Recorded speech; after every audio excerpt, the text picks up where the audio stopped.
Maybe a little off on our settings, but we'll make it happen. There we go. All right. Like we're good. We're cooking. I'm waiting for the feed to show up, but it does look. Okay, but why were you late to the stream? Let me just say this. Never fly American, everyone. And now if you work at American, hey, we love you. You here in the stream, we love you. We think you're great. But I'm telling you right now, this past weekend, I have had not one, not two, but 3 delays with American. I was supposed to be in LA Thursday night. I didn't get there until Friday night. Luke literally had to come pick me up from the airport in Dallas and bring me to the other airport because I had to rebook with Southwest. Then I'm in LA. We were supposed to leave yesterday morning. We were going to be back plenty of time here in Sarasota with our car there and everything. That flight got completely canceled due to mechanical errors. Then they rebooked me for another flight. That flight got delayed as well. Then they rebooked me for another flight that had me landing in Dallas at 9 p.m., which is not a problem, except the connecting flight left at 8.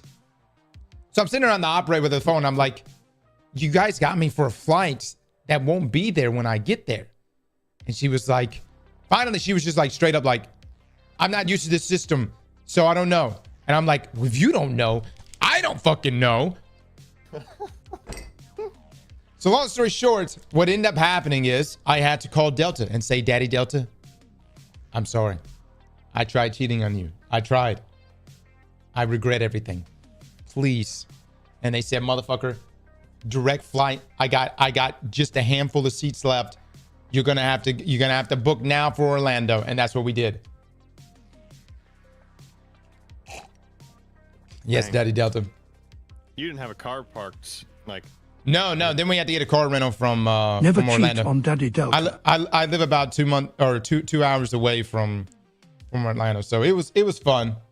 It was a good little trek. We got back last night about 3 a.m. So apologies for running a little late.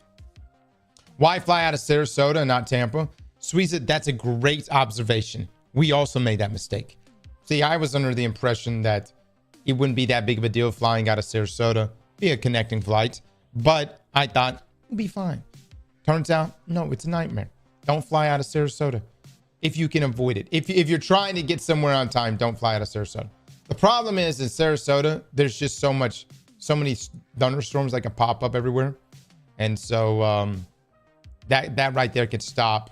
That can actually ground because if they're trying to load bags up and if lightning hits or strikes, then they actually have to stop. What time is the live stream? I don't know. Look, what time is the live stream? Live stream is in an hour 30. 1 hour and 30 minutes, everybody. Yeah. 10 EST or 10 PST, sorry. So 1 EST. Okay. By the way, let me just say, guys, LA, Borderlands, Gearbox, really dope, dude. I had such a good time. It was really that entire event was so cool. I got to meet the Borderlands community for the first time, and they were incredible. They were awesome. I think the event almost like Bungie hasn't had. I don't know if Bungie's ever really had an event like that. Maybe you could say like the launch of Destiny 2, but no, it was popping. But I also didn't go to the event launch for Destiny 2. How does Randy's car collection compare to Pete's? Dude, I don't know Randy's backstory. You guys seem to know a lot more about Randy than I do. I will say in real life, dude's a character. I mean, straight up. Time to edge to some fate. He's a character for sure. And you know, depends on, you know, obviously they're like, you look out there like what are the model leaders and whatnot, but Randy seems to be all about Borderlands, you know. Borderlands, and I guess I don't know. I heard that he has he does magic tricks. Made $10 disappear. My God. Really excited to see you covering some Borderlands. No, straight up. I think Randy will invite you. He'll invite people to his home, and they actually have like magic shows.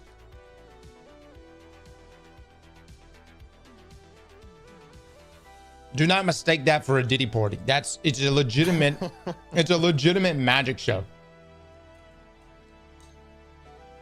with other like magicians there. Showmen, if you will. Wait. Yeah. But the event, really, really good. LA. Dude, I think LA is beautiful. I honestly, sure there was a couple, sus locations. There's one location that I drove past, and it was like an apartment complex. And outside of the apartment complex was like people very visibly shooting up, like right there in front of God and everybody. And you had people that were just like, what I mean? Like they looked rough. But outside of that, LA was nice. Look, YouTube is up, right? Yes. Okay. Yeah. Mo with the 526. Thank you, man. I mean, dude, it was wild. But LA itself, I think LA's beautiful. The problem with LA is I cannot get over that traffic. Y'all got the worst traffic on earth. And this is after I've experienced Amsterdam, The amount of time it takes to just go a couple miles is fucking insane, dude. The most realistic with the 25 gifted subs.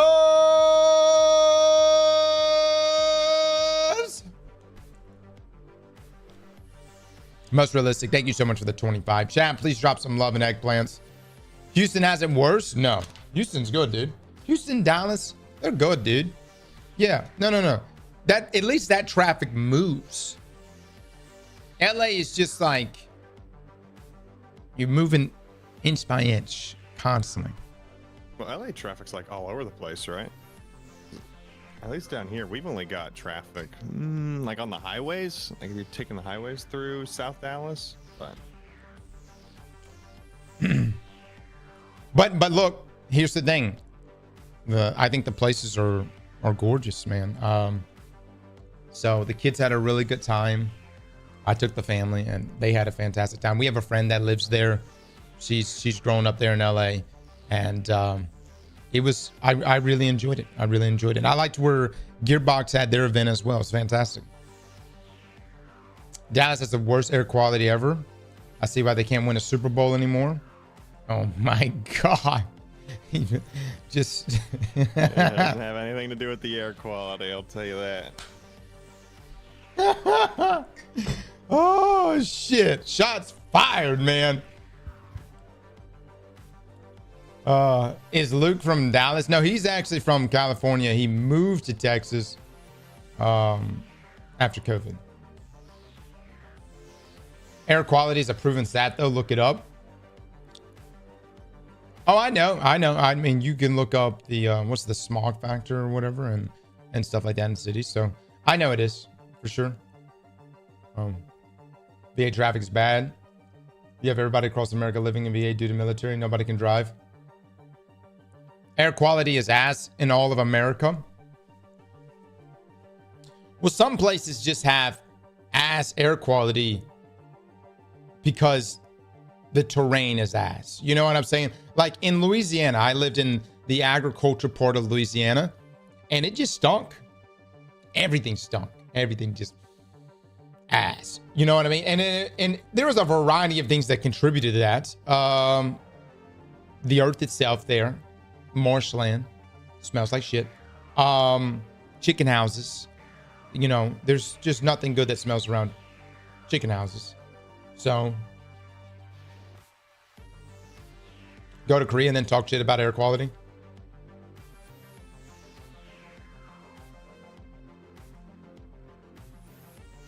Most northern states, Montana, the Dakotas, Maine, those places all have pretty good air quality. Yeah. Got that Gotham City air quality. Can't confirm Louisiana smells like poop. Alabama has great air quality and great football. Dallas has bad air quality, and the Cowboys. I think that guy is onto something. Is Alabama still doing good? What? That's Saban left. Are they still cooking? Samuel and Stephen with the bye. Thank you so much. Leave it to Cowboy fans to find an excuse. You know what I mean? It's the air quality. Drop it, Demire. All right, let's see. All right, so chat, today we're going to be getting a live stream from Bungie. Now, this live stream is extremely important. The reason why it's important is because you may not be there. You may not be hyped right now at this moment. Your balls, they feel a tingle, but they're not quite fondled. I would say most of us are nowhere near on the levels of arousal that we were in this time last year. Speaking. Or at least the leading up to Final Shape. The goal of today's live stream, in my opinion, is to brick us. To make us go, oh shit, it's going down. This thing is happening. This thing looks good. Benny! Benny with the 35 months, baby. Benny, thank you so much, my man. Zara with the 5 gifted. Zara, thank you, man. It's a skip for me, not gonna lie. Whoa. Before everybody, we gotta look at this stream, okay? If there's one thing Bungie has done in the past, it has made some good damn trailers. All right, I gotta say, Bungie knows how to cook a good trailer. I don't know what we're gonna get today, but we'll see. I do want to watch this video right now, the mini lives of the Emissary of the Nine. This is from Bive. I think that lore and story is kind of one of those things that's being overlooked with this next expansion. As someone who has always been very interested in the Nine, I'm very curious what Allison's take is going to be on them. So yeah, but let me just say this. Even if Destiny ends up just bombing, I don't think it will, but even if it did, we still got Marathon.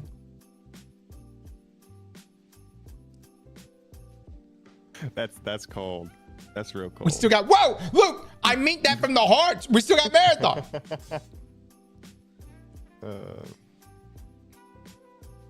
We do. Hopefully in 2026. Hopefully. Any news on that? Anything happened over the past weekend? Nothing new. Okay. Just okay. All right. Sitting and waiting. Dude, I really do want Marathon to pop. I want, look, and let me just say this. My experience with Borderlands, September's covered. Like for me, I'm gonna be playing so much Borderlands, dude. I'm gonna immerse myself in that, and then, you know, probably all of July is probably gonna be all Destiny. August, good portion of that Destiny. We'll see what the Plague Lands. Arc Raiders. We got October, which would be Arc Raiders. The developers for the Cube did get in contact with us, so hopefully we'll have some information. You know, we're still a ways out from that, but hopefully we'll have some information to share with you guys on the Cube. And so I'm excited. I think we have a ton of games on the horizon that I feel like we're gonna find ourselves getting lost in. And you know, I will say this: if you're skeptical, whether it's Borderlands, whether it's Destiny, whether it's Arc Raiders, dude, just, you know, tune in for a stream. You know what I mean? Watch a review, and see if it's worth something getting into.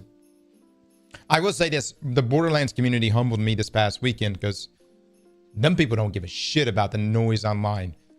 Them people fucking love Borderlands, and they are so hyped for the next Borderlands game. And the cosplayers, by the way, are insane. Look, would you say they're the best cosplayers? Like who rivals the Borderlands cosplaying community?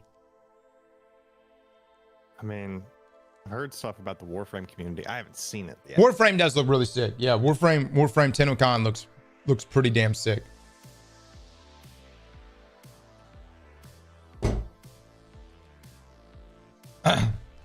Let me say this. I'm not saying that other cosplay communities don't look good, but the Borderland cosplayers, they look pretty fire. I'm just saying. They dressed it up good.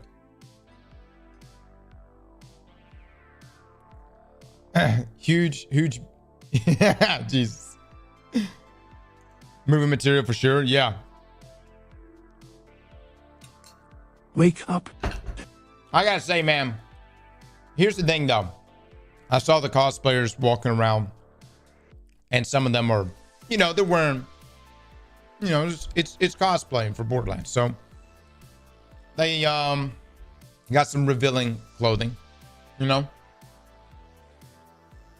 I gotta say, man, some of my guys out there, I straight up saw one guy just stop in the middle of the floor and just straight up eye contact straight to the tits. I mean, and just stood there for like, maybe a good 10 seconds. Just eye contact straight into the tits. Fellas, we got to be better than that. All right. We got to be better than that. You need to perfect the side eye. Okay. You're looking this way, right? But you see everything right here. Okay. You maintain eye contact with this person. You carry on a conversation. You talk about family. But this eye is seeing everything. Okay. You need to perfect this.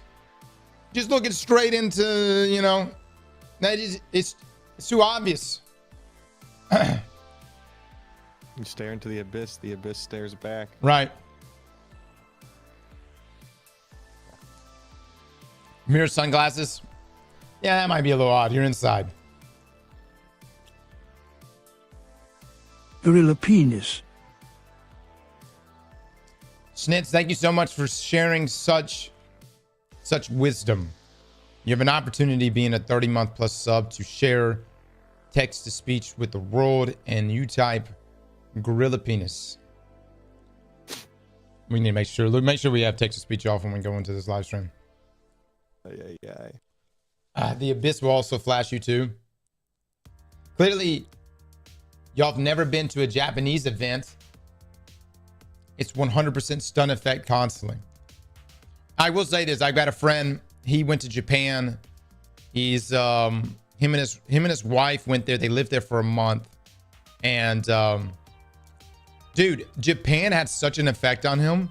I straight up thought he pretty much was like, if I didn't have a family and a career and kids, I would fucking leave and move to Japan. Ace with the 50 gifted subs.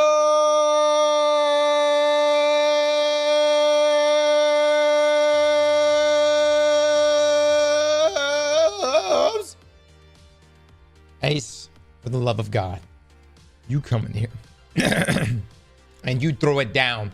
You drop 50 eggplants in this stream right here. Chat, please drop some love for this man. The voice is wavering. Hold on.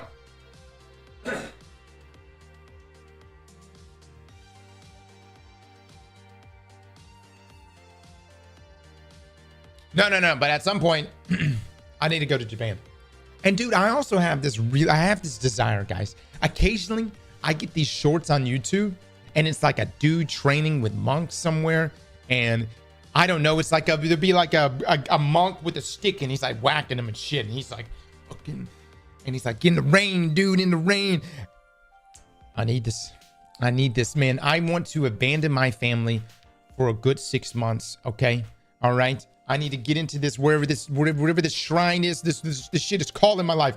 The only thing I would want, can we live stream it? Can we live stream? Can I put a GoPro on and we're in the temple? I love that shit, dude. I was like a full-blown IRL training arc. No, you can't stream it? Damn. Yeah, me teaching some good shit, probably. No, they probably have shitty internet. That's all right.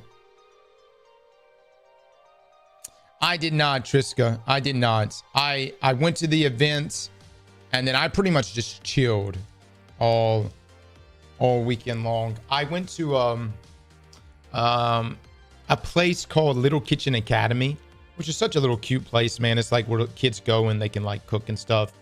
And Rika's friend Delaney actually runs one of those Little Kitchen Academies, and so we went and just checked it out, and Liam got to cook. So that was our pretty much what took up a lot of our time, Sunday at least, and then Monday we flew back all day.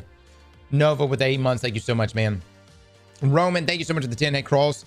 I say an interesting video on the Destiny community. By the way, Toads Mini thought it would be an interesting conversation. Have a good.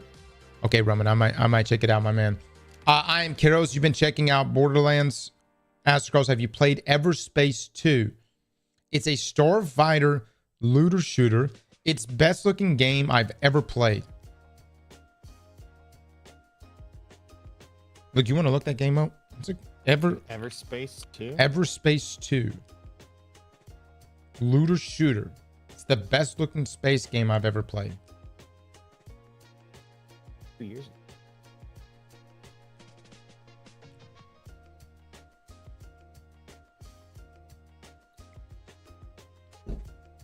Mints with the 6 months. Thank you. Thank you. Dead Zone Rogue is better. Huh. Book with the 13 months. Thank you. Thank you. Launchpad says hi. That launch, I said hello. One Armed Soldier with the sub. Thank you. Thank you. Horde mode is out this week in Space Marines 2. Ah, shit. Hold on. Buy full return. Hold on. Take a look at this. They got a trailer for this. Is it called Siege mode? Is that what it is? Will I be making an appearance at GCX? I mean, I'm gonna say this, and this is gonna sound really, really terrible. I decide to go to GCX or not go to GCX the night before. I've done that for years. Every GCX I've ever been to, I wait until the night before. And I know that's not good for you guys because y'all probably have to like make plans and whatnot.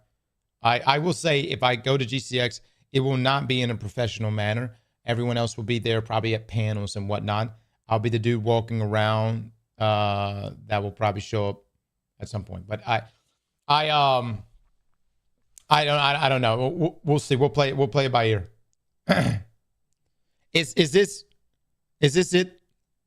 Cobra, is this the video?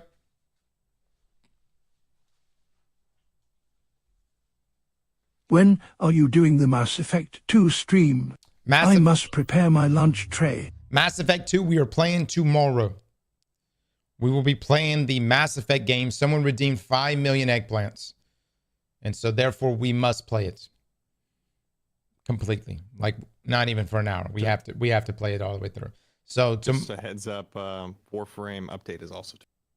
Oh shit.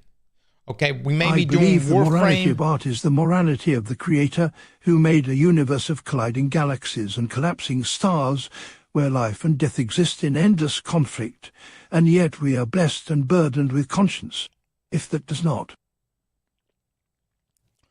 Alexander, 32 years. That's that kind of shit that makes me want to unmod you. You know that? You come in here with some fucking damn great value Sun Wu bullshit that I have no idea what you even said right now. But that's that kind of stuff that will get you removed from mod status.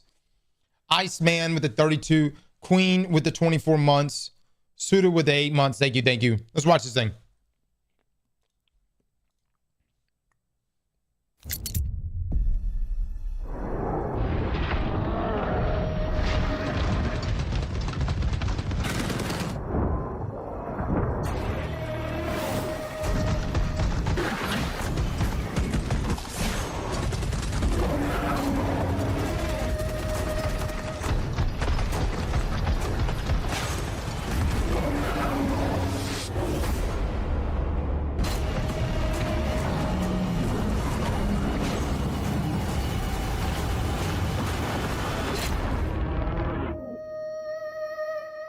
All right.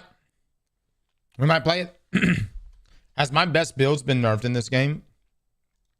Chad, what was the damn, what was the it was like the fire shotgun or something. It's been a hot minute since I played.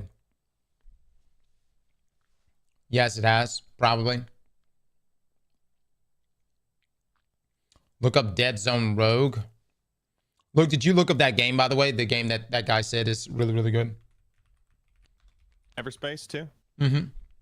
Yeah, I popped it up and looks like it came out 2 years ago. Looks like space sim with a little bit not super complicated, more I guess easy to enter and get used to.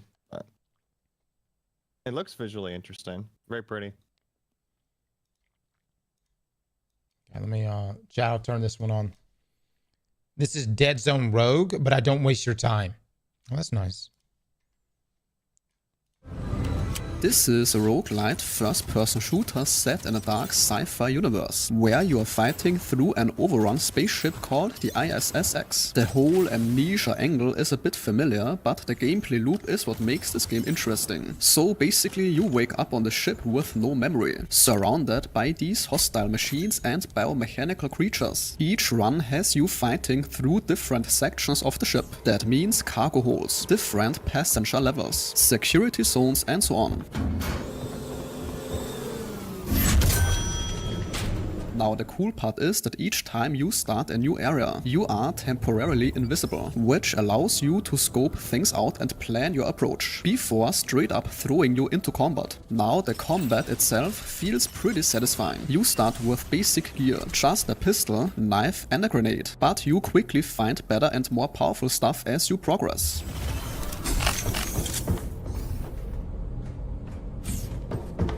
The game has over 30 different weapons. These range from shotguns and SMGs to sniper rifles, and these energy weapons that do elemental damage. The game also allows you to build synergies between your gear and abilities. Speaking of which, the progression system works on two levels. During each run you collect weapons, armor pieces and problems, these but I augments still that give enjoy you the game, temporary hoping I'll be able to find people to raid with. Keep the content coming, Mr. Cross.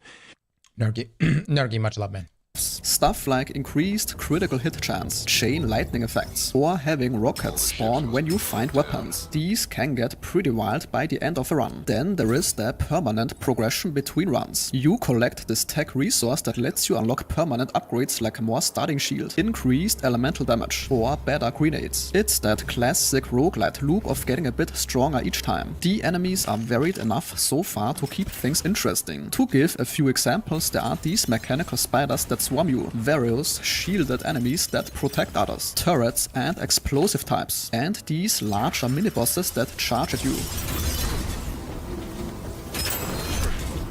Gameplay looks really good. Actual boss fights themselves often have multiple phases. If you don't want to go solo, there's co-op for up to 3 players. But as far as I know, you need to connect through Epic Games for that to work. The cool part in this game is how fast things can change, because at first you're basically barely hanging on, fighting to stay alive. But then, with the right upgrades, you're wiping out everything without even trying. Keep in mind that right now the game is not finished yet, since it's an early access release. But the game has 2 chapters you can play and a 3rd one is coming. If you are into roguelites or just want a fast-paced FPS with a lot of build variety, this is definitely worth checking out. And that sentence concludes today's video. If your time was respected. Good video. Good video. Dude, what is it about roguelikes? I mean, I'll play them, but I don't know. It's like once I play through the loop, it's hard to get me to go back in and, like, I hate saying goodbye to gear. You know what I mean? I love roguelikes. Every run is different. I do like MMOs, yeah. They aren't as replayable. This looks really good, and I like that they actually have like co-op for it. I mean, we might play it. Yeah, we might dabble around it. I think the gunplay is like actually looks really solid. Is this Unreal Engine? Hopefully it's on Steam shortly. You've never experienced Hades, that's why. It's Unreal Engine 5. That's Night Rain's problem, just gets repetitive. I have not played, like we played a decent amount of Night Rain, but definitely not like hundreds of hours or anything. So I haven't even like beat all the bosses in Night Rain. So I'm sure at some point it probably does get a bit repetitive. Are they accessed on Steam? I did, Diesel. We'll be talking about Chrono Odyssey this week, I promise. When is Bungie live? In the next, I want to say, hour.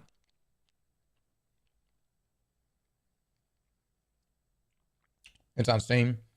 Goes 20% off on the 26th. Okay.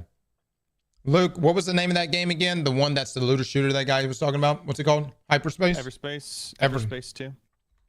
Everspace 2. I'm saying like EverQuest.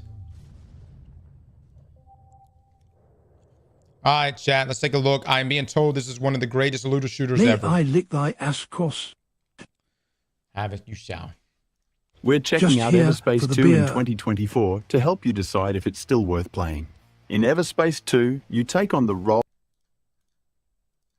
of Adam Roslin, a former military pilot now working for a ruthless corporation. Things take a sharp turn after a routine mission goes wrong. Adam is captured by outlaws, but manages to escape to an old, abandoned base. Along with fellow escapees, you start rebuilding and plotting a heist that could set everyone free. The game is packed with action, exploration, and a lot of space combat, keeping you hooked for hours.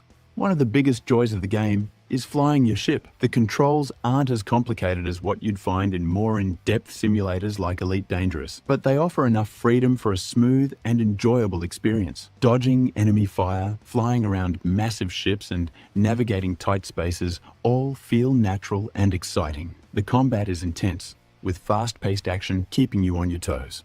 You'll be battling large groups of enemies, each bringing their own set of weapons, defenses, and abilities. This keeps things fresh and forces you to adapt your strategy. Taking down swarms of foes while feeling the power of your ship gives a great sense of accomplishment. But it's not all about combat. While exploring, you'll also encounter puzzles, adding some slower-paced moments to the mix. Using your ship. I don't think it's AI voice, huh? No, it's Jerry. He's real, man. Ship's sensors and tractor beam, you can interact with objects, remove debris, or place batteries in the right spots to unlock doors or upgrade your ship. These puzzle moments are a nice break from the otherwise action-heavy gameplay. The main storyline of Everspace 2 is told through cutscenes, using hand-drawn images with voice-over narration. While it might not be the most high-budget presentation, it suits the game's focus on spaceflight. The pacing of the main quest is well done, steadily introducing more about the world and its characters as you progress. Aside from the main quest, there are plenty of side quests and activities to dive into. These side missions often flesh out the game world. Ninja with the 10 gifted subs. Ninja, thank you so much for the 10. Chat, please drop some love for this man. And introduce unique NPCs, adding depth to the universe. Insightful Gaming uses the same voice.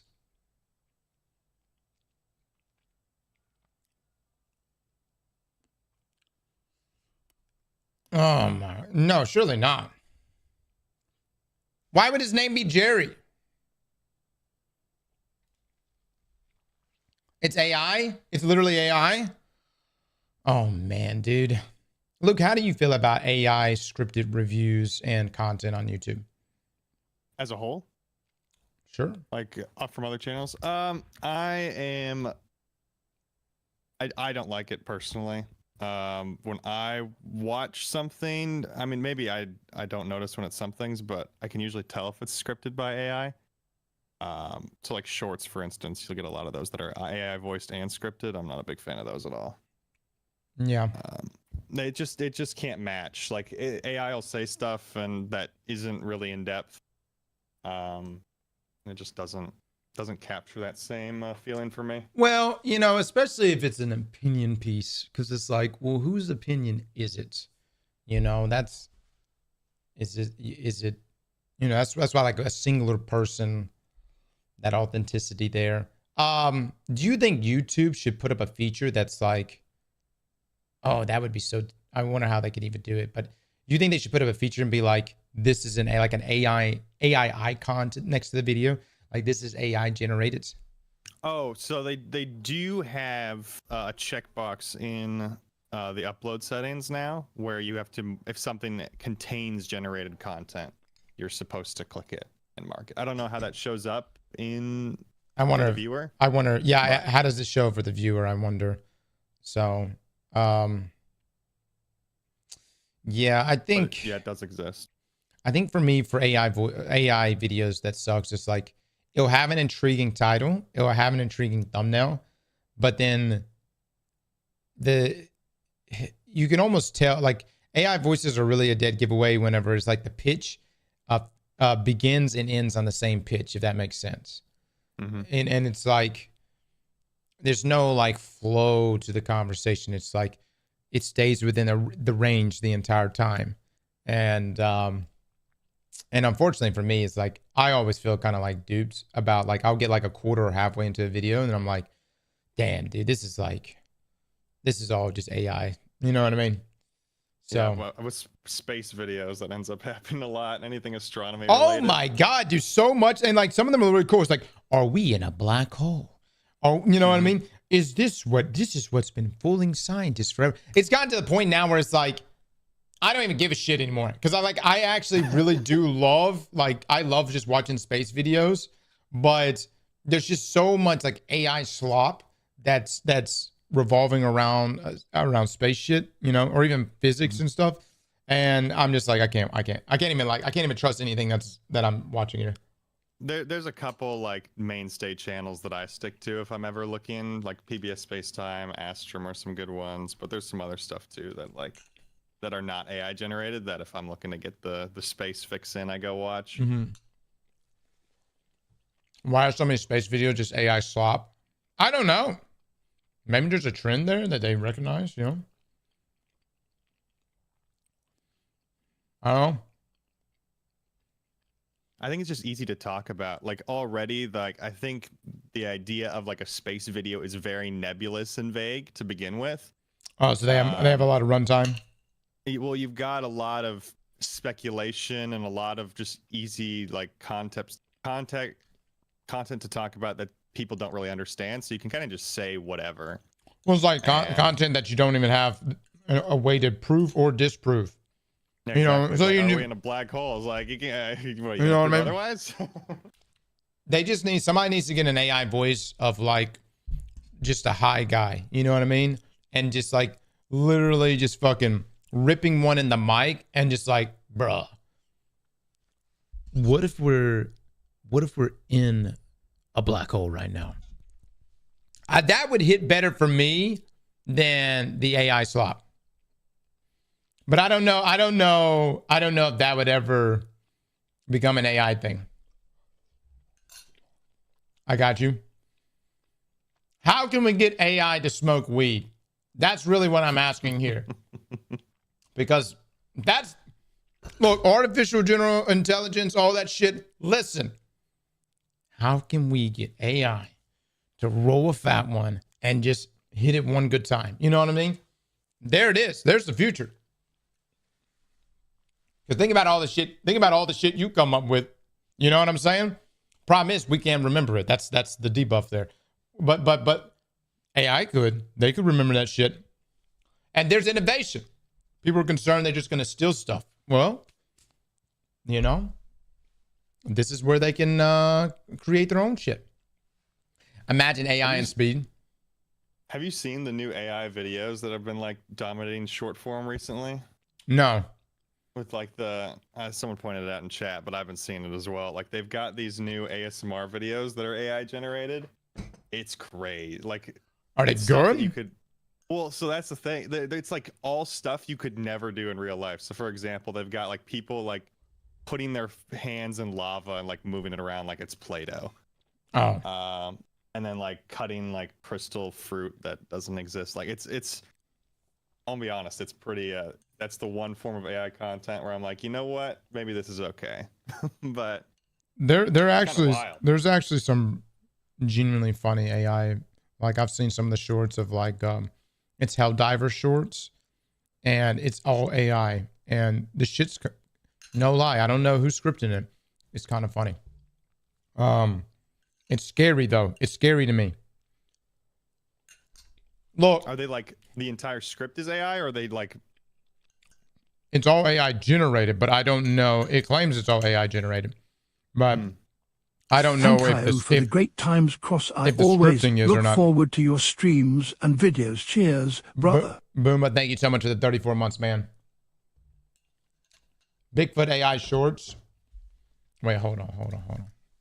What y'all talking about right now?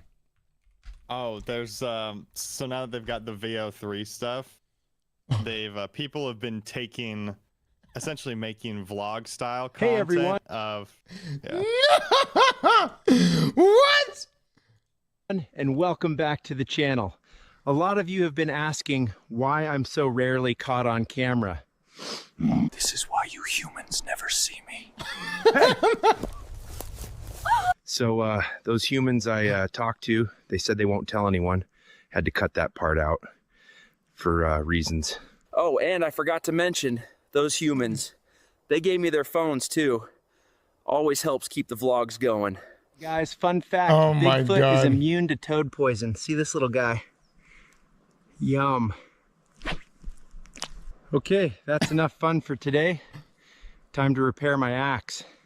As you can see, the handle snapped. I need to find the perfect stick for my new axe handle. I know a spot where the wood is strong and flexible.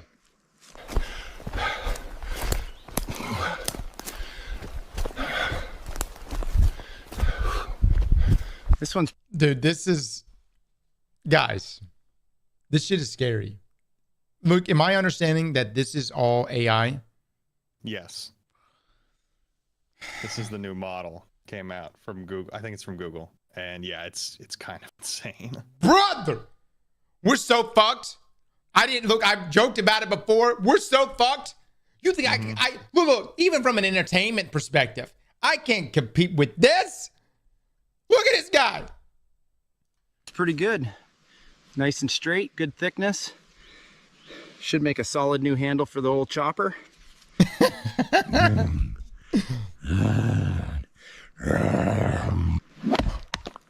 We are so that axe screwed. is repaired pretty well. Good as new. All right, guys, that's it for this one. I'll catch you all on the next vlog. Peace out. God, that's crazy, dude. Hold on, there's another one. Oh my Lord. This one is called Bigfoot Vlog Alien Arrival. Heard a big bang and now there's smoke over there. I'm gonna check it out. Hey guys, so yeah, there's this crashed spaceship on fire behind me, but it's probably nothing to worry about. Let's check this out. I found this weird glowing rock near whatever that smoking thing is. I have no idea what it is. Well, I feel a bit funny. My eyes are glowing. Okay, you are not gonna believe this. Humans in black suits, they're everywhere down there at the crash. I gotta get out of here! They're everywhere! I'm feeling really uneasy, seriously creeped out. Something weird is happening in this forest. I get these panic attacks when my hiding spots, they feel threatened. Oh man, I think I'm lost. Where am I? Oh no.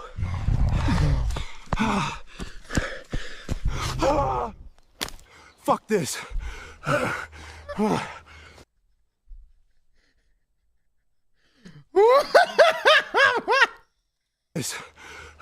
no.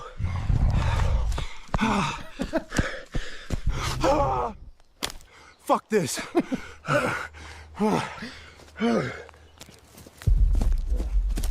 He just drops it.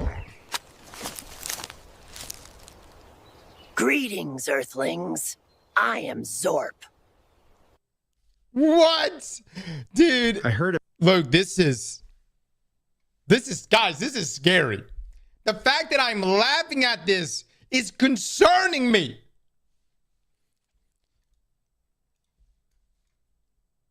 It's okay. I need to know. I need to know, like, how much of this is actually like being tuned by a human hand.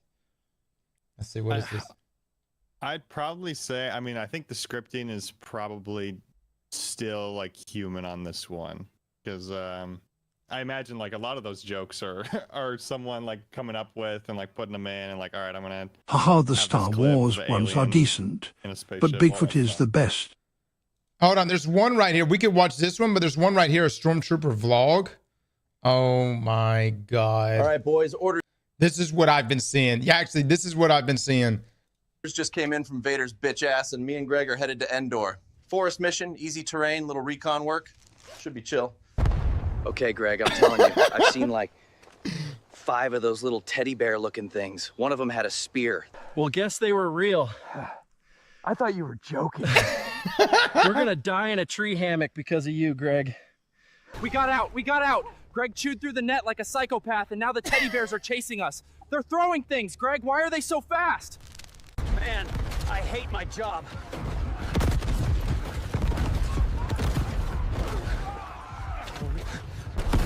Okay, we've been getting shot at for 6 hours. I haven't eaten. I don't want to die out here before Battlefront 3. Guys, I think I lost Greg. I swear he was right behind me. I turned around for 1 second and he was gone. Man, Greg really has to stop getting in trouble. Bro, we just got back from Endor. We still got leaves in our armor, and now Vader's bitch ass is sending us to Hoth. Greg, what you think? Silent shrug? Yeah, that's what I thought. Bro, Greg! Can you fucking drive? I swear, if we die in this tin can before we even freeze to death on Hoth. All right. We just landed. Greg! Get your ass up! I can't feel my everything. We are so dead. Okay, it's your turn to stand watch. Personally, No, I did I it last just time. think You just AI stared at the stuff wall like and said this you were is visualizing boring threats. because of how little human effort went into it. Okay, so we're in the middle of an active firefight. People are screaming, stuff's exploding, and Greg's over there building the damn snowman. Bro, I've had enough. I'm getting the fuck out of here. I don't get paid enough for this shit.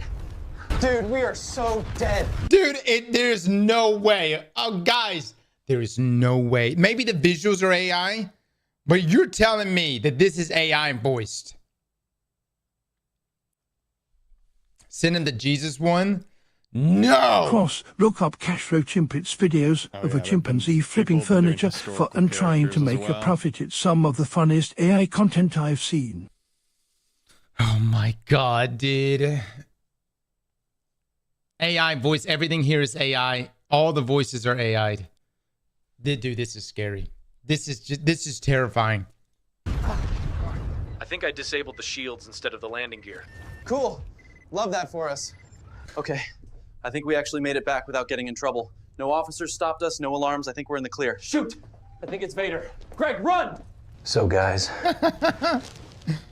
Good to see you back, Cross Aztec. I think Vader's been watching the vlogs. All right, so we're out of the cell. Vader didn't kill us. Turns out he likes the vlogs. So now we're not getting executed. Just stuck cleaning floors for the next month. Greg still got choked, though. Honestly, could be worse. Day 3 of floor duty. Watch out, this spot right here is slippery as hell. Morning, guys. Morning. So guys, we finally finished our punishment, Never touching them up again. and now we got assigned a new mission. No more janitor duty. We're back, baby. We don't actually know what the mission is yet, but we were told to report to Shuttle Bay 7 in full gear, so fingers crossed it's not Mustafar. If it's Endor again, I'm faking a leg injury. So guys, we just got our new mission, and Yeah. Looks like we're going to Tatooine. All right, this is it. We're shipping out for Tatooine. High heat, endless sand, probably locals that hate us. Sounds amazing. I preloaded the nav route myself. Oh, no. I told you, Greg. I told you not to touch the nav system. I followed the route! You plotted it upside down, Greg. Greg! What the fuck are you doing? He fell when he was in the We've chair. landed. If you can even call this landing. That was the smoothest one yet. There is no way this man passed flight school. We've been walking for like 2 hours. It's 150 degrees. If we keep a good pace, we'll be there by nightfall. Greg, Tatooine has 2 suns.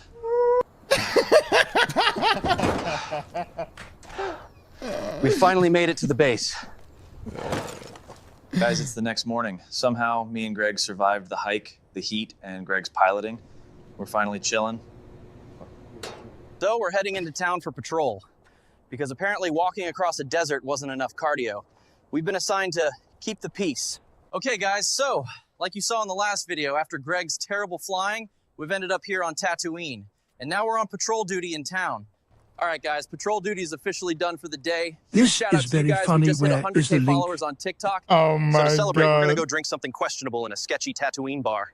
All right, guys, end of the day. Patrol's done, no explosions, no paperwork. We're officially off duty, and we've got drinks that may or may not be safe for human consumption.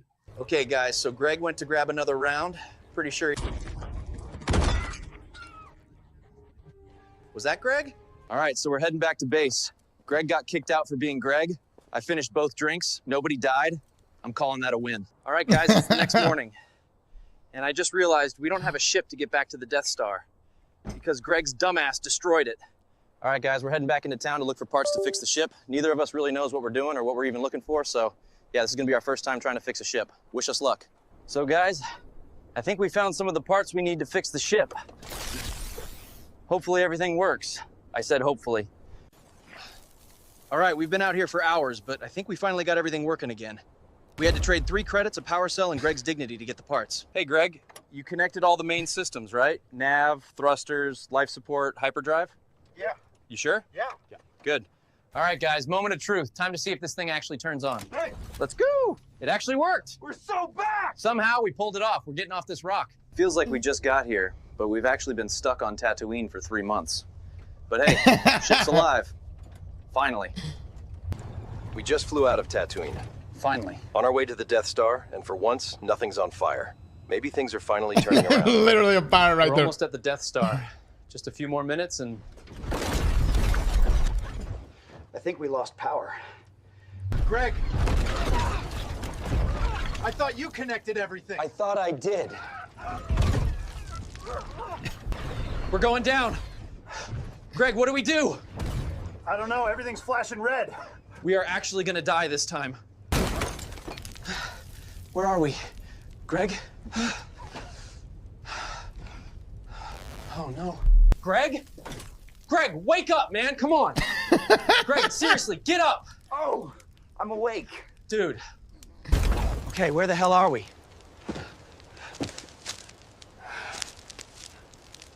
Is that Alderaan? All right, new plan. We sneak in, grab a ship, and get out. I swear I saw something a while back. Vader had a plan to blow this place up. Oh, yeah. Oh shit. We're blowing up this shit-ass planet.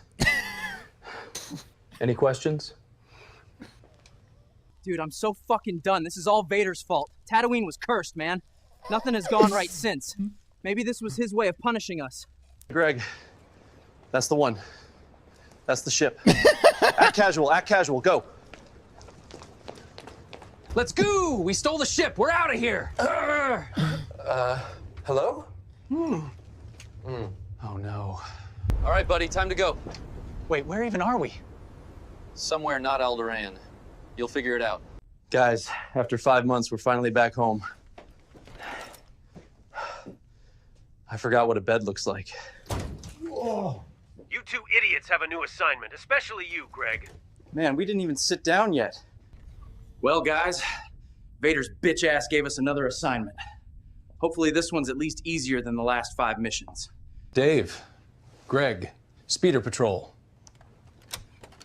Endor perimeter? Finally. All right, guys, we just touched down on Endor. Vader gave us speeder patrol duty, so now we got to go track down the bikes and start patrolling. Let's try not to die this time. Hey, Greg, you know how to drive one of these, right? Of course. What, you think I'm an idiot? I mean, I wasn't going to say it. All right, we're moving now. These things are way faster than they look. Whew. Whew. And there he goes. Greg. Ugh. Greg, wake up, man. What happened? You crashed into a tree. Dude, you good? I think so, wait. Oh shit, that little shit's taking my bike. I swear he went this way. He's long gone by now. Guess we're walking back to the base. Was that fucking Yoda? Oh my god. Hold on. Wait. Oh shit, that little shit's taking my bike. I swear he went this way. He's long gone by now.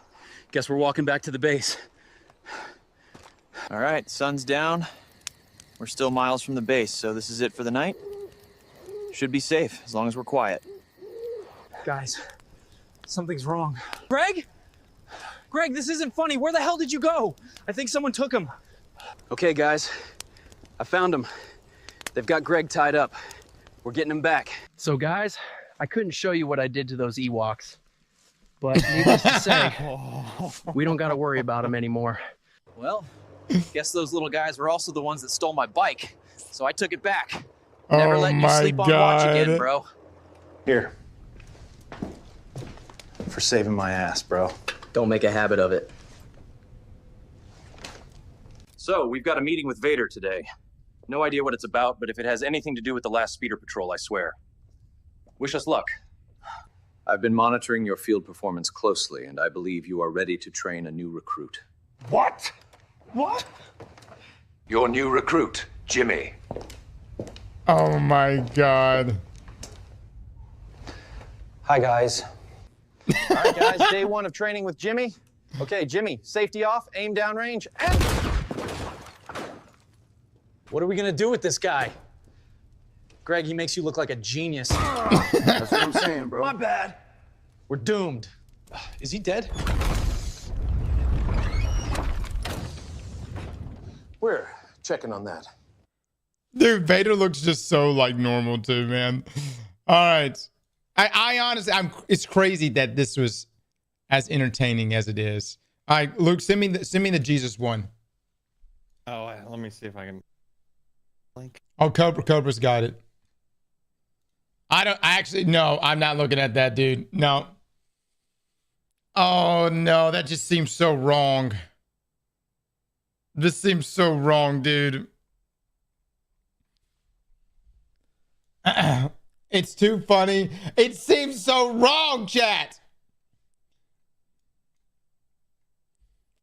Do it. The Moses one.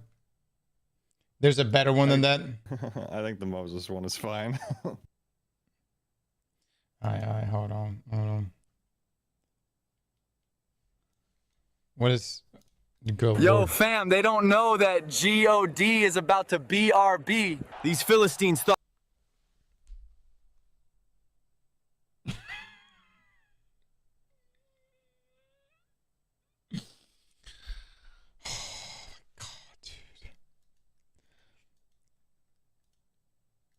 These Philistines thought they could flex on me. Big mistake. I just took some pre-workout and finna bring the house down. Let's go. Oh my god. Good, fam. Your boy David here, about to yeet this little stone at Goliath and see what happens. Okay, so I told y'all to trust the process, but no, y'all wanted to stay in Egypt stacking bricks. Yo, it's Shadrach. This random dude just showed up. It's getting lit in here. I got the horses in the back. Horse tack is attached. Hat is matte black. Got the boots that's black to match. Day 2 in the tomb. No Wi-Fi, no snacks. Just kind of waiting for God to respawn me. You know I'm a daddy's boy. He's got me in this Technicolor drip. Oh Brother's my so jelly god. right now. They're looking a little sus. I'm supposed to say that God got me pregnant? Yeah, there's no way my parents Oh my are god. buying this story. I would like to formally apologize to God, the sailors, and this whale. Sorry, dude. I just took a poop over there.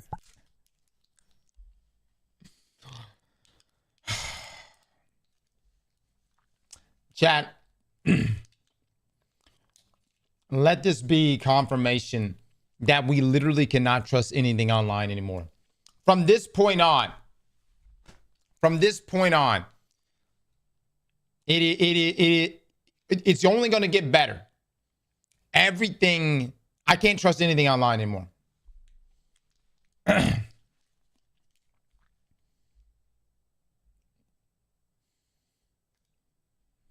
Waiting for a respawn location. BT Banks with the 21 months. Thank you, thank you. I don't know. We just watched AI Bigfoot too. You can trust chat though, Cross. I don't even know. What if we're all AI?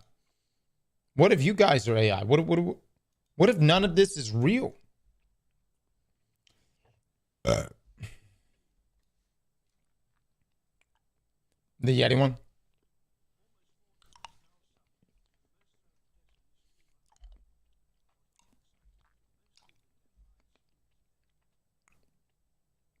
The Matrix. I am AI. Much love, guys. Much love. Luke, what do we have exclamation point edge for the keys? That's actually a way better. Let's do that. Exclamation point edge. Guys, we're going to be giving away keys all day today. If you're interested in experiencing Edge of Fate, when we pull this for folks, we will be DMing you. Actually, Luke, I think you have to ask them what platform they're on first, correct? Yeah. What'll happen is I will DM you, message, and figure out platforms, and then we'll go from there. It can be a little bit of an annoying process, but we'll get it done. All right, so we got that. Let's see what else. Chat, we're gonna come back and watch this real quick. This is just the official gameplay reveal trailer from Bungie. But Luke will be reaching out to those that do in fact win these keys. Okay, I'm gonna run to the restroom real quick. Y'all give me just a moment, okay?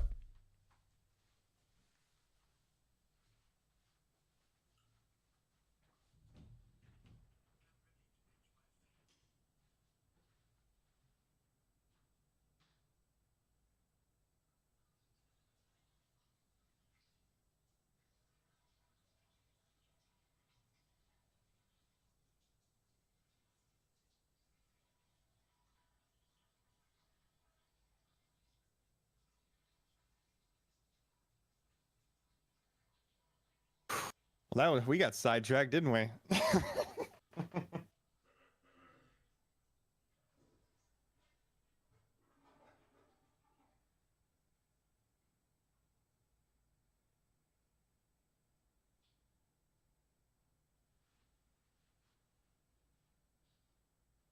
That's gonna make it for a crazy video.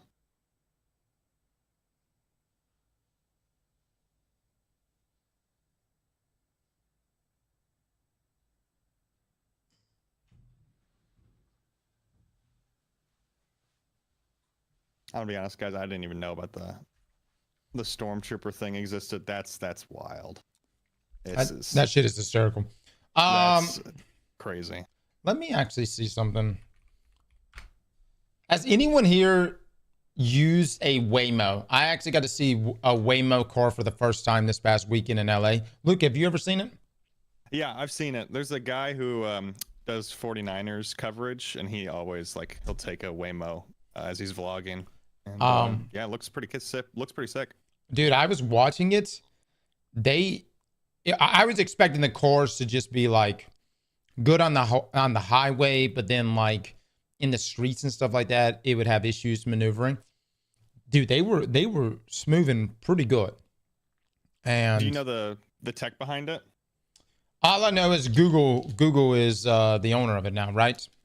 Well, so the reason why Waymo is I'm assuming you had a really positive experience with it. Well, I'd heard that they actually had real drivers for years drive the cars, and then they used that to script everything.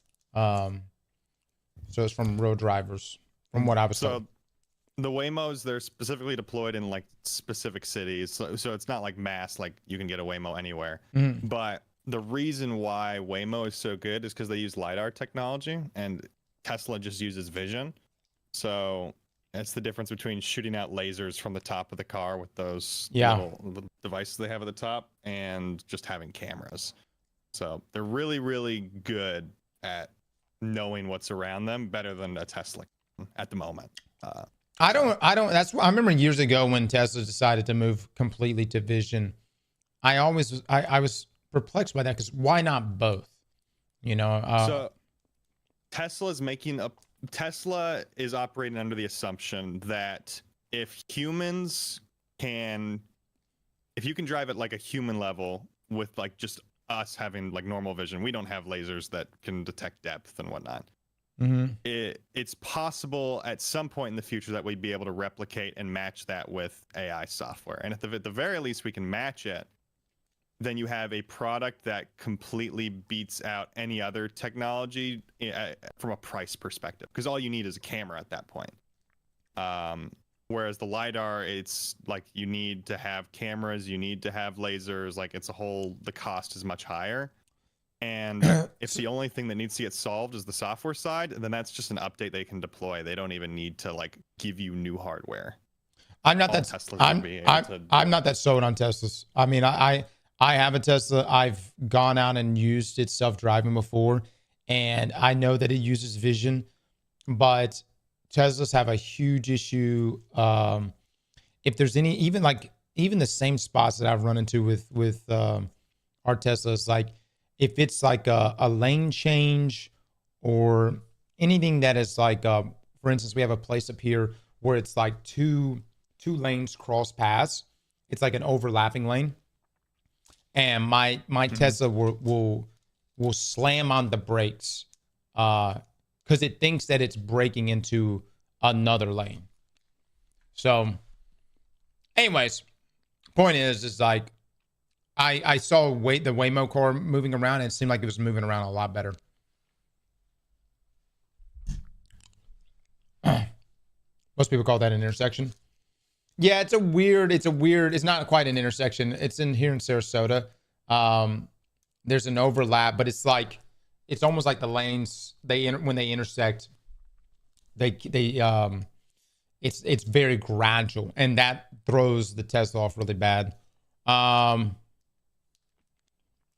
It's just like little things, man. I know I got like Tesla fans in here, and that's fine. Lane changes are a big issue. It does good on interstate, which I was told that supposedly Waymo doesn't go on interstate, but I don't know.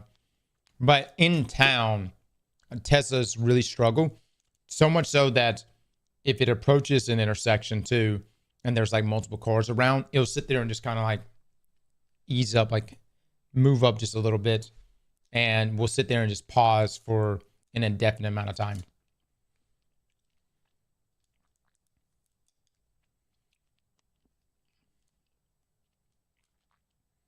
Waymo's a program to drive on certain streets only. Tesla's trained to drive anywhere and still unfinished.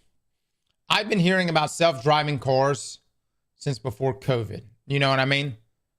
And look, that's fine, but you know, I've been hearing about it for years and years, and maybe it'll really happen. But the Waymo one was the one that I saw like really looked like it was doing very well. All right, let's watch this trailer real quick.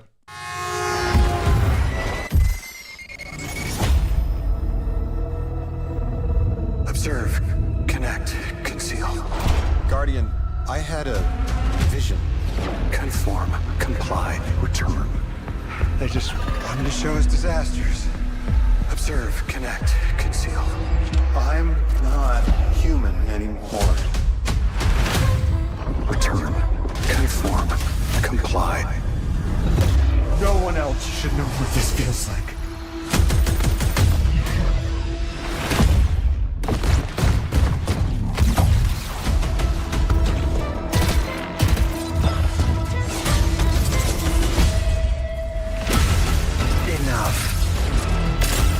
Terminate your suspicion, Commander. Remove your scornful blindfold. Observe, connect, conceal, conform, comply, return. Observe, connect,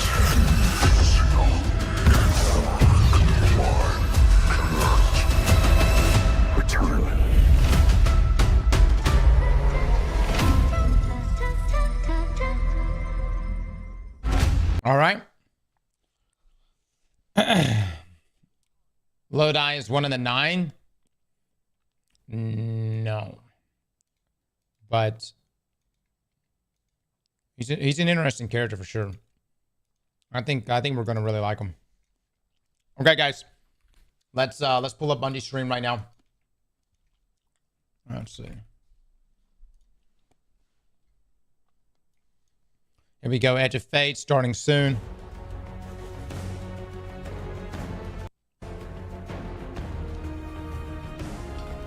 Chad, I do have a way to adjust audio today.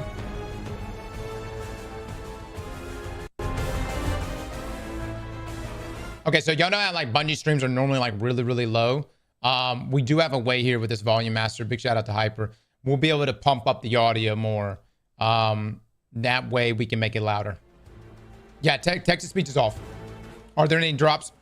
We are giving away keys throughout this stream, guys. Edge of Fate keys, we will be reaching out to you. It will be on my account. If you win, Luke will reach out to you on my account and only my account, and will confirm which platform you are on. And then after confirming which platform you're on, he will then send you the key. Okay. You want me to pull one right now? You can pull one right now. I bet. Why is this thing not going at full screen right now, chat? Okay, there we go.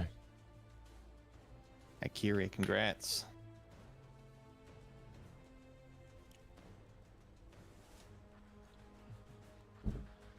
Who just won? Ikiri. Ikiri, you just won, brother.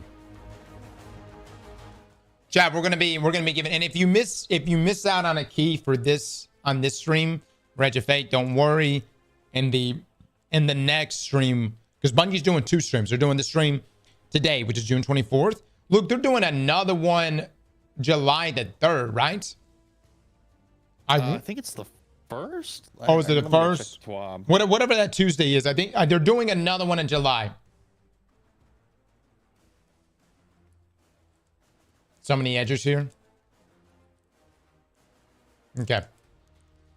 That'll be next week as well. All right, so we'll be giving away keys in both stream. We'll probably even do like my YouTube guys at some point. We'll probably do like we'll incorporate some sort of giveaway for you guys. Okay. Much love, everybody. Much love. I hope everybody is hyped. I hope today's live stream is really going to be bringing it. I feel we as a community, we need it, man. Like we need that buzz, dude. We need that into light Pantheon high, baby, leading into final shape. My balls need to be thoroughly fondled today, Bungie. Please come out swinging. Nasty fails with the sub. Thank you so much. By the way, only say exclamation point edge one time, guys. Exclamation point edge. You just have to say just the one time and then you're good. Edge me harder. For my folks that are dropping gifted subs in here, thank you so much. What is used with the fine gifted? Thank you, dude. Expect breadcrumbs? I hope not, man. What do we have going on today in Destiny? Luke, what's happening today? I don't think there's... I think it's just the reset for the dungeon stuff. Okay. Check exactly.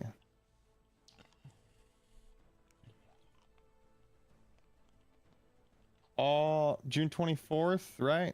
All dungeons available and increased currency rewards. Okay. Perfect. That'll go until the 8th. I'm not gonna lie, I'm not really expecting to be blown away today.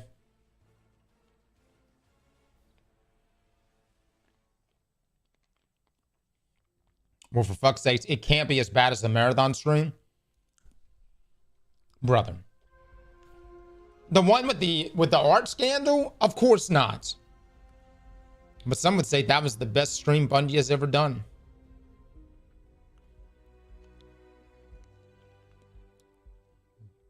Luke, I'm gonna remember that stream for the rest of my life. I'm gonna be on my. I will as well. The look in Joe Cross's eyes. I will literally have that burned into my brain on my deathbed.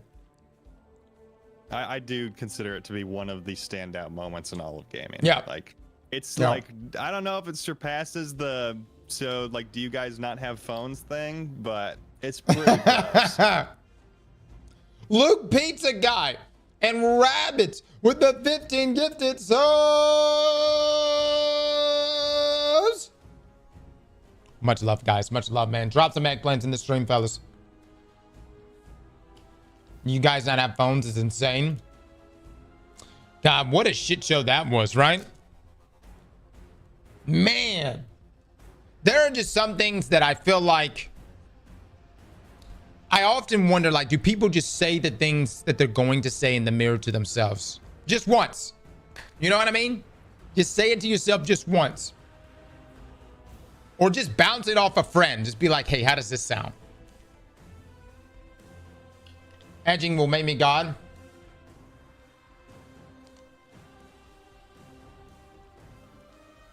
Cross, are you going to be a Borderlands main now? I had a good time playing Borderlands, dude. That's a fun ass game.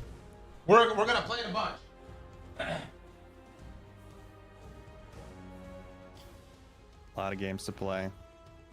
Chat, hold on, Chat, I got some more Expedition 33 in my system last night. I'm not far, but finally figured out some build crafting. It's super fun.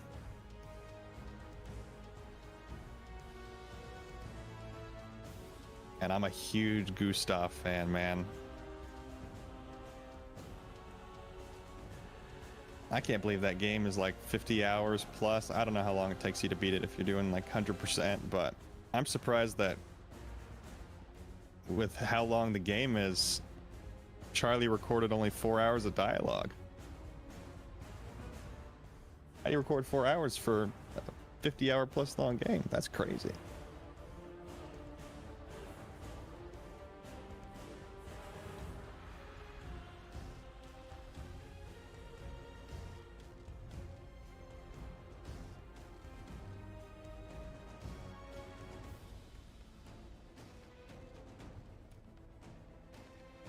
But yeah, the mocap constantly impresses me in that. Even some of the facial stuff, like you'll notice a character's eye, like their eye will twitch, or there's just some silence at the right moment. And it's just all so good, so peak. I already know what game of the year is for me.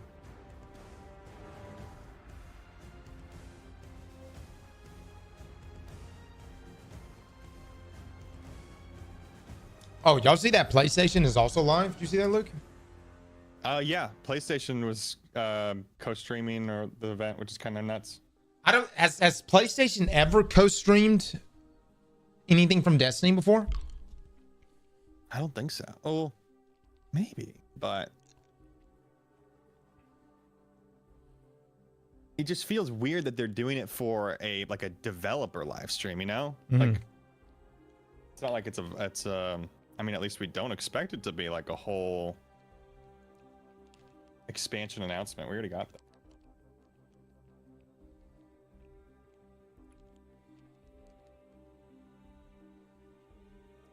I don't know.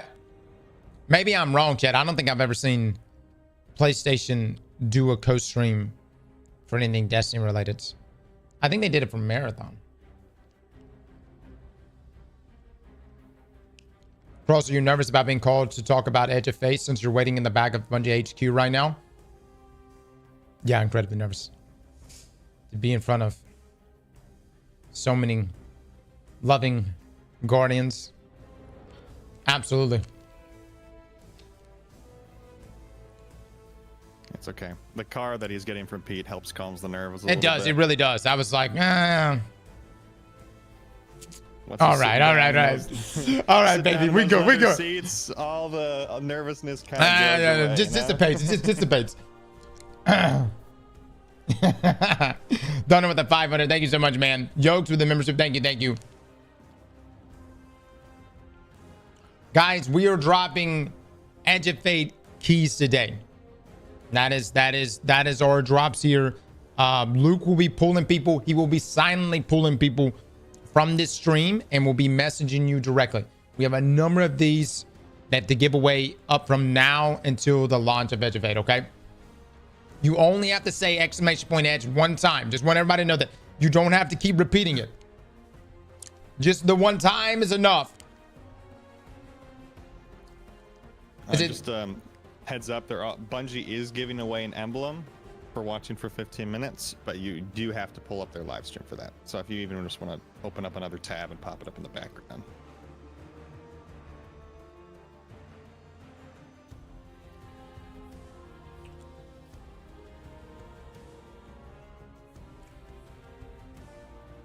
Is this sponsor cross? Do you see a hashtag sponsor?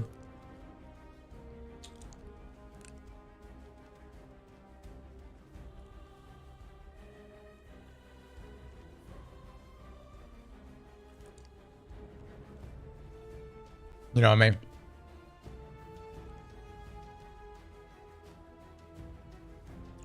Luck with the sub, thank you.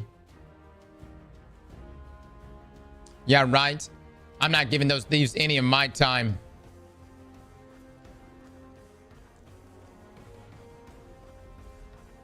Are you trying to deny us repeated edging? Music kind of goes hard. Cross, this is your weekly reminder. You need to solo flawless Vespers host. That's how do you get in this room? This is supposed to be a secure Discord room right now. I think because he's an admin. Oh. Get in. Oh. Les, are you playing Expedition 33? He left. He popped in to say that one thing and he dipped out. Fuck you, Les.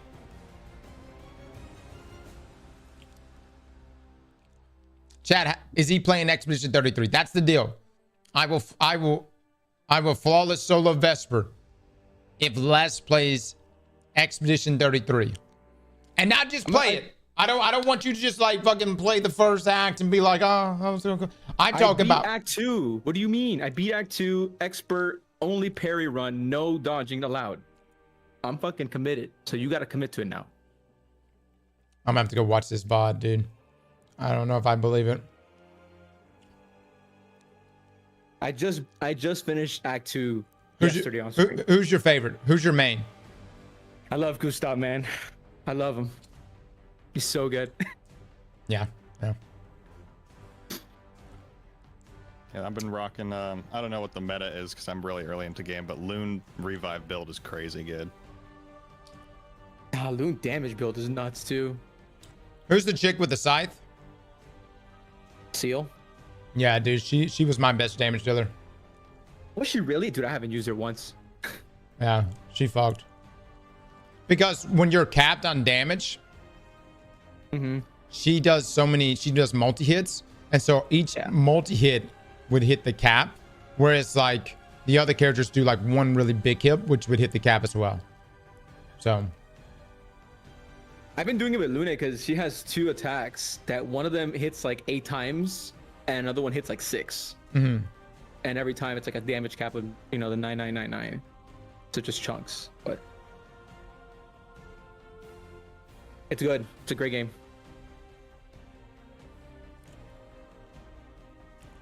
who the fuck is Loon and Seal? You don't know who Loon and Seal is? And Loon and Seal. I'm gonna bet money that Lodi will be the new emissary. That's why we're getting all this emissary lore now. Dude, I'm telling you, Lodi is evil, bro. Really? Y'all think he's evil? I think if he's not already evil, he will be evil. He's the gardener. At the winter. What if he's just a really chill dude and he's just trying to like better the world? What is it? Is it the glasses? Why do y'all not like? I think people don't like him because he looks like Salted Grip. Oh. Wow, I didn't think about that. Interesting. Actually, I like Lodi a lot as a character. He's great, but I do think he's getting set up to be a villain. He has to be. That seems so elaborate though, huh? Cross. Now that we have you here, what do you need to see to be fully erect? That's the thing, dude. That's the thing. I'm like, I don't even know what I more. I need to be shown just. Here's the thing. Last year we were at all hype levels. And like, I know like people are like, oh man, I hate people ragging on Destiny right now and being doom and gloom. We're not necessarily being doom and gloom, but be quite frank, I've had many friends leave Destiny. Many people that used to make content for Destiny. When was the last time Sir D made a video on Destiny? When was the last time Cool Guy made a video on Destiny? When was the last time TV made a video on Destiny? Dude, like, here's the reality, man. So many people have moved on. And we're not even talking about the people that are in our friend groups. Okay? So, like, I want to see something today that's going to make an easy conversation point for me to call up one of my buds and be like, hey, dude, you ready to lock in for another year? And maybe that's an impossible task for Edge of Fate. Cool Guy has health issues? No, Cool Guy's fucking balled out on Marvel Rivals. That's what happened.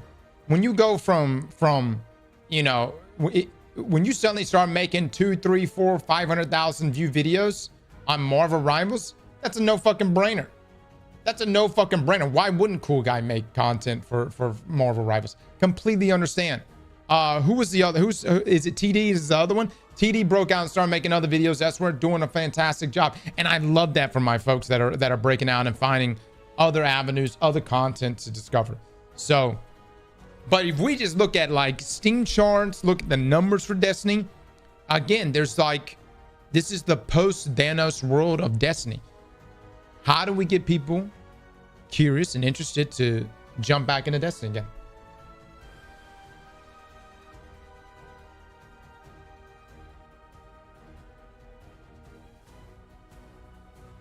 Jits with the 5. Thank you so much, my man. Edge ain't gonna be it. We'll see, man. We'll see.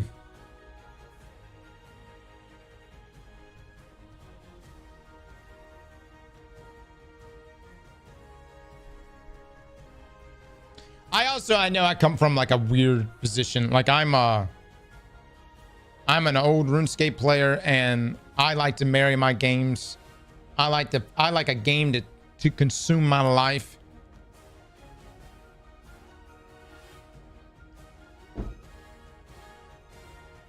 Red sub glass. I don't think we're gonna get that now.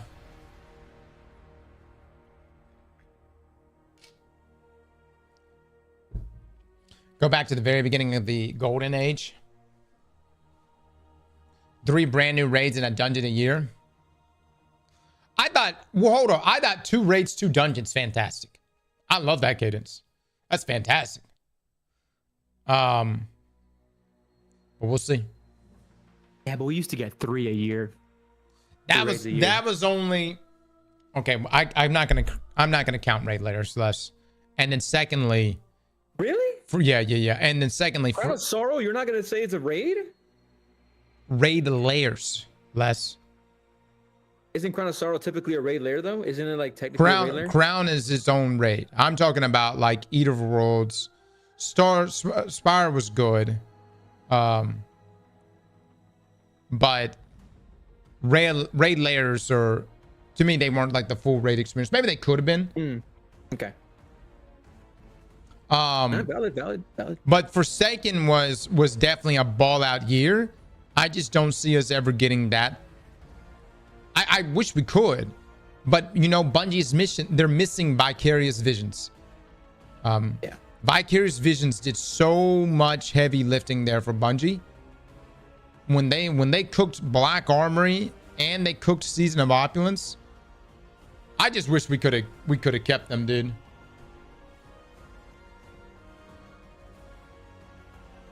I don't know, man. I'm in the minority of, I don't know how people feel, but I would have preferred a dungeon instead of a destination.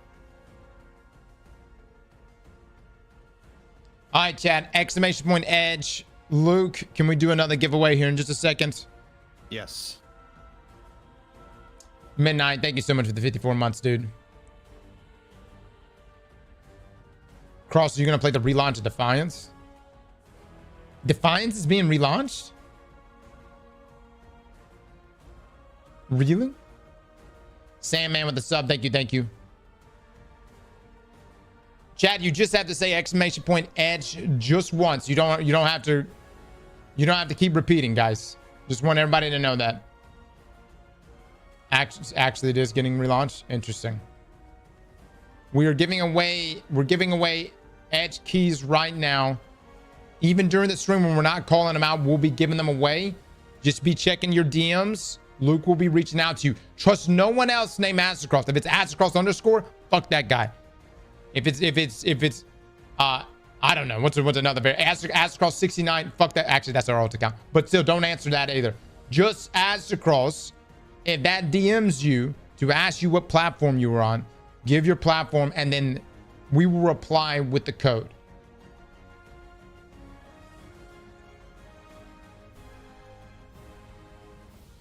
Defiance has been back up for over a month. Gotcha. Luke, can you call out the winner? I'm going to use the restroom chat before we get started. Yeah, pulling a wheel right now. Good luck, everybody. Conte 2K13. Congrats. Luke, how are you doing? Dude, I'm trying to get through this heat that we got here in Dallas. Dude, tell me about it. That's why I'm going to Buffalo, man. Jesus, dude, it's too hot here. Oh, are you moving actually? Oh, no. I'm just going for the week. Okay. Oh, I see. I was like, no. Yeah, no, it's super hot, dude. I've been doing runs like with my schedule. I usually get a run in around noon, which is just, that's the worst time you can do a run. It is. I get like a mile in, and it's just, it's brutal, and so I end up walking for the rest of it. But, yeah, it's been good. Life's been good. And good. That's good to hear. And then what about you? Not much work. Expedition 33. Dude, I've been seeing the Expedition 33 streams, and every time I click on your stream to hop in, I'm like, I know I can't watch. I can't watch. Yeah. I gotta say, man, that game. It's a great game, man. It's game of the year for me. It's game of the year. Yeah. Game of the year. I'm only in Act 2, so I'm still confused on what the hell's happening. Like I kind of have an idea, but until I finish Act 3, I won't know. Brother, I couldn't. Every time I thought I knew what the story was going to be, it was something else. Oh my lord. Yep. It is such a good story, such a good narrative. Yeah. I've been following chat's advice, and they're like, go do Act 3 now, but don't use the uncapped damage pick those. Like actually do the experience like capping, so like you actually see the fights thoroughly, because if not, we're just gonna one shot, I'm pretty sure, like everything. So that's kind of where. What game are we talking about? Expedition 33, guys. Jay Meister with a 5. Thank you, man. Yeah, the music does sound good here. Oh, you mean the music in Expedition 33? Oh yeah. Yeah. No. That game at the Game Awards this year, you're gonna see it literally win so many categories. It's gonna be Baldur's Gate 3 all over again. Yeah, it's gonna be BG3 all over. Oh yeah, I didn't get Miles' OP sword in the beginning either. I was told to skip that, so. And especially with like GTA 6 being moved to next year, I mean, that's not going to get in the way of anything. No. Expedition's got a clear runway. This to me is a top 3 game of all time for me. I have, funny enough, Destiny. I have God of War, PS4 one. I have God of War. I have Wukong. And what other game did I have on there? Liam, buddy, I see you in my stream right now, man. Liam, the crafty creator. Thank you for the dono, bud. What you doing? What you doing right now? Hanging out in the live stream.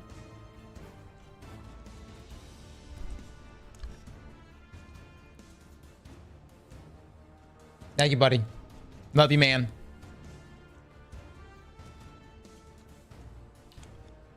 Can you turn down your mic? Don't worry, guys. This is the audio all the way up.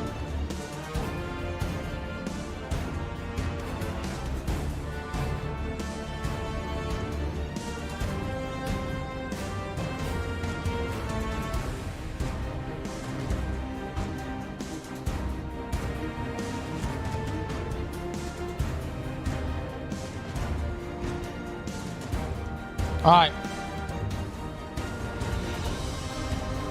Play is dying, like right before our eyes right now. For a long time, for like the past, ever since last year, like with all of the games that.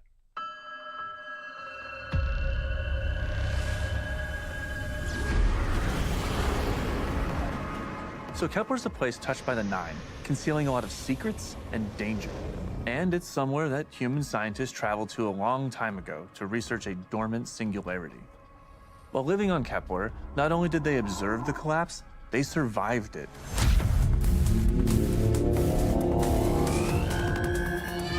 And over time, the ideals of the scientific process they held to were enshrined in their culture, and they came to be known as the Ionians. The Elixni House of Exile arrived during the Dark Age, weary from the Long Drift. They didn't invade Earth with the other Elixni houses. Instead, they sought a new home, which they found alongside the Ionians. But the dark matter that permeates Kepler and that they converted into the ether they need to survive ended up being toxic. So when the Ionians failed to cure them, the house rose up under an archon claiming to be blessed with prophetic sight. Now, the House of Exile is full of zealots. And they'll stand opposed to the Guardian as they walk the winding pathways of Kepler, learning more about what called them there in the first place. Guardian's paracausal power acts as a catalyst for the normally corrosive force of dark matter. These new powers will allow them to unlock long sealed passageways for the Ionians as they make their way to the singularity at the core of the planetoid. So from the start, we focused on building Kepler as more of a dungeon-like destination. It expands on the interconnected world design of places like the Leviathan or the Shattered Throne. As you fight your way across Kepler, you tap into dark matter abilities and unlock enemy tech that expands your navigation and aids you in combat. These are all about going places you would normally think are out of reach. Matterspark has you turn into this wild ball of arc energy. It's like nothing we've done in Destiny before. The Mattermorph ability lets you twist the objects in the world around you. With Relocator, you've essentially co-opted the Fallen's teleportation networks and can use it to cross gaps you wouldn't have even considered before. It'll be the small tells, an open vent, a broken window, things you want to remember because you might be revisiting them later. Abilities can be upgraded, so as you unlock new perks, you can chain them into your build crafting in clever ways. By far, the most game-changing is one of Matterspark's upgrades. On Kepler, it lets you turn into Matterspark the same way you'd summon a sparrow, wherever and whenever. It will optimize not only exploration, but also combat on future playthroughs in super creative ways. There are tons of cool combinations. You can suspend an enemy with Mattermorph, bend a path up toward the sky, and then in mid-air, leap into Matterspark to dash across the arena and arc chain a group of enemies. The team has already seen players pairing abilities with different exotic perks and aspects to create some really crazy builds. We know this is only the beginning and can't wait to see what happens once players get their hands on this kit. Okay.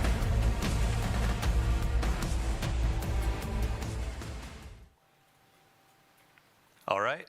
Hello, welcome to Bungie, and welcome to our Destiny 2 Edge of Fate live stream. This will be the first live stream that we have leading into launch.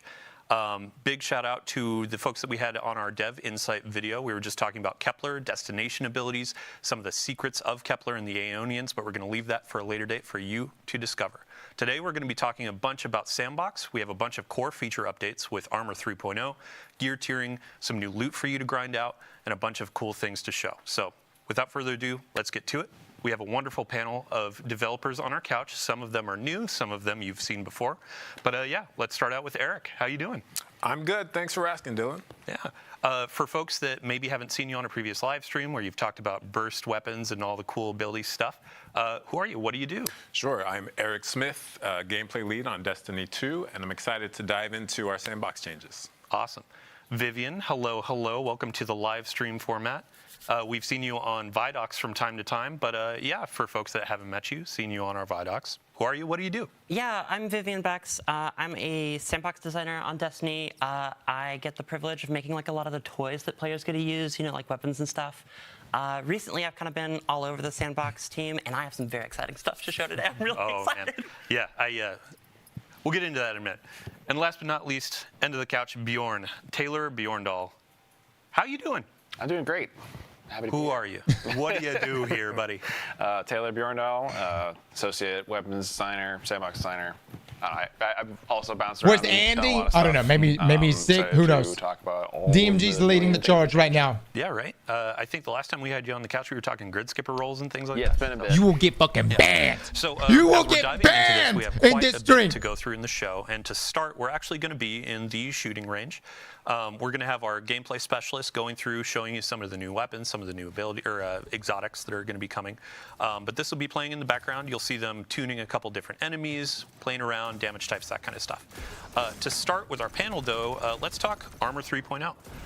Eric, if we can talk about, like, where did we start with ammo? Where was it back in the day? Where are we going? What's the high-level vision for our changes? Yeah, so when Destiny 2 launched, we had armor in the game, but there were 3 stats. There were no mods available. And then with Shadowkeep, we hit Armor 2.0, where we added 3 additional stats for a total of 6, and armor mods as well. And this is the next evolution for the new saga of Destiny 2. In Armor 3.0, we are adding, or we're reworking the stats. We're adding set bonuses, and we are adding gear tiers as well. Yeah. And the kind of the goals with Armor 3.0, so one, we want to make armor more exciting and desirable. When's the last time you saw a purple armor dropped and you were, thrilled to go pick it up and see what was inside? And then we want to rework the stats to make sure no stat is left behind, no stat feels mandatory, and give you further depth of build crafting in your armor roles, essentially. Yeah, and then an underlying goal as well that I've seen you execute upon in the team really is approachability. There are a lot of new UI tools where you're hovering over perks, stats, all that kind of stuff. You're seeing actual percentages, you're seeing more full descriptions for things, helping newer players or returning players get reacquainted with the sandbox of Destiny. Yeah, in this release and in coming releases, we are absolutely focusing on making the game easier to digest and understand what's going on. And this, looking at the shooting range here, is a great example of this, like where I can just go and see how much damage I'm doing, and test out my weapons, test out these builds, and see the This is going to be invaluable, guys. My new armor and whatnot is giving me. Yeah, and you can load in here with a full fire team of 6 if you want to check out raid boss damage, or just come in here by yourself if you're on Discord talking to friends, shooting the stuff. So let's really quick talk about stats. This is one of the major overhauls. A couple things are leaving, a couple things are being added. Really quick, if you could get a quick scroll through some of the stats, go ahead and give us. Yeah, so we've removed some stats. We've removed resilience. We've removed recovery. Mobility. Yes, and mobility. So instead, starting from the top, we got health, then we have melee and grenade, super, class, and then our weapon stat. So this is an entirely new suite of stats, does different things. All of our stats now, instead of going to 100, they go to 200. So once you go above 100, you get an additional benefit put on top of the 0 to 100 benefit. And these, on the ability side, we are giving you kind of your uptime and how much energy you're getting in the 0 to 100 range. And then the 100 to 200 range, we're increasing things like damage, things like survivability, which is somewhere we've never really, gone into. And it's going to really give players more tools to customize their build, kind of pinpoint single, like, I'm going to be this badass grenade thrower that's just doing shit tons of grenade damage, or I could be more defensive or more weapon focused and all of this, right? Yeah, we haven't had like a weapons stat before, and it's sometimes been you'd have to like hook into the artifact to make like a true weapons build, and we've kind of pushed further into that world.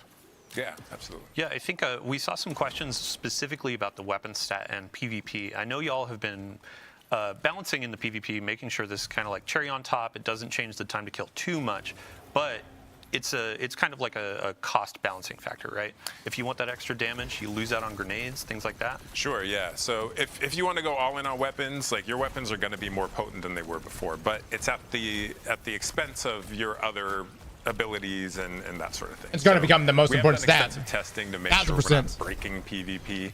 That said, in the first day that this comes out, the the amount of hours being put into this by genius members of the community is going to dwarf what we've done. So it's a little bit scary how much change we've actually put in. We're gonna find some busted stuff. The entire game.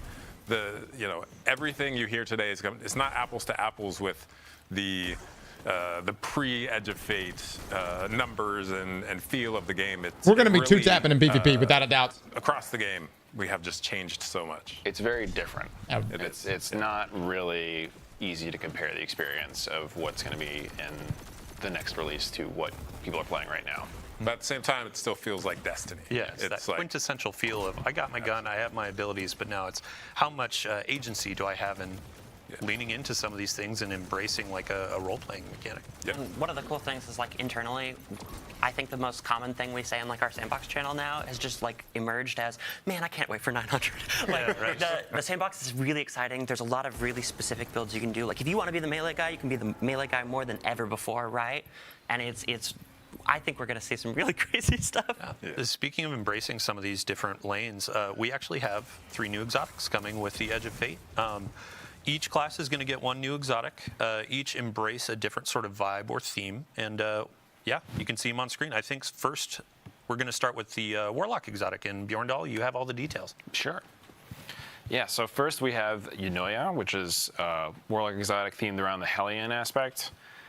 What this does is after your Hellion fires, after a certain amount of time, the projectile is going to shatter into a bunch of submunitions that will like seek nearby units and scorch them, and so it kind of like adds a little bit of like skill play to something that was kind of more of a passive aspect in the past. Yeah, and I think in the shooting range we can see like it can be both a single target or a group sort of ad clear exotic, right? Yeah.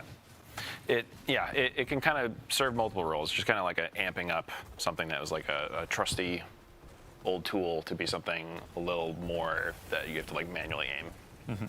Yeah, and you can like, because it like splits in mid-flight, you can kind of like control your spacing to like control the grouping of it. If you want to hit one target, you know, if you're at the right distance, you'll hit all 5. Yeah, and they'll like burst way earlier than before. Okay. Or if you like get way back, you can just blanket a region. Love it. Yeah, and we can see on the screen too, like some of the looks of the exotic and the Hellion have changed. Yeah, so like while you're using the exotic, not like we haven't seen it before. Itself, like the little solar buddy will have the same X that the gauntlets do, so it's like a nice little nod to like match the exotic. Love it. This thing looks so metal. I'm like so about having that big gas canister. No one's gonna use this. Having that like flamethrower Warlock. I mean, people use it. Trust me. Cool. I may have to start switching play Warlock. Love it. Next up, I believe we have Hunter on docket. Yeah, so the Hunter exotic is Morai, which is a strand-themed exotic that's about your threaded spike and tangles, where you can basically like yo-yo a tangle from out in the field back in your hand and then throw it again. So the way this works is if you have a tangle out in the field and you throw your strand Hunter melee at it, it'll pop the tangle and then bring one back to you that if you catch the spike, you'll get another tangle. So you can like duplicate a tangle, which works really well with a lot of Strand Hunter aspects like Whirling Maelstrom and just like the existing tie-in with like grappling to a tangle. Oh boy. You get like even more mobility and a lot of like ad clear potential. And also it will I see the vision, man. More energy. I see the vision. When you catch it as well. So like even if you don't hit anything or you don't grab a tangle, so it helps you keep that engine going. Brings the tangle back to you. The strand energy attached to the threaded spike. So if you grab that, I love how we're rewarding that like perfect grab. Yeah.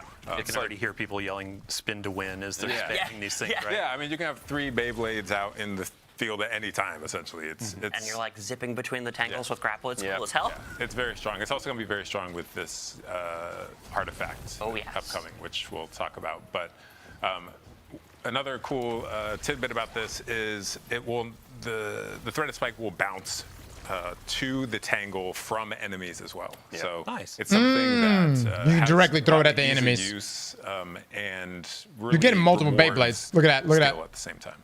Yeah, I think before we move on. Okay, it didn't do it that time. We'll get to you in a second. Really cool. Okay. I do want to talk about Gambler's Dodge. In the last TWID, we talked about a bunch of abilities changes, exotic tuning, that kind of stuff.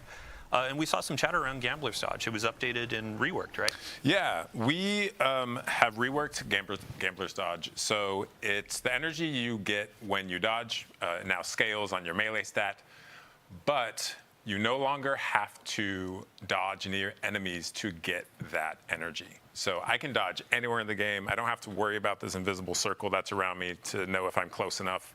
It is going to feel more consistent. If I build into melee, it's going to feel more powerful. There's also, Taylor, you were talking about the multiple charges, right? So if you, like our bar for a lot of this stuff is if you are at 70 stat, you'll get the full refund like you used to. But if you go beyond that, you'll actually get a little bit more, which most of the time doesn't matter. But like if you're using like a Affinity Spade or any of the multi-melee things or Stasis Shurikens, it'll go up to like 1 1/3 charges.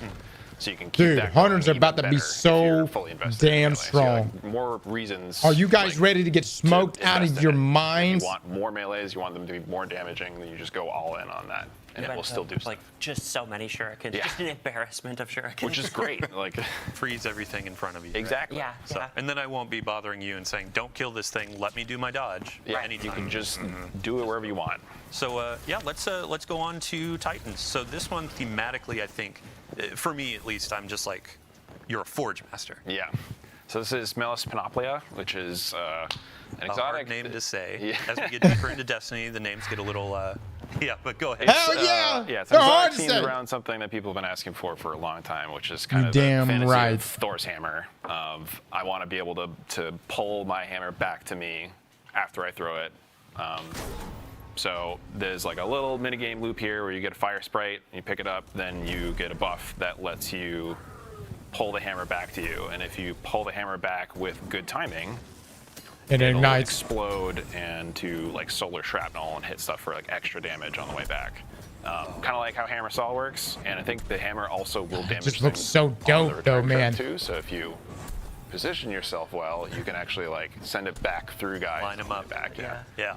Yeah, we've wanted to do this for a long time, but it's been kind of a scary, complicated. Yeah, it's hard to balance this sort of thing where it's like it returns all your energy, but it also, you can pull it back to you at any time. So Alex, our designer, really knocked it out of the park as far as it came out so well. The balance and the activator and the performance. Yeah, the performance. Yeah, you were talking about the animation, right? Yeah. Before this. I love the performance on this thing. We've got like this beat where it's like all this magnetic like handshaking. It feels so good. We actually did like a new tech thing on this where if you're like looking off to the side, we kind of move the player's hand a little bit, so you're like still kind of actually pulling the hammer.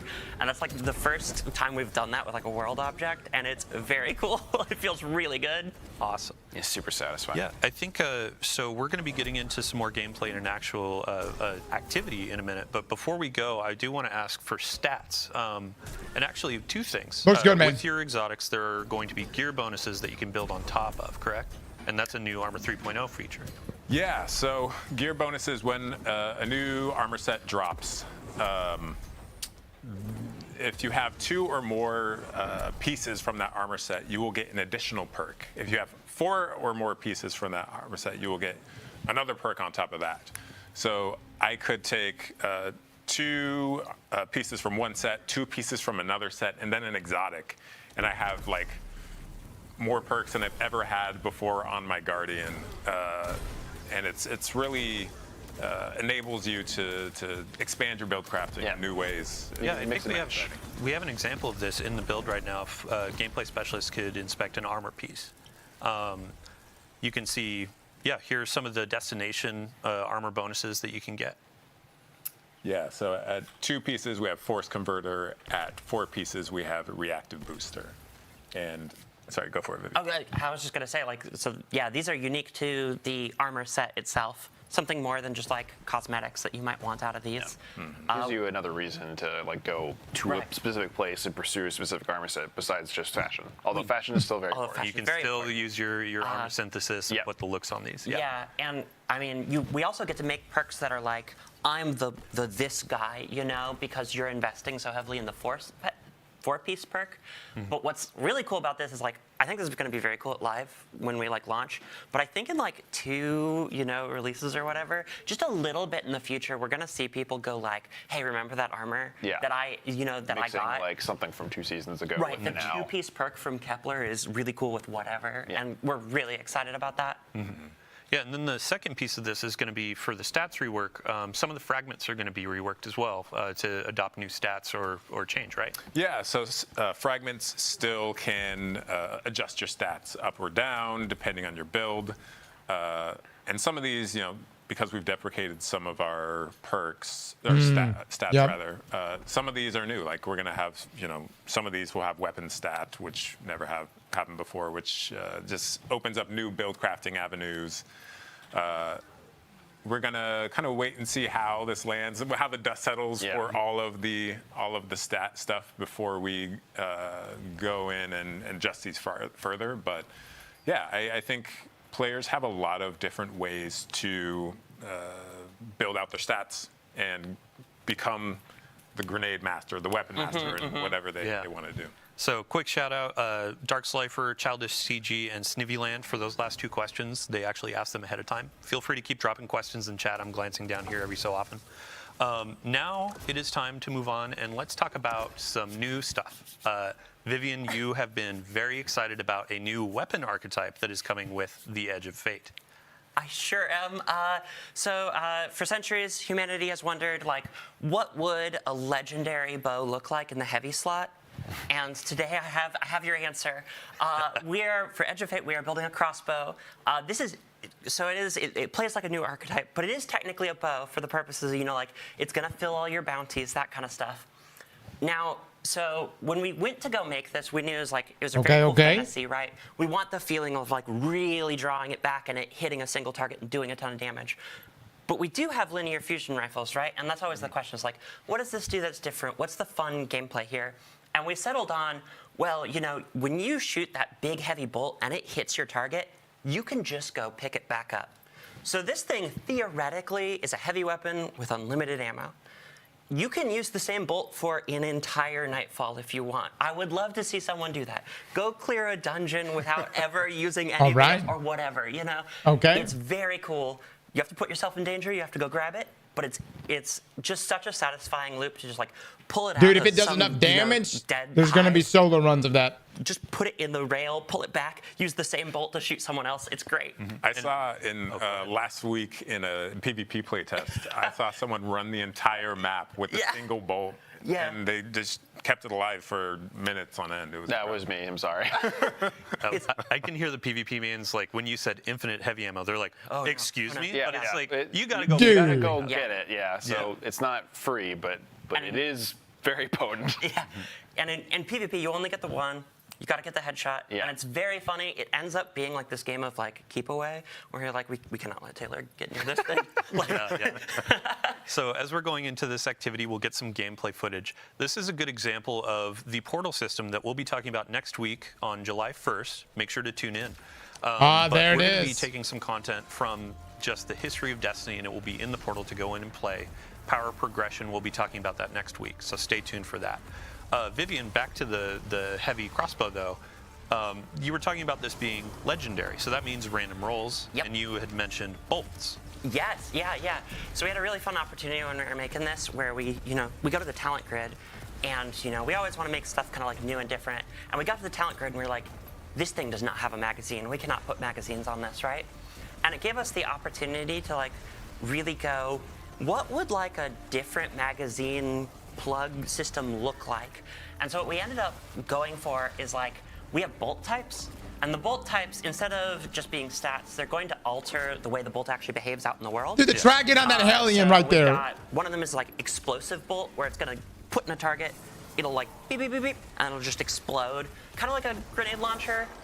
And then we have my personal favorite is that we have serrated bolts. I remembered to say the shipping name this time. Oh, you can say, if it doesn't have 3 names, it's not real game dev. Yeah. I never know when things go live. I never know. I'm like, oh, you guys know better than I do the names. Go ahead.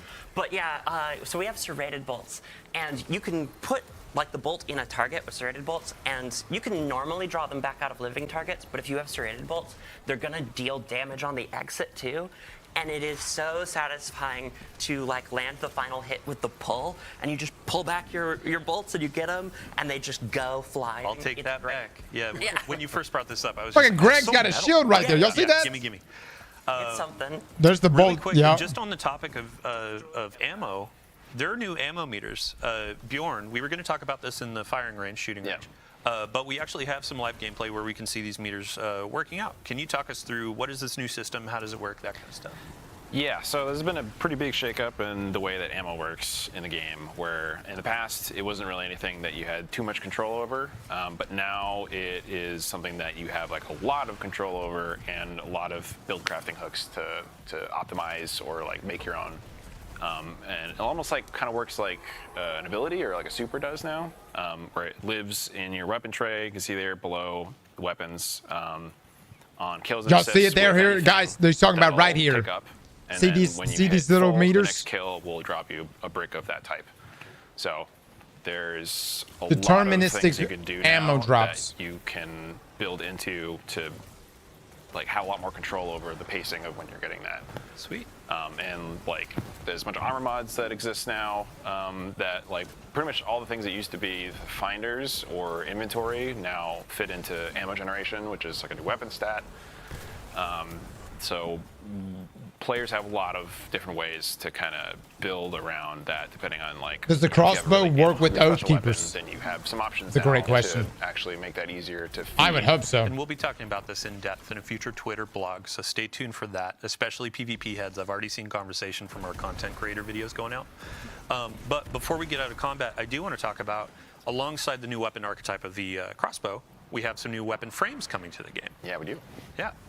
So let's start with the hand cannon. All right, yeah. So we have the spread shot hand cannon. It's like a big, chunky, beefy hand cannon that fires shotgun pellets. Very close range, but hard hitting. Can two-tap PvP. I'm a little afraid of that, but you know, But I'm it's sure it'll close be range, great. right? Yeah, Like- it's very limited. It's like a sidearm, like big punchy sidearm, but like even less range than a sidearm.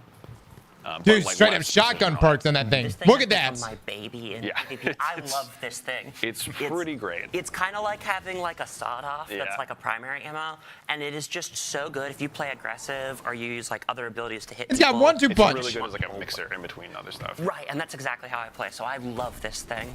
And second, so shout out to Sammy Cat, resident bow lover. She does full solo dungeons, HUD off, bows only. We have a new bow frame that's going to be coming. Yeah, so we made a longbow, which is like a big, heavy war bow.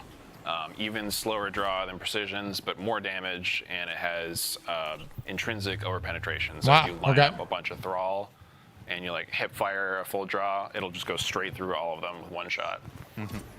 I love that our damage numbers have been squished a little bit, so they actually mean something now. Because if you look at how much damage this bow is doing compared to like each one of those pellets in the hand cannon, Yeah. Right. like when like in the live game where it's like I did 20,000 damage with that shot, I was like, Yeah, the it's numbers- hard to compare. Yeah, Right. starts Yeah. meaningless. But for me, we've just changed so much, and I can't overstate like how.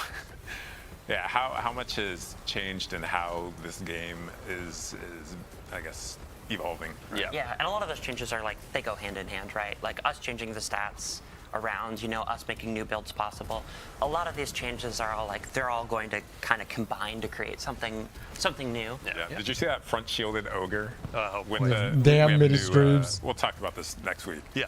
But the new Banes are incredible. I'm very excited for players. Oh boy, yeah. play with New banes, new modifiers, all that kind of stuff. And then the final weapon we got on tap is going to be a special weapon, another burst, shoots explosives. Yeah. Ooh, yeah. I know a lot of people are big fans of rocket-assisted sidearms. Now we have a rocket-assisted frame pulse rifle. So that's Got massive arms on similar him. role, but a little bit different. It's a little more ammo hungry than the sidearms. Got a bit more range and hits a bit harder. So it kind of fits in between like a fusion rifle and a sniper rifle. Also kind of fires a little bit differently than pulse rifles, which is interesting, just because like all of our pulse rifles have like different burst delay, but when you're firing, each pulse, they all have like the same rate of fire. Look at that. Instead of being like the, it's like a bop. So it Yeah. feels heavier and it's firing these like big, slower projectiles. Oh, it looks like it so does a shit ton of feels damage. chunkier. Thank you for doing a Dave Samuel impression there. I aspire to greatness. Yeah. This thing is like real cool. It's real heavy, but it's also like, you know, like we said, it's like pretty ammo hungry. One of the cool things about 900 is like we have the ammo stat. You know, you can build into that. You can eliminate that downside, and now you can see it working. Yeah, same for the longbow too. Like there were some perks on the random rolls that you can go in. Yo, this is gonna less be than meta, draw though. time. Like, That's sure, so it's still strong. Gonna be a little bit slow fiery, heavy hitting, but there's a bunch of ways that you can build, craft, and tune these things to feel good for your play. Like you have like one for all or other things that care about hitting multiple targets. Yeah, right. So as we're going through this transition, we actually have a bunch more to cover, and gear tiering has been top of mind for a lot of players ever since our reveal stream.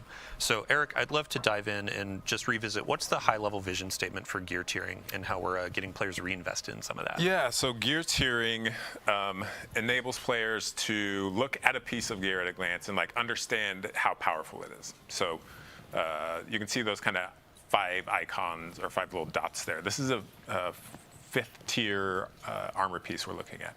And the stat package or the stat pool that each piece gives is going to depend on the tier. So you can see at tier 1 is going to drop between 52 and 57 stat totals. And then at tier 5, you are guaranteed 75 stats plus stat tuning, which lets you kind of add some. Yeah, shout out to, there were a bunch of folks that were asking, what are stat bands? Because in the game right now, it's what is low to a given player. Like 62 feels low, but an actual definition is like 58 or lower. Yeah. In the game now, we have UI that tells you exactly what are the stat bands for each of the tiers, so you know what you're looking for as you're trying to build a 200 or 150 or whatever you're looking for. I'm sorry. Oh, go ahead. I love that we did this because this is the most common question I get in my clan that I answer, and I love that you could just go see it now. Yeah, having information in the game is great. I think the biggest thing about this is that because the bands are a lot narrower, you have a much better expectation of what you're getting like before you even start the activity. So, like I know a lot of people like you go into a master dungeon to farm some artifice armor, and you don't know if you're going to get like 55 or 70. Yeah, it's like an extremely wide range, but like that takes a lot of time and effort to get through. So now it's just like you're going into the toppest end difficulty thing to get tier 5s. You know exactly what you're getting. Yeah. So it's significantly more likely that when you get your drop, it's going to be something valuable. It might not be valuable to your exact build, but it will be valuable. It'll be the stats total that you want. Yeah, yeah. Eric? Yeah, and with the new portal system, which we'll talk about next week, you're going to have a score goal that you want to hit to get that exact armor piece, and it's like more targeted farming or more targeted. You know, if I want to chase a certain thing, like I know what I have to do to get it, and when it drops, I know what it's going to give me. I like that. As far as the total value, right? Yeah. And it's just much more clear and exciting. So. And I really like, we're mousing over here, the armor archetype. We now like display what things are going to be high on it and what things are going to be low. And they're like a little further apart where things are going to be spikier now. And so like, if you want to really max out stats, you can just look for that, emblem. You'll know what your armor is kind of like going to be good at.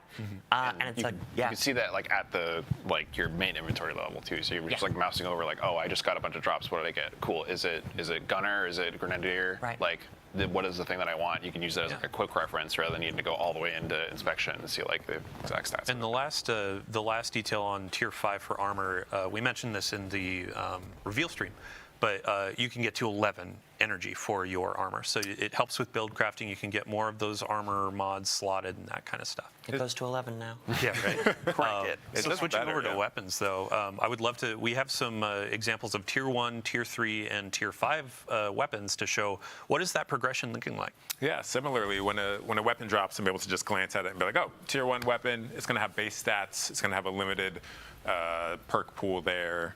But then you can see at tier 3, we now have 2 enhanced traits. We have some of our columns are going to have more perk options in them. And then tier 5, so this is a tier 3. And then tier 5 is going to have even more. Like look at the options here, and so much enhancement. And we tier 4 you get the enhanced weapon mods too.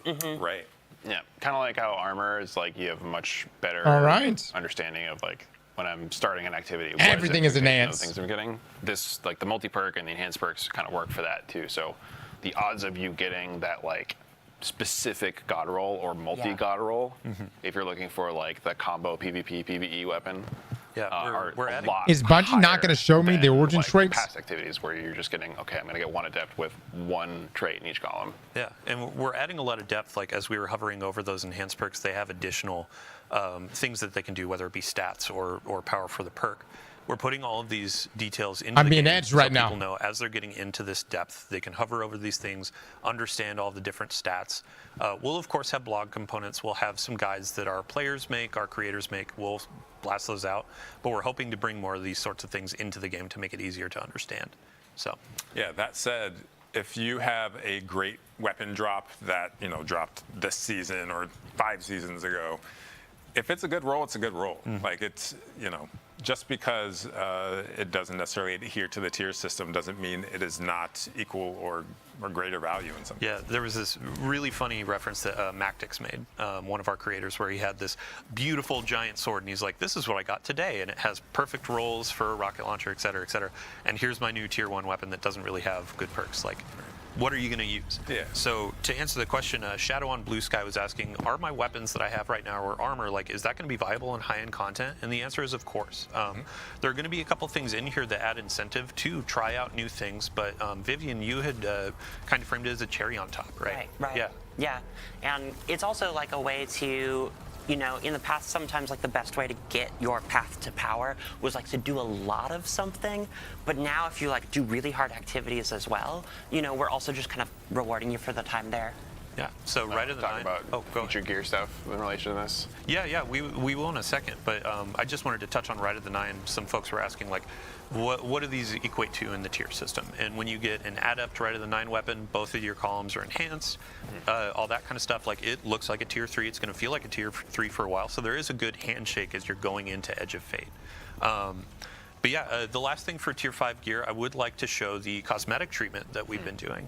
We showed this in the reveal stream, but Tier 5s have an awesome new shader treatment and also kill effects. Yeah, so these basically on the weapons, they'll come with like a fancy shader on it, and then something almost kind of similar to what we do with Sweaty Confetti, but now it's like a specific slot where it's a custom kill effect that only comes on the Tier 5 variant. Yeah, and you can see with gear tiering, it's kind of learning a bunch of lessons through the years of Destiny. Like, kill effects are really cool. Players like this. Now we have a new slot for it. Players really like hollow foils as a chase in the game right now, and now we have Tier 5s where you get sort of a hollow foil style treatment for it. So it's been really cool to watch y'all develop this over time. But to your point, this actually is a good segue into the next section where we're talking about new and featured gear and our artifact. So Eric, if you want to take the stage, what is new or featured gear? Yeah, so our new gear, when we drop new weapons and armor for a season or for a release, that is going to get a bonus. It's going to be a little bit stronger than your other options. So on the armor side, you are going to get a damage resistance bonus per piece you have equipped, and that is, it kind of scales by gear tier. So if I have 5 tier 1 armor pieces, I'm going to have 5% damage resistance against everything. But if I have 5 tier 5 gear pieces, I'm going to have 15% damage versus everything. So I guess, yeah. So it is something that allows me to have a little bit of an edge. It's a very small amount. It's a min-max sort of situation where if I wanted to, I don't know, man. It seems significant for me. Like, I'm not at a huge detriment. Right. But something that gives you like that little bit of edge to like inch out into like the highest tier stuff. Bro, no, little bit, baby. A little bit more damage. This is significant. Speaking of damage, so you can see that the max is actually 10%. This is a clarification. We invited some folks into the studio to look through all of this. The original number was 15%. It's actually 10% on your additional damage when you get all your tier 5 weapons equipped. So again, cherry on top. where it kind of gives you that edge, and also it gives you a way, kind of like in earlier releases where you walk out into the tower and you're wearing all your raid gear. You're kind of like peacocking, as y'all have framed it. And now it's, oh, hey, I have all tier 5 gear. This shows like, not only have I mastered this content, but I've earned a bunch of really cool stuff, gotten all the gear I want, and now I can carry my team through. So, when it comes to the new gear as well, what's the way that you identify that as a player? Yeah, so if you see that little kind of teal icon in the top left corner of the armor piece, that is going to that's going to tell me that it is in the new gear pool. So it's not only gear from this season or release, but it is also gear. It's like a collection of exotic pieces as well. Yeah, if we hop into the collections really quick, there's actually a new section that's going to show, here's our featured gear. So if you have some things from previous releases, those are going to be a part of the building or build crafting as well. Correct. A note for any newer players or returning players, some of these things are actually like, you can go to Xur, try to grab those. You can go into Rite of the Nine. Emissary is going to have a few things like Graviton Lance. That's a great thing to pick up before this new release starts, so then you have a little bit of an edge going in. Yeah, if y'all screenshot this, you can start hunting this stuff down right now, right? Yeah, and we will have follow-up blogs where we're going to go line by line. I understand, like, this stream has a lot of data. It has a lot of numbers, that kind of stuff. Big lists of gear. We'll have a full bulleted list, not just in TWIDs, but in patch notes as we keep going. So I think with that, we can go into the artifact as well. We'll return back to this point right here, guys. I'm curious about that. Yeah, so the artifact this time around, we're going and we're exploring Kepler. So kind of going with that theme is we wanted this to be kind of like, scout the wild frontier. And so to that end, it's kind of a little longer range weapon-wise than some of our recent artifacts. One of the other themes that we wanted to get was this is gonna be me and my fire team, So if you're scouting solo, we have stuff for solo. If you're scouting as a group, we have stuff as a group. Then lastly is we made this artifact a little more weapons focused than we maybe normally do, because we wanted to kind of highlight that kind of the Guardian's kit, kind of down to earth, kind of weapon stat especially. Some of my favorite perks in these are in the 5th column. There's that first one is Radiant Shrapnel.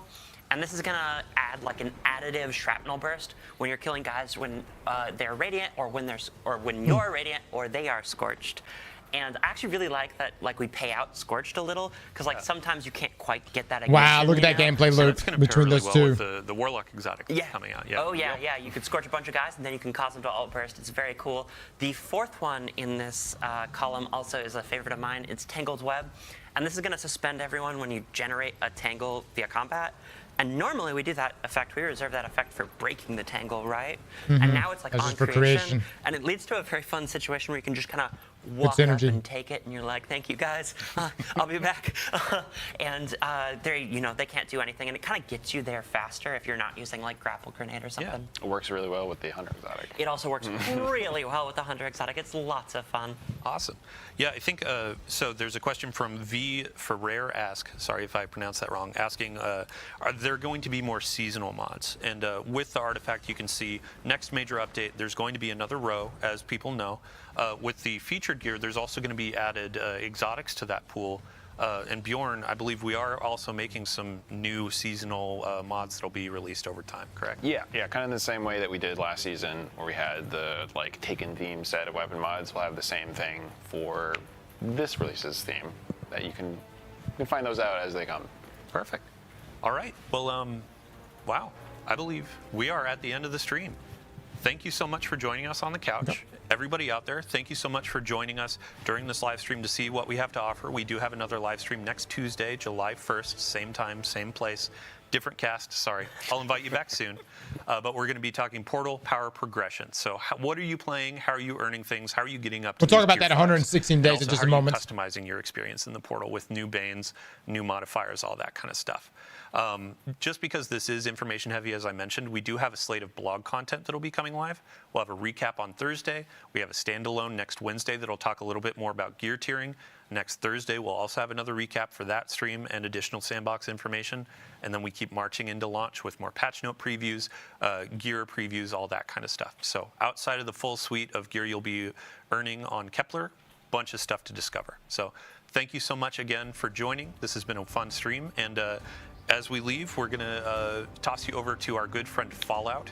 He's going to be talking through a bunch of what we said today. He was one of the creators that we invited to Bungie with hands-on, so he can explain some things.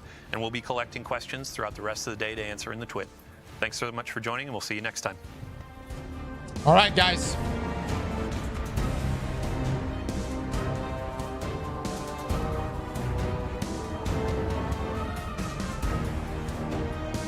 All right, hold on. Let me pull up the YouTube stream so I can shift back and forth. By the way, go check out Fallout. I think they're going to be hosting him up right now. All right. How we feeling? How we feeling, guys? What are our thoughts? Hold on. Les? How do we feel? Hold on, actually. That was a waste of time, Cross. Hold on. Whoa. Let me run to That was a waste. We've already known this stuff for 2 weeks. You guys already played with this stuff. You're supposed to show us the new stuff. Now that's the whole point of these streams, is to show us the new stuff, not the stuff we've seen people already play with. That's not what we're here for. Well, the crossbow was sick, by the way, though. Crossbow was cool. I gotta admit. Yeah. I don't think we've shown the crossbow, right? The crossbow was cool. That was new. I think that's a cool new archetype. See how it plays out. Crossbow's pretty cool. The testing range, we got to see it in a lot more depth today. I thought that the testing range is probably where I'm gonna live. Go move in there. Right. The armor set they showed. I mean, they also showed off the 3 exotics. You're right. We've already seen the 3 exotics. They showed off the portal activity, which what I really like what they're talking about the portal activity is that it seems like there's going to be a spot on the portal. It's like, hey, are you farming for a chest piece that you're trying to get a tier 5 for? Click this, load in, do it. You'll potentially get a tier 5 from it. And the crossbow is probably I would say the highlight of the stream. I hope it's really good. I'm gonna be honest. The rocket-assisted pulse rifle looks the best. That thing's better. Great. That thing looks like it's doing way more damage than everything else. Speaking of damage, do you notice that all the numbers are a lot smaller now? How y'all feel about that? And I wonder if this is going to be something. Are we finally getting universal damage across the game? Is that what's happening here? Yes. Yeah, that's what's happening. Dude, thank God. All the power is getting squished. So, like right now, the only place that exists in game is in Gambit. So if you go into Gambit, you'll see similar numbers to what's happening here. Mhm. Everything else is altered in some way. So yeah, which is interesting. You should see, they'll match across the game. Which we're actually doing our pre and post testing this time around, chat, in Gambit, of all places. Smart. Yeah. No, we'll be making a video about like breaking down all the melee stuff. That specifically is on Carl just because it's a comparison. But when we do get into pre-posts of like, here's what they look like before after, that will be in Gambit, which is going to take a while. One of the things I was talking to Luke about, Cross, is that I kind of wish the crossbow pickup was automatic and that you can pair with powerful traction so you can kind of build into picking up the crossbow shots with your like class ability. Instead of having to go over there and interact with it. I was kind of hoping that would be the case, but it is what it is. My main thing with the crossbow is I hope, because it's a weird thing because Leviathan's Breath exists too. And so like I want it to feel chunky. Because Leviathan's Breath, when you use it, like you know that weapon is a chunker. I'm curious to know where this crossbow is going to fit into that. So the portal looks pretty cool. They showed off the tier 5 loot. Let me just say, the more and more I see of tier 5 and all the benefits that it comes with it, like, and let me just bring it up. How do y'all feel about the seasonal armor bonuses? Worst idea Bungie could have ever made, in my opinion. Really? Dude, 10% is the difference between you beating a raid day 1 and not beating the raid at all. Think of Caretaker, War Priest, and Witness. How much 10% would have done for a lot of teams? I think it's not a good idea. It was interesting that they said it's going to be a cherry on top when those values are definitely way more than a cherry on top. Like that's significant. But hold on. If you want to incentivize me or push me to go grind, those are the numbers that are made me. I mean, like the thing is though, what's the time commitment for a full set? Because you're not just getting a full set. You got to get a full set with the right stat distribution. Potentially even just having a set if you're trying to take advantage of build sets to begin with. And it's gonna have to be tier 5. I mean, obviously you're gonna want to take tier 5 anyways for the damage resist and the increase in damage there. But it is significant. But the thing is, if they didn't make it significant, would we have even? I guess we would care, but it wouldn't be an upfront stressor for us. I personally believe that the loot, once we have it in our hands, plus the 10% bonus, I mean, I'm not going to turn down an extra 10% damage. Especially if I've got a tier 5 weapon that's got great perks and like I love using, that's a no-brainer, a W. But I think the rub is really where you have someone who wants to use their old stuff and now they feel like they're getting punished because, oh, I just like my Recluse more, or I like my other weapon, like my rocket sidearm from the previous. I'm in the party of, if you want me to use new stuff, make the new stuff better. Don't give me. Well, this is significantly better though. That's yes, but what I'm saying is, if it's already good, why do we need this bonus? Is what I'm trying to point out here. If what is already so good. Yeah, if these new weapons are already better than what we have. Oh, so you're saying that if the trait combination is already good enough, then it should be able to stand on its own 2 feet without the need the seasonal for the bonuses. Yes, exactly. I'm gonna be honest. I'm getting straight up Diablo vibes. I just feel like it's a way of pushing you into the new content without flat out telling you, hey, your old shit is not going to be useful. You know, like Diablo or like Path of Exile, when a new season rolls out, like you got to start a new character, This to me feels like it's a form of that without outright just sunsetting your previous shit of a previous season. Yeah, right. Pushing people away from the content. But no. You guys are right. This is as Cobra said, this is not a cherry on top. This is a whole damn bakery. This is significant. This is significant enough for me that we're gonna have to figure out between the launch and day 1 raid how we can get these damn gear sets and pieces, because I think we're gonna need it day 1. Yeah, I mean, absolutely. You can't ignore 10%, and I think that's another stress point is like, because you're only gonna have like 3 days in order to get that stuff. I don't know if we're even gonna be able to. I mean, we'll try. 4 days, technically 4 days. Tier 5 won't be available. Yeah. So yeah, it's a tight bind for day 1 raid, because 10%, again, no joke on a day 1 race. Yeah. They're gonna disable it. Yeah, I'm curious to see what happens. The other topic I'm gonna bring up. So hold on, this featured list right here. What they said it. What does that mean exactly? These featured, like the featured gear, the featured exotic. I think those exotics would be tied to that seasonal bonus, is my guess. Oh my God. So it's a way for Bungie to establish a meta outside of just our artifact mods. So it's essentially Bungie saying, hey, these are the exotics that you want to be using for this given season. Yeah. They're like, hey, we don't like how you're playing. You got to play our way. Dude. Well, I mean, it does seem that there's some thought put into it, because like Polaris, for instance, is on that list, and like we already know Polaris.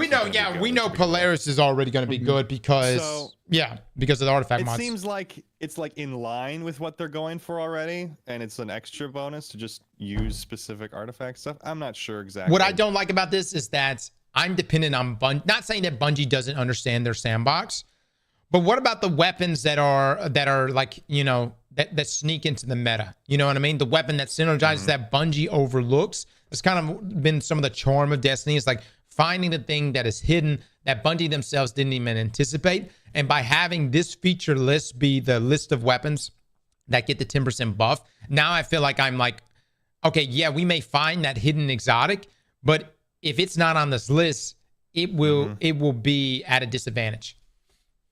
Yeah.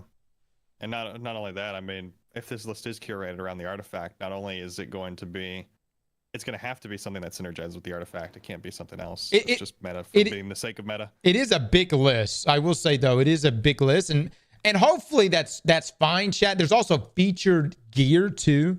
That's also gonna. This seems like this is by the class, and so this is just warlocks are showing.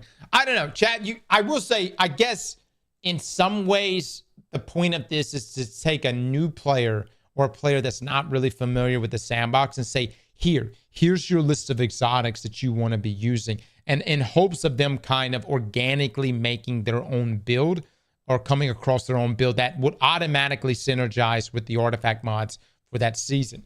I just like the ability to just free reign build without being like, hey, you get more damage or more damage resist with these pieces. This is significant. For me, guys, this is a big, like a big deal, and I'm asking you guys to just tell me what you think about this.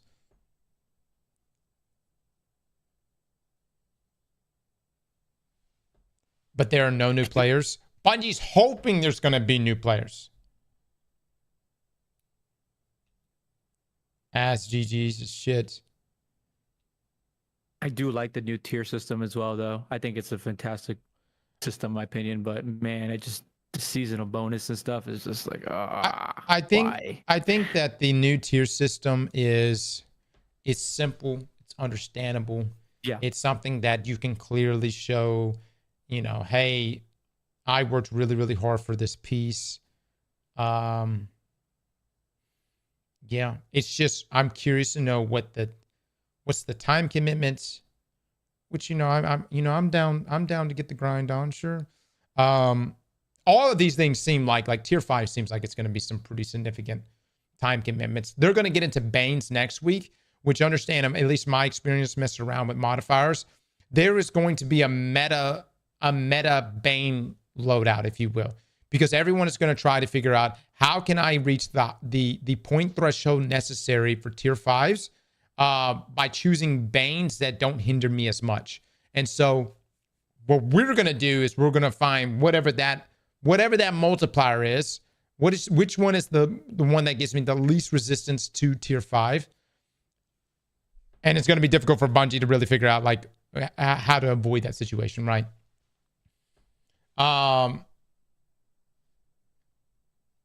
But yeah, with this, guys, you're going to have all enhance.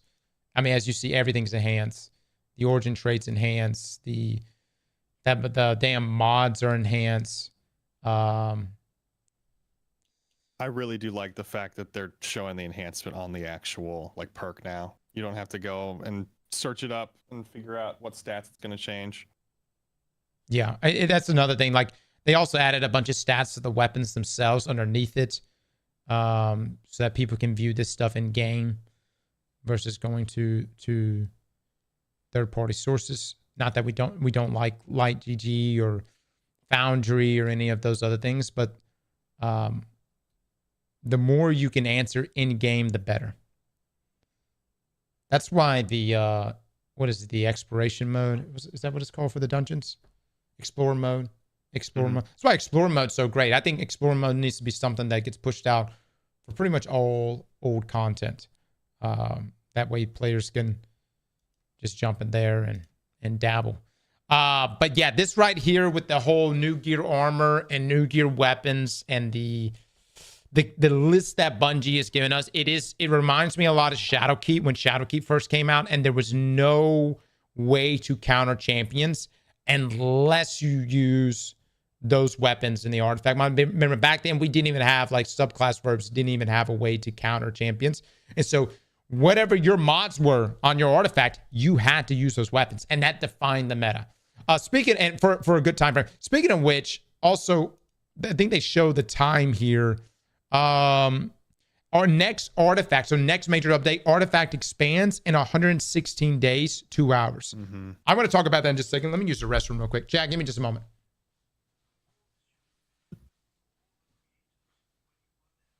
While he's gone, I'll go ahead and pull. I've been pulling giveaways throughout, but I'll pull another !Edge if you hadn't typed it already. Giving away base expansion codes. We'll reach out over Twitch for that from Cross's account.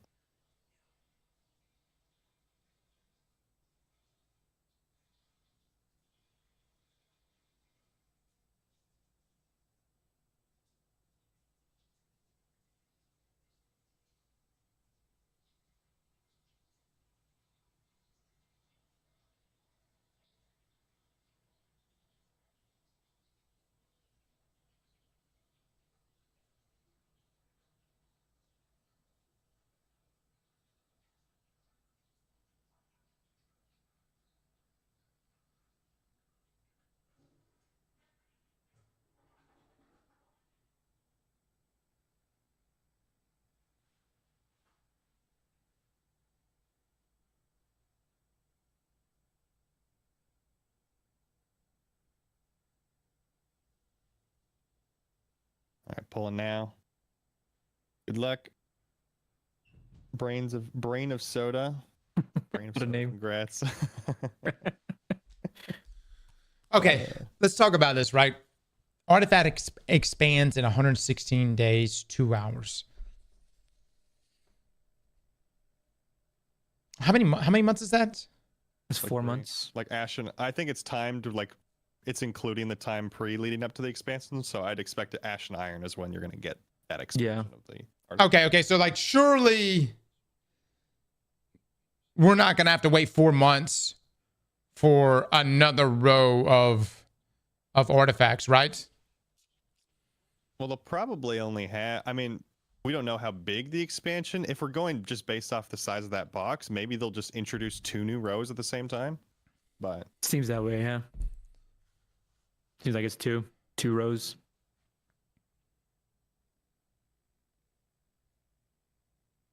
Looks like 2 rows. Okay. My concern is this, guys. Are we getting one set of artifacts for how because like currently right now, not even, let's not even talk about episodes. Seasonally, we got a whole new artifact, right? So every 3 months. Echoes, we've got our artifact that rolls out, and then it adds a row. What was it, like every 5 weeks or something like that? Every act, yeah. Every act. What is every act you get in line? So maybe the time frame is off on this. What is the cadence for this one? 6 months. So we're gonna wait. We're gonna have one artifact with the 5 rows at launch, with 2 more rows coming essentially roughly 4 months in. 3 months. Or 3 months in. 3 months in. Yeah. Essentially, yes. How y'all feel about that?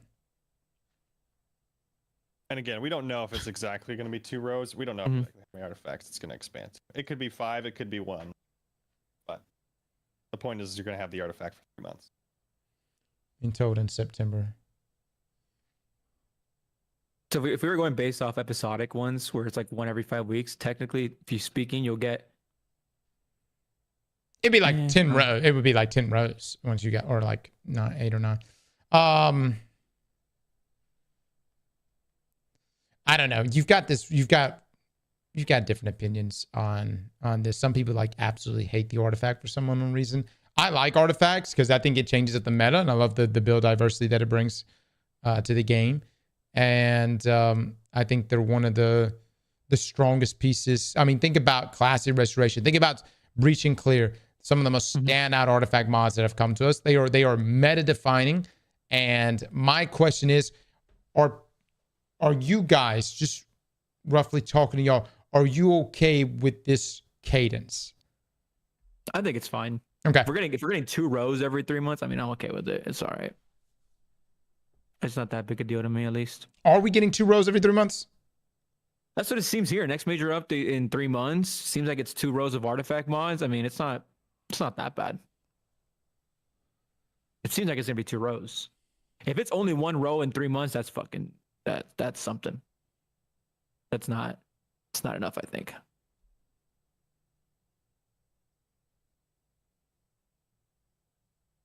$116 days is 4 months. Yes. Okay, guys, let's do the math here. Let's do the math. 116 days from now, what's the date?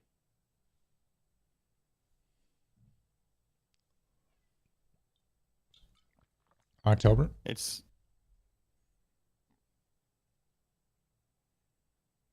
that what we're getting at? Ash and Iron?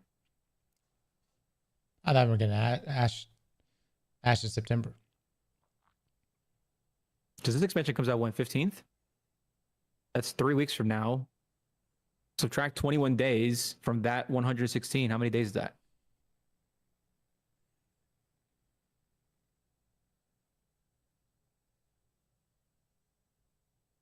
September 9th is Ash and Iron. McLovin with the 5 months. Thank you. Is it past Ash and Iron? What's I don't really know. September 9th is Ash and Iron from what I'm seeing. I think the real question is this. This is the real question. Are we getting less or more content? That's the real question.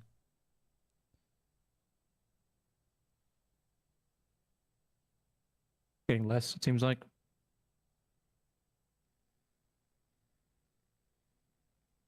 Or the same. And that's the other answer. Or the same amount. You would say less. You would. Sorry, I had to. God.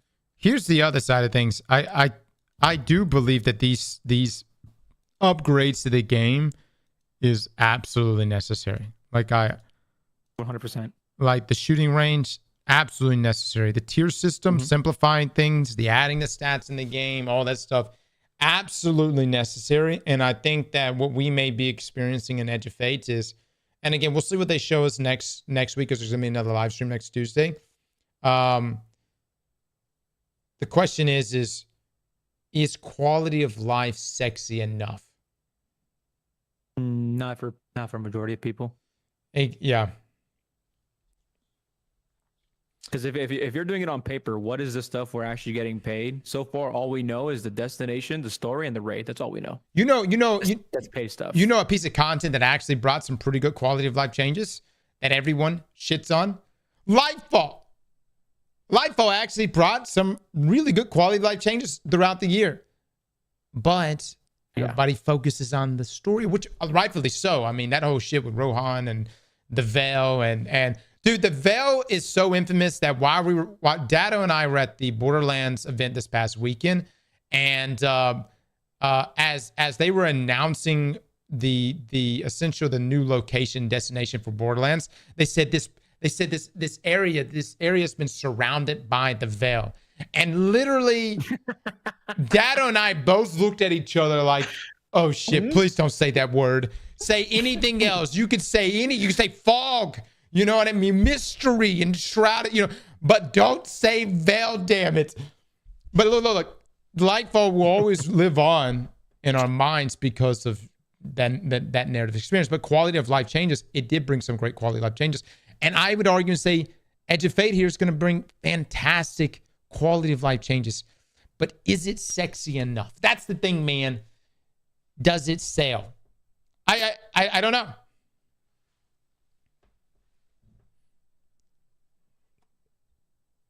I want to bring it up before it kind of gets lost in the weeds, because I don't think anyone's mentioned this before, but did y'all see that there's a 4th ability that they showed in the The trailer? I did see that. Hold on. So I'm actually going to go back to that too, because that's another thing. I'm really focused.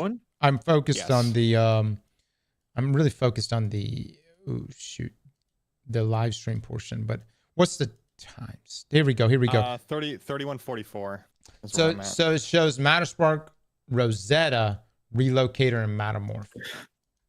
So Rosetta ability right here, decipher Aeonian characters, allowing interfacing with Aeonian devices and ciphers, understand basic words and concepts in Aeonian, allowing for greater range of linguistic interfacing with Aeonian devices and ciphers. Okay. Did we know about that previously? Yeah, we knew about it. Okay. Understand the words, the sentence structures in Aeonian. So yeah, I guess that's why they call it Rosetta. All right, cool. We can we can understand words and shit. That's nice. Look like Maya was in the beginning of the cutscene. Deep sight. Not really a power. I mean, that's pretty powerful, I suppose. If you hold R and you can read Spanish. Looking at the destination, the enemy types that we're going to be dealing. We're obviously dealing with Scorn again, right? How are we feeling about this? The new area, the destination ability suite, suite of abilities, which is essentially what they are, like their destination abilities. You want to know what's crazy? You swap the fallen enemies with Hive, and I feel like people will be so much more interested. Be like, wait, the Hive are here? What's going on? Is Zivu involved? The Fallen were like, okay. I love that the Fallen are always like I don't know. I just feel like they're always just kind of boring. Well, no, it's just always like the fall, like you pretty much can always expect Fallen has been there. You know what I mean? It feels like they're everywhere. Mm-hmm. It's a cool looking area though. We can't deny that. I think it looks pretty cool. It reminds me of Venus. I thought the most interesting part from the Vidoc section was when they were doing they were showing some of the verticality. I don't know if that's faked in trailer or real, but if you can really kind of go down and towards the core of the planet, that sounds good to me. I mean, that's what we did in Encore, and I really liked that. Yeah. Talking about in episode Echoes. Yeah, with the exotic mission. Mm-hmm. No lie, especially with the Vex down at the bottom, I was getting major Echo vibes from it. You know what I mean? Mm-hmm. All right, chat. I don't know, ma'am. We'll continue to watch, monitor, great quality. I feel like for me, the biggest, like if I was to talk to a friend and be like, and if he was like, hey, should I come back to Destiny? What's happening this year? Instead of being like, yo, we're getting a new subclass, or, we're going inside the Traveler. It may be a harder step. You know what I'm saying? Like, it may be like, well, we're dealing with the Fallen. These guys, they done, or Scorn, we've got new abilities, tier armor, You get to be an Arc Ball. That actually may be the best selling point. You get to be an Arc Ball. You can run around and shock shit.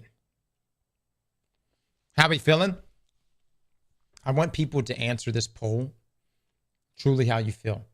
Whatever you heard Les and Luke and I talk about, I want you to ignore it. How do you feel about Edge of Fate right now? This is our way of gauging your level of arousal based on this stream, previous streams, previous content you've seen. I said, what would have been really cool as well, though? Like, if we can take these abilities out of Kepler as well. Like, imagine being able to move platforms like on certain raids and stuff like that. Bro, what's going on? A ball in a raid, Bro, what's going on this year? We got great quality of life changes in the destination. Yeah, but you understand, like, that's normally like a bare minimum kind of deal, and I don't want to come off as like a spoiled Destiny player at this point. But I expect quality of life changes to come every year. It's a live game. It should get that. I expect a new destination to come with every expansion. At one time, Bungie gave us 2 in a single expansion. You know what I mean? So, Shadowkeep, we only give Bungie that out. We only give Bungie that out because that was Bungie's first expansion after they broke away from Activision. Yeah, I don't know if I'd like recommend someone personally to like, hey, you should buy like the entire year of Prophecy up front, but I think it'd be worth hopping back into the game after some of those quality of life changes, even like for people who haven't bought the new stuff, show up just to try it out and see what they like. If it's easier for them to understand, but. Algramorno, thank you so much for the raid there, bud. It's mid and I'm out. By the way, guys, and look. Positivity is important, right? At the end of the day, we're playing video games and that's important, okay? But money is money. And especially these days, people have to choose what forms of entertainment they want to purchase, what they want to invest their time in, especially into. And I like to do these things where I ask you guys, because the reality is you got to pay money to play this content. And there are some things that I feel like you reach for the credit card immediately when you see things like a new subclass. You know, I feel like new subclass, most of the times people are like, I'm going to buy that shit. There's certain sexy factors that have launched with certain annual expansions. And I'm just, you know, I'm curious to know where you guys sit with Edge of Fate. I think the price is the issue. I don't even know if it's even, maybe look. I think that, I just think we're in a weird spot in all of gaming where there is some like overwhelming, I'm just saying like even outside of just Destiny, like there's overwhelming negativity, but at the same time, there's also a lot of that is rooted on something that is reasonable, which is, hey man, this is not really resonating with you. And so it is the job of developers to figure out how can we resonate. I think at this point though, what you see is what you see, like what you see is what you're going to be getting. We'll be getting a raid. We'll figure out what's going on with like Ash and Iron. And maybe this will be a good year of content, but I do believe that a lot of Destiny players are kind of in a wait and see mentality right now. Like I wouldn't be surprised if a lot of people don't play day one for Edge of Fate and just kind of just say, hey, let's just wait and see. And that's an okay place to be in too. It's almost like an investment if you think about it. Pay $40 and you'll play this and what's to come in 3 months. I think it's kind of like the difference, at least the way I see it. It's the difference between paying taxes and buying like a shiny new thing. Like, sure, both can be important, but you obviously, no one likes this. Are you saying taxes are optional? Depends how creative you get. Wow. How good you are with math. Luke, have you been avoiding taxes, dude? Why didn't you call somebody, man? No. Trust me, I paid a nice chunk of change to the IRS this year. No,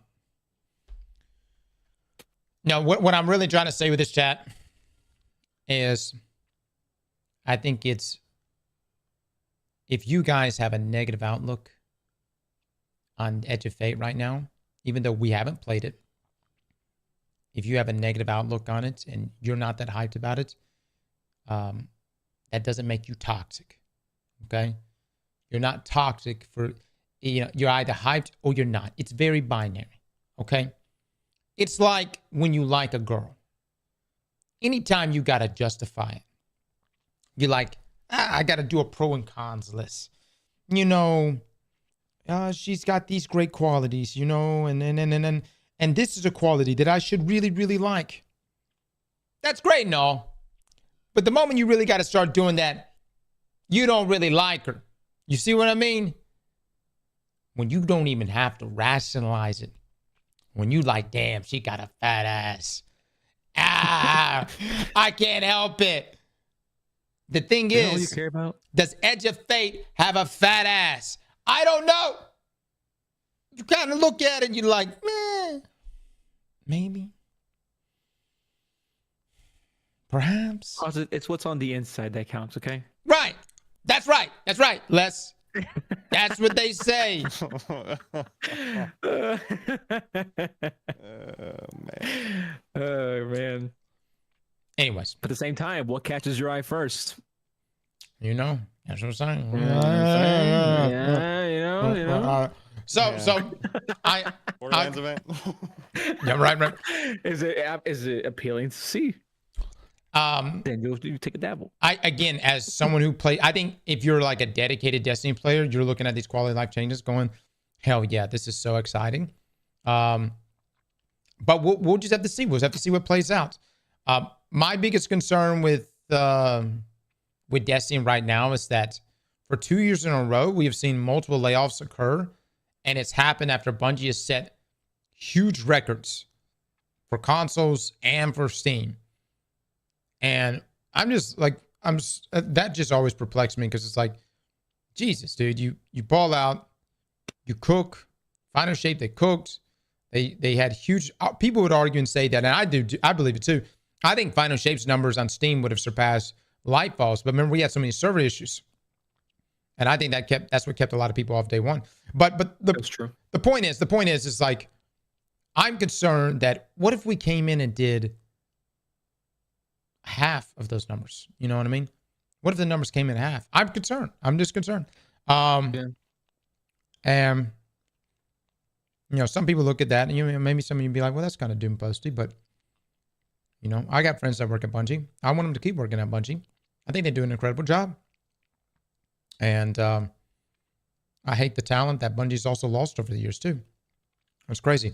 We watched that video about Laura too, and just the development cycle and the waves of layoffs.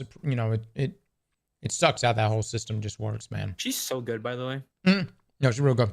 She's really good. Yeah. Bungie hire her. Actually, though. So, anyways, hopefully next week's stream is going to be popping, and I wouldn't say this stream. I'm not saying this stream was a failure today by no means. I like what I saw. I like the shotgun hand cannon. That thing looks dope. I like the crossbow. And I think for me, I'm going to enjoy what I get to play. The big asterisk is going to be on like the 9, the new destination. Am I going to get behind the whole puzzle thing? Also the just the narrative in general. Like, I hope that's really good, man, because Bungie can't afford to have another Lightfall situation. But I would say for the core wise, it looks good. But I also understand why some people look at this and go, this feels like a step back in a lot of ways. And yeah, I mean, there's that whole over delivery conversation that took place way back. This might be a hot take here, but I think this stream would have been better received if we didn't know any of this stuff. Yes. Like if we didn't see it 2 weeks ago. Like if this stuff, like if you guys went to Bungie, you guys, let's say you guys went to Bungie, you guys played it, but you guys couldn't show us. Yeah. And then they do this stream, I think everyone will be like, this is fucking fire. This is insane. Yeah, actually though. You know what I mean? The fact that we already know this stuff is what makes people go, that's it? Dude, that's fair. Like if they didn't tell us this stuff, I would have been like, dude, this is insane. These changes because you wouldn't have seen revolutionary. You wouldn't have seen the exotics or anything, right? Exactly. We wouldn't see the exotics. We wouldn't see the matter spark. We wouldn't see any of the weapons. We wouldn't see the new archetypes. So you think it would have hit a lot better, dude? Yeah. Look, Bungie. You may really need to take that into account. You may perhaps need to, really either dial back content creators and journalists coming in, because it's not just content creators. Journalists also come in from across the board, and they capture content. But maybe Bungie needs to go dark on that kind of stuff. I think they just need to shift embargo dates, because you do the math, right? Final Shape. How long did we have before the release of the actual expansion? 1 week. Share out. 1 week. 1 week, right? Yeah, that was really surprising. That is such a short runway to share a massive amount of And information. Bungie had already shown off a lot of their stuff.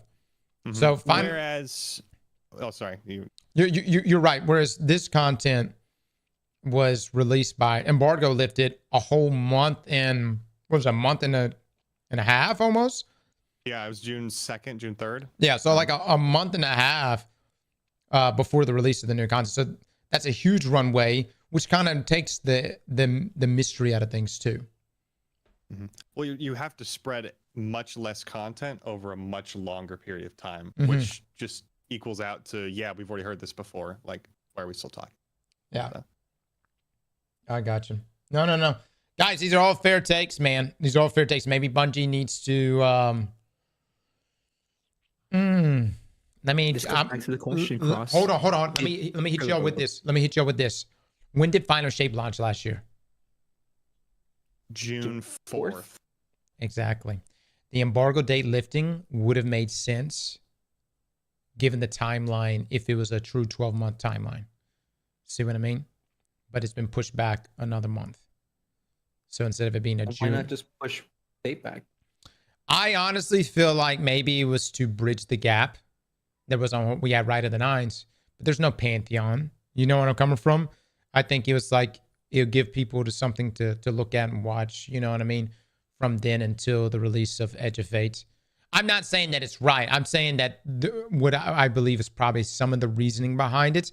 Regardless, though, I think news probably should come directly from Bungie themselves first, instead of us out there, instead of creators, just so that it hits hard, and then creators will roll out their thoughts afterwards and their experiences. But I think it should be delivered directly from Bungie. I mean, weren't embargoes back in the day like you couldn't talk about it until a year it was out, or like months after the thing's been out already? Wasn't that the case back in the day? Like if you went to a summit, you couldn't say anything until it's released and stuff. Like, should we go back to that? I think Final Shape is everything they did last year for Final Shape was the best I've ever seen. The lead up, the Into the Lights, the Pantheon event, the launch of Final Shape, the embargo dates, how they handled everything. Bungie's got the roadmap. That's the blueprint. It did really, really well. I know Andy last year, Chef Andy was a big overseer of a lot of that. And I think he did a really, really good job. So, but it only matters if you have no content. Final Shape, that lead up and expansion was just, it was, I don't think we'll ever get that again. I think we could. We could definitely do it again. I don't think we can, man. I don't think we can. But they just got to cook, man. So Professor Chaos says Destiny is ranked 80 in the top 100 of Steam charts at the moment. Where do you see it moving up to? Rank 80 in what? You talking about live concurrent viewers? Oh, I don't know, man. I mean, I don't know. I can't make that call. You know where I'm coming from? Look, we could be in a situation where Edge of Fate rolls out and it could have the highest #1 concurrent players in Destiny history. And I and that tells me right then and there that, damn, Bungie, you just keep doing, you don't fucking listen to a damn thing I have to say for sure. You just keep doing your thing, man. By the way, mini scripts are back. But we'll see. We'll see. And look, I mean, look, man, I want more Destiny content. Of course I want more people playing the game. Absolutely. More people means more future content. In theory. But if we have to acknowledge when things are a hard sell, and sometimes some of these are a bit of a hard sell. But we'll see what next week's live stream brings. I do agree with Les is saying. I think the hype factor would have been potentially a lot higher had Bungie been the one to reveal everything to us first. And this year's embargo lift is a lot different than what they normally do. I was gauging your chat when they showed the crossbow. I just saw people saying, "Holy shit, WW!" That's all that was being spammed because it was the only new thing that we actually saw. Yeah. So that's just. This goes back to the question: did the content creators ruin Destiny? Go check out that video, chat. Damn right we did. And guess what? I'm gonna ruin Borderlands next. There you go. I'm Marathon. gonna ruin the marathon. I'm gonna fuck up the First Descendant community. Every gooner is about to have their game ruined. Oh, Demon the 5, thank you so much. It's your mission, not Crust. Again, I like the quality of life changes, guys. That's not anything I'm having to rationalize. And regardless, the people in this Discord call are going to be playing the game. Like, we're going to be playing. Yeah. I'm going to be playing. I'm of course going to be hitting the raid and stuff. And hopefully it's good, man. Hopefully it's good. I think that's, and then hopefully the narrative is good, and then we'll know. Part of me, I will say, like, I don't want Bungie to go in this, like, obviously, like, making a game within under budget is necessary, of course. Like, making a game, staying within your budget is important, but this is just kind of one of those games where you just have to ball out, you know what I mean? Like, yeah. And I also, the other thing is, like, we've never been able to look at Destiny's financials. They even when they were with Activision, you know what I mean? Like, those earning calls didn't break down Destiny's numbers other than unit sales. But I mean, like, expense wise, people have always said that Bungie's got a high burn rate. I don't really know what that, like, high burn rate for just Destiny's team or high burn rate for the amount of incubation projects they had going on, So I don't know. But I would say for people that are interested in Edge of Fate, none of that really matters. The only thing that should matter to you, hey, does this shit look sexy? Are you hyped about this? Hopefully next week they show more of the new content. What did they say they were going to talk about? Power? Yeah, power. I think so.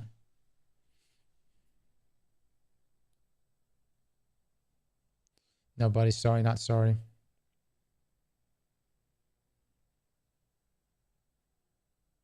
Keep on glazing cross. Bash, let me just say this. This is what you guys, you can lick my ass. Because here's the thing. One of you in one breath will say that I'm glazing, and then in another breath will say that I'm hating. You know what I'm coming from? Tongue and asshole. Don't remove it. Leave it there until after Edge of Fate, until after the day one raid. The moment I kill the balls, you can remove thy tongue.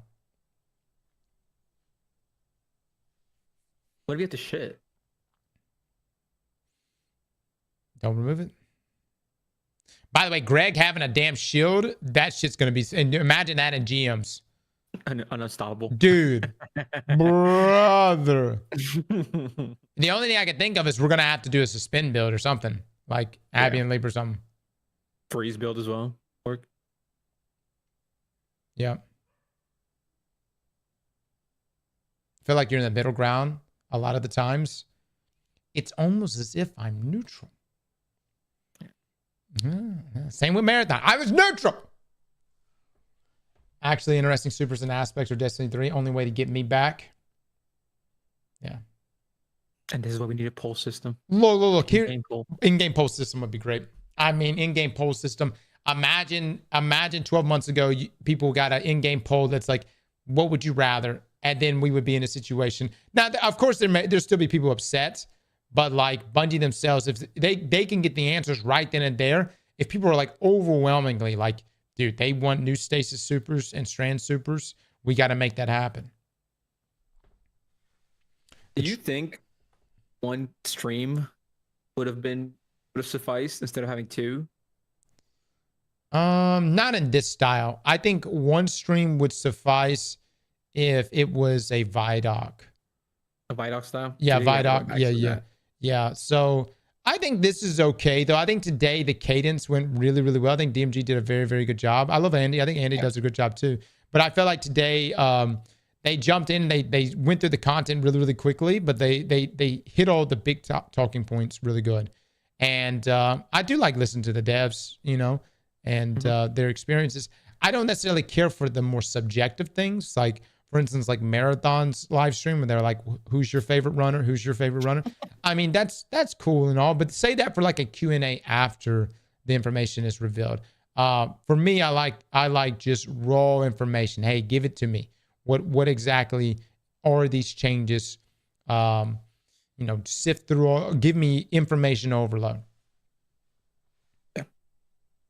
Because I'm sitting back here and thinking, okay, if we did 2 streams, the first stream, imagine it being showing everything, and then the second stream explaining what we saw in more depth.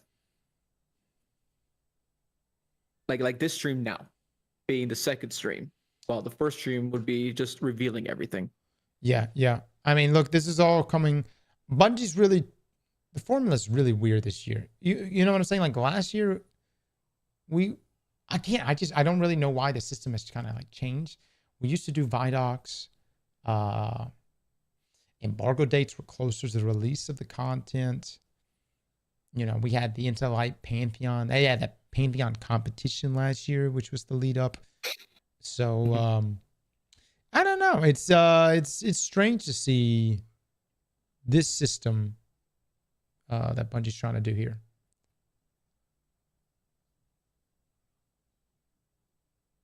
Could just be negative Nancy's, but maybe the content's actually really good. Are Vidocs too expensive? I miss them too.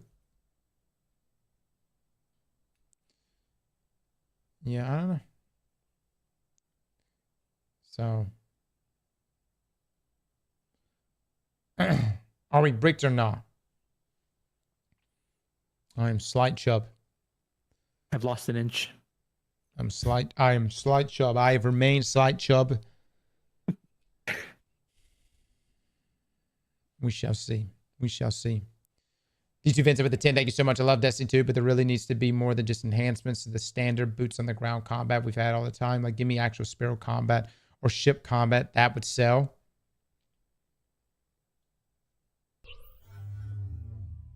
Yeah.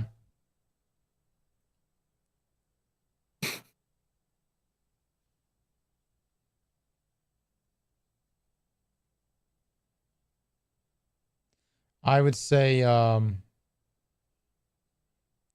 no, it would sell. I mean, like, imagine if Bungie really pushed the envelope and gave us an Orbiter situation like that Warframe has.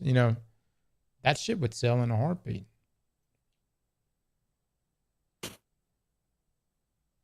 We saw the Vidoc for Lightfall, and we saw what happened with that.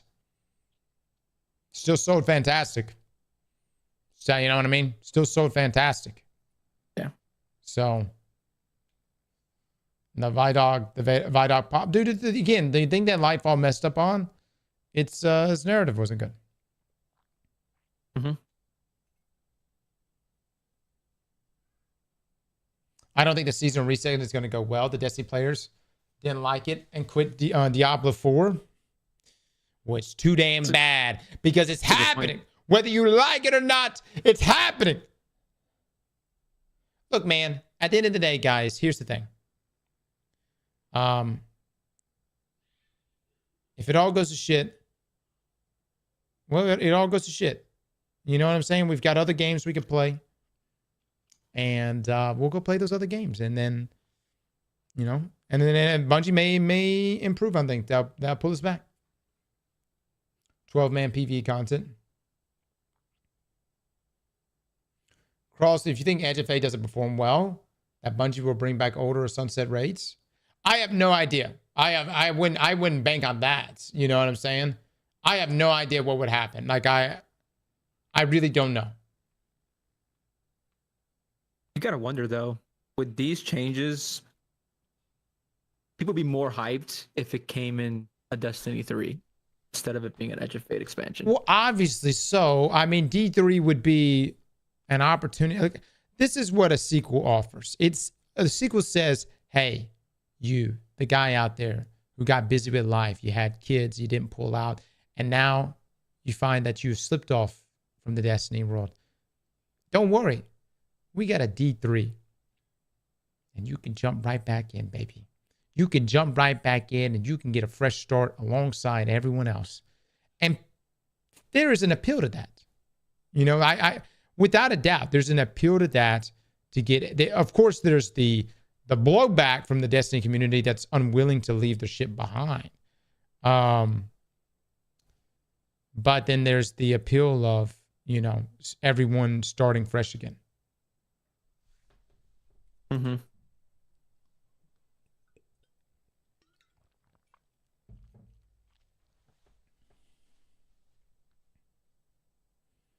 What the hell would Destiny 3 be? It's the same. It's the same. Come on, stop it. This is Destiny 3. No, it's D2. It's definitely got features that I would say would, you know, even let's talk Final Shape. Even Final Shape has features that I would say are sequel worthy with Prismatic. It's so you're saying this is Destiny 3. It's Destiny 3 without the marketing hype of Destiny 3. Sure, it doesn't have the same cost of doing an entirely new game, but it definitely doesn't have the hype that a sequel will have. So,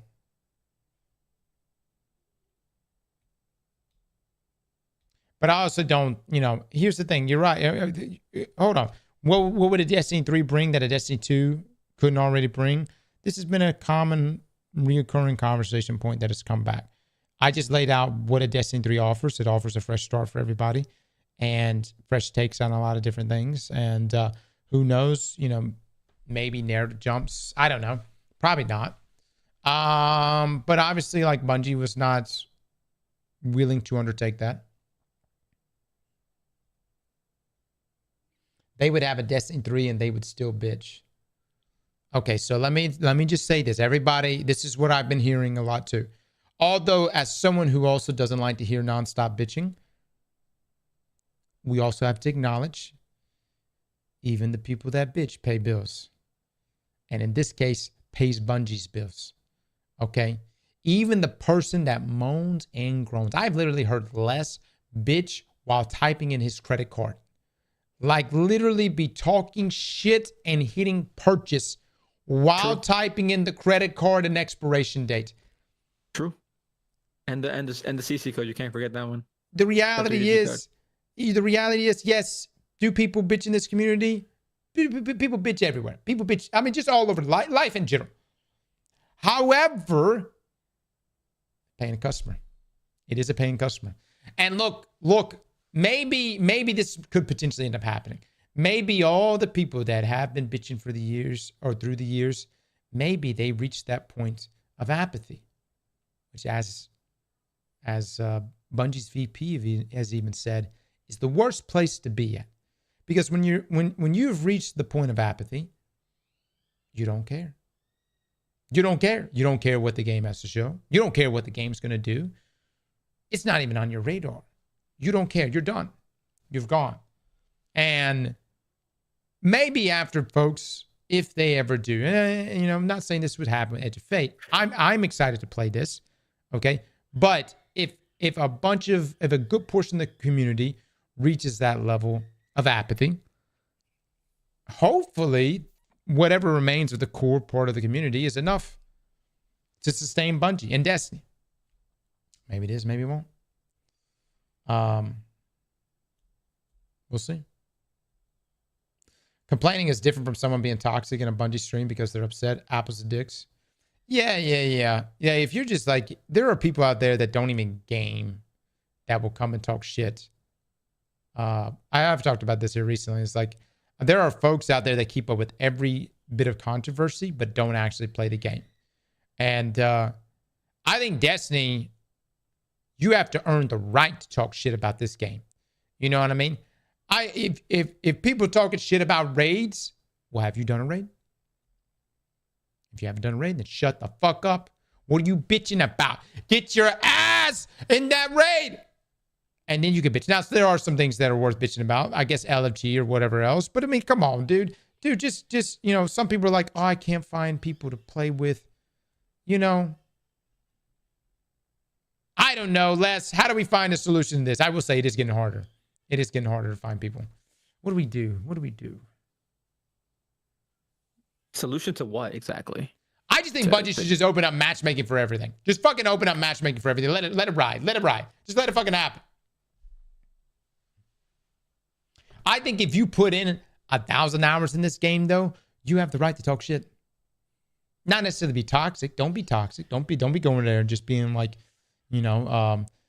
talking shit about developers or whatever else. I'm talking, but you do, in fact, you've got the right, brother. You've got the right to feel a certain kind of way. And I don't have the right to tell you how you should or shouldn't feel. If you feel a certain kind of way about it, especially given the time commitment you've given and the money you've given, brother, that's you, dude. You your own man. Feel that way. Who am I to say how you should fucking feel? What's the is it the adventure mode that in the new dungeons where it tells you the mechanics? Why can't we do that for raids? Well, this is a trial period, Les. This is it's a trial period, so they're going to add it to raids. That's the best next step right there. I think they're going to add it to raids. They probably should. That's fantastic. Some people don't want to learn the mechanics. They just want to go in there and actually get it done. So if their game is actually telling you how to do it, people will actually play more. Explore mode for raids eliminates the try-hard elitism that permeates the LFGs. I don't know who the fuck is chilling in LFGs flexing. No, that comment is off. It's not true. Most people I find in LFG or occasionally I'll get, some people, but they're normally just like, there was that one guy that left us in the middle of that GM. But I mean, like,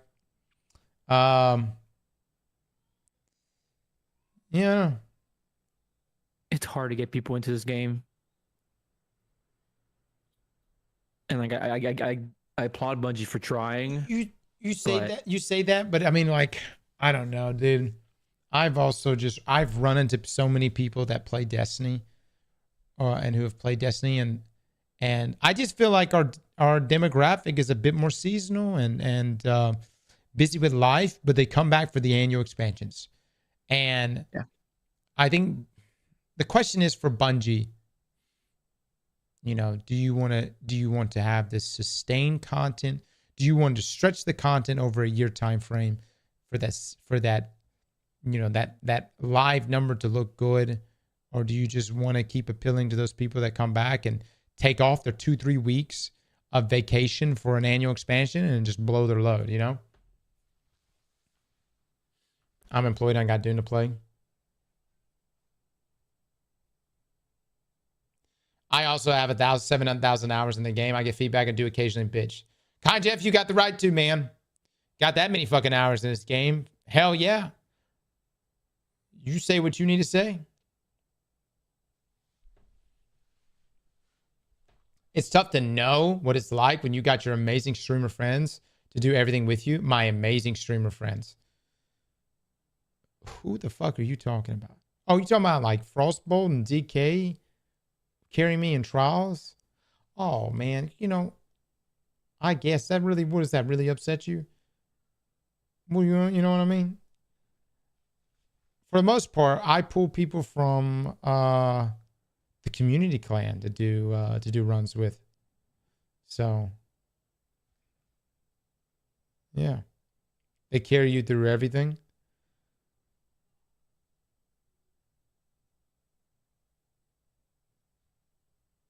For everything. They carry me through everything. Frost and DK carry me through everything. No, just trials.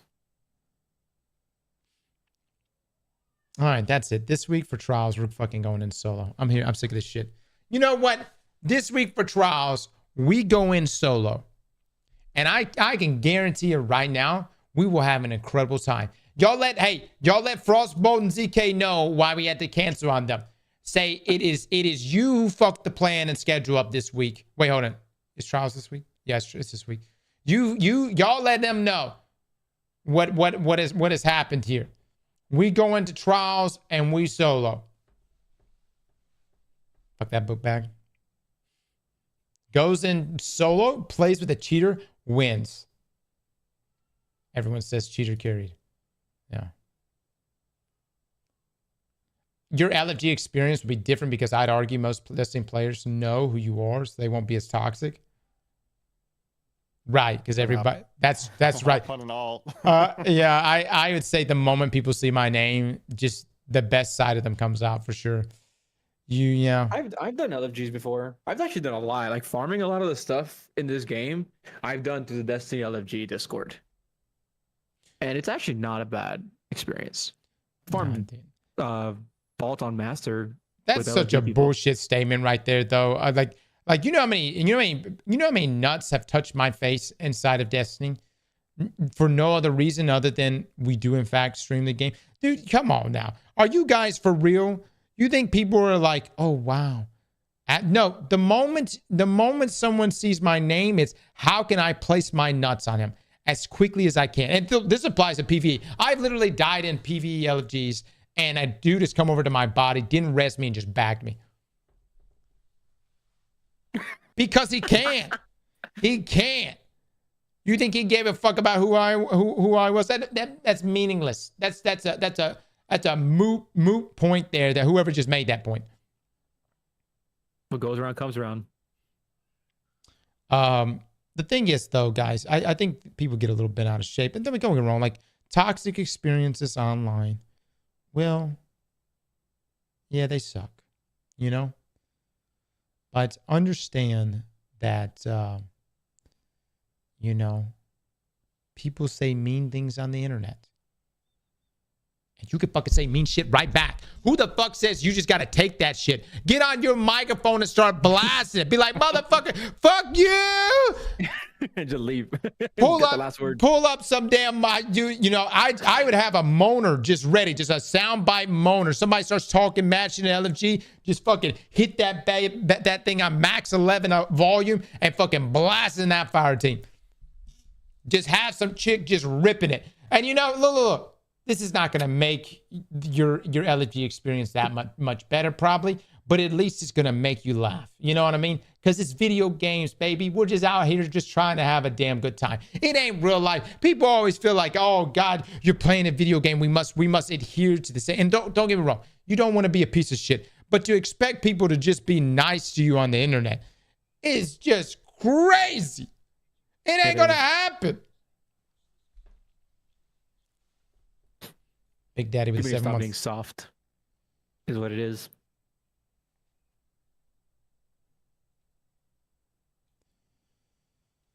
But if it's on the internet, it must be true. Yeah. LFG is not that bad. Ran Vesper and we cooked. I mean, the other side of things is... LFG's fine. Yeah, I mean, like, you guys LFG, less LFGs. Here's the thing.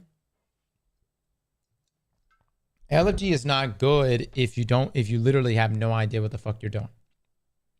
Yeah. You know, and I mean, like, I've had people that will jump into a dungeon or even a raid and they've never even cracked open, you know, a single guide. You know what I mean? Like, you're looking for a Sherpa experience. You shouldn't be just joining random people who are just looking to get through the content. You should try out Aztecross. Magic Mike, I do fucking LFG all the time. I do Fireteam Finder all the time. All the time. That's where you're messing up. What are you talking about? That's okay. Fireteam Finder is great. What are you talking about? No. Fireteam Finder is nothing compared to Destiny 2 LFG Discord. The LFG Discord will actually be like just people saying, hey, I'm teaching this raid. If you've never done it, come by. Or you have people saying know what to do, and people that know what to do are the only ones that join. That's too many words for me, Les. That's too many words. We need a middle ground. No. If you're looking for something specific, you need to write it down. I personally love the fucking roulette of whether or not I'm gonna get good teammates or shitty teammates. I fucking live for that. You can't complain then. I don't complain about it. I really don't. I don't ever complain about it. About Fireteam Finder. I love just and I actually love when I get someone that is obviously just brainless. Like, I think that shit is if it's in content that doesn't require like super mechanic heavy stuff. Like if it's like a GM Nightfall and you know they're walking around with double primaries. And and no exotic armor piece, I'm like, oh fuck yeah, this is gonna be a good damn Grandmaster Nightfall. But what? Go. Finish. No. Your point is better for long term. Off stream one day, just turn on the recording, and then go into Fireteam Finder and try to run a raid. Not on stream, because your fucking viewers are gonna join you, and they probably know. Well, sometimes they be throwing. I'm not gonna lie, but for the majority, you're gonna get new people if you're off stream and you do it. And I want you to record it. You know what? And then I want you to make a secret video. My Fireteam Finder experience off stream. That shit would cook. That would be easily 500K views right there. I would do one better, Les. I will get on your account. Okay. I will put up. No, because then you're gonna ruin my reputation. No. If someone's what fucking reputation? Les, I will go on your account. I will do it live, but I'll have my screen hidden. I will find a random fire team to go in with, and I will do it all on your account. No, chat. No. Reputation, the one where I'm a dickhead to people that throw. We're gonna roll in on Les's account. No, that's you can't do that. I'm gonna get banned. What do you mean? We just won't complete it. We won't complete. Bungie, just don't ban for this. Hold on. We know some people over there. That is a recov cross. You're doing a raid on my account. If Bungie bans for this, God, that would be that. What the hell? Ain't no way, man. Bungie, just give us an out on this one. I won't even. I'll leave the raid at the end. How about that, Les? We'll complete the raid and then I leave. Like the boss is like the last 2% of health. We bounce.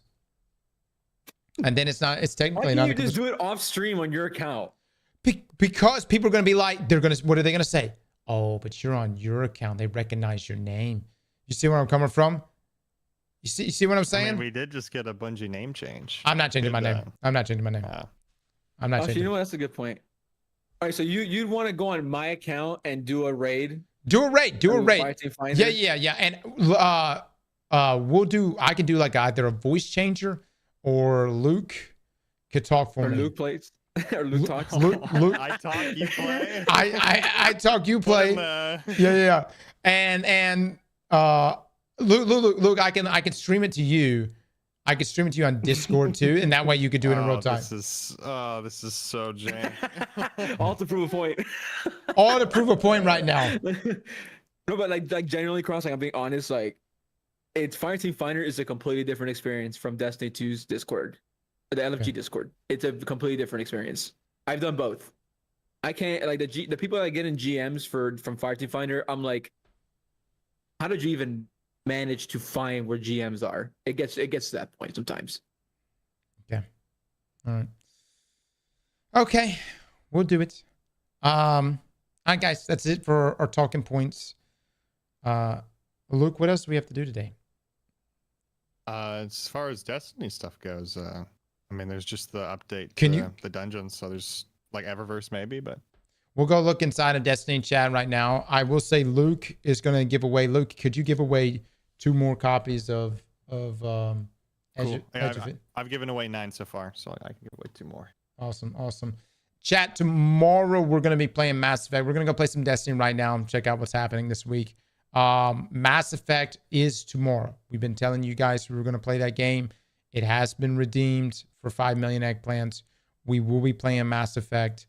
I know nothing about that game. I don't necessarily have the best opinion of BioWare after my experiences with them, with Avowed and Anthem. Not saying that they aren't good, but I don't know. You guys tell me that Mass Effect is fantastic, so we'll see how that plays out. What about Dying Light? We'll probably do that to the lead up. Let's take care, man. That was fun. You guys have a good one, man. Later. Rad with the 10. Thank you so much. Toxic players are in every game, no matter what. Look at Helldivers. Some players just kill you just because. You know what? That's hilarious. That's fantastic. I would fucking love to have friendly fire on for a little bit. You know what I mean? Just start blasting some people in my squad. Absolutely. I've done it too, man. I've done it in Helldivers. Helldivers, I'll have a teammate, do some shit or something like that, or kill me accidentally. I will spend the rest of that match. I don't give a fuck. about anything else. It's just like in Halo. You remember in Halo when somebody would take the sniper? And you'd be like, God, dog it, I just saw you whiff every fucking shot a second ago. Now you pick up the sniper again. And so you sit there and you look at him, you're like, I'm gonna kill that motherfucker. You kill him. And look, there was ways you could do it where you wouldn't get booted. And then they would come back alive. And then all of a sudden, you've got two teams that are going at it with each other. But then you had these two dumbasses in the back who were in a 1v1 for the rest of the match. Look, those are the best times. As I'm in the back of the map, fucking fighting this guy. Like, fuck the enemies. Fuck everybody. It's me and this guy. We're gonna fucking fight the entire time. Look, that was magic. That was the Halo experience, dude. All right, 1 second, guys. All right, pulling the last Edge of Fate giveaway, guys. Again, !Edge. If you'd like to be part of it. Again, if you already typed it, you don't need to retype. Got you covered. You're in the pool.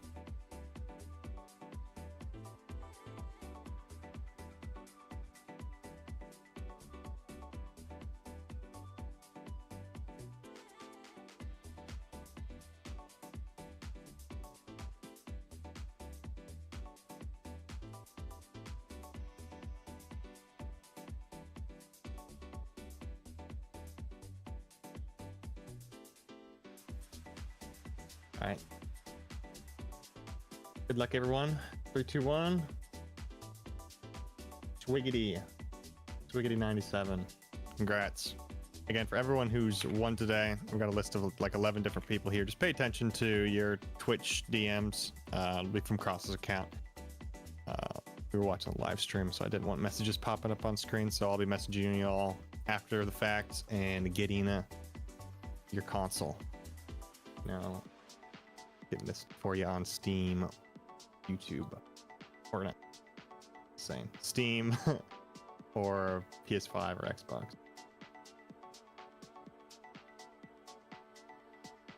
Who was it? Swiggity97. I can read off the whole list of people just in case you're here wondering if you won. It's Ikiri, Conte 2K13, S6 DeBoy, Kurabe, Mr. Vulcan, Wadzi Raptor, Cactus Man is TV, always Brain shitting. of Soda, Ravenous One, LKS 1988, and Swiggity97. So if you're any one of those people, expect a DM sometime in the next, hopefully, a couple hours.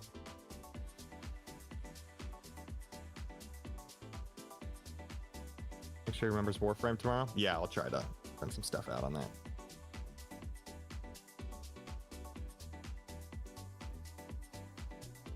Are we getting Oraxia? Is that the name of?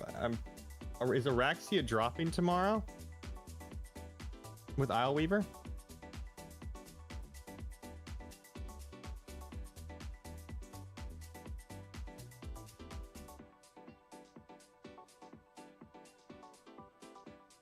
Yes. All right. Cool.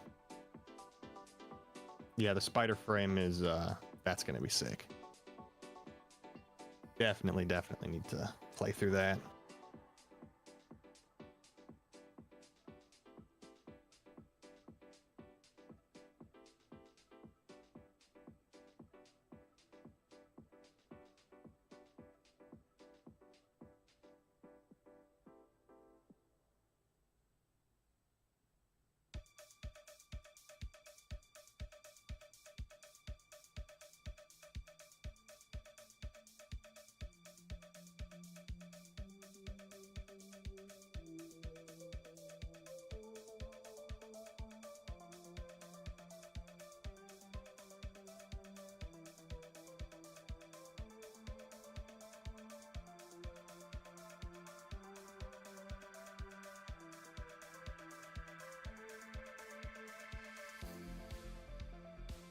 My full-time work from home? Yes.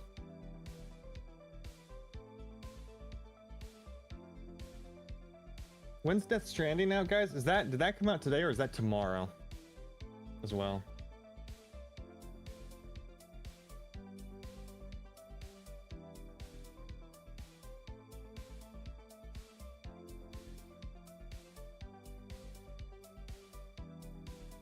last night. What's today? I see the 26th for some reason. Is there early access? Is that what it is? Early access right now? Gotcha. Yeah, I'm seeing people, I mean, I saw the reviews for it. They were pretty good. All the ratings. I gotta dive in. I didn't play the first game, but...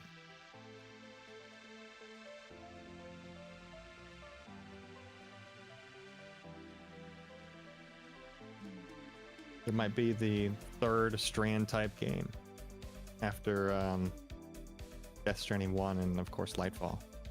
Strand subclass.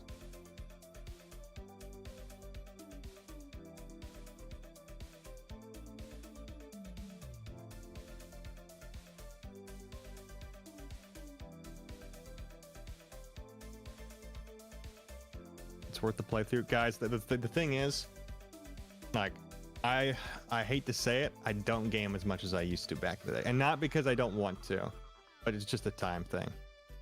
And so I really have to be picky and choosy about what I play. So like last night I was playing some Expedition 33, and that's #1 on the list. But between that and grinding Destiny, I got my work cut out for me. Can't just game 8 hours a day, you know? Those days are far behind us.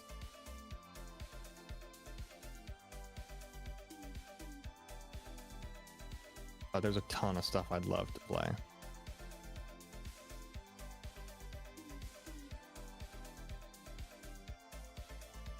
Okay, yeah.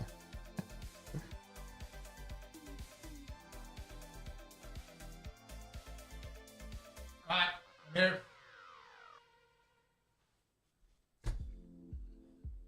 What's up? Welcome back.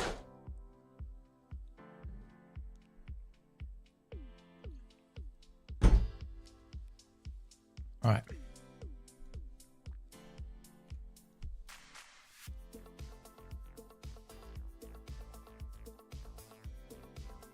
See, chat, I got Mass Effect already downloaded.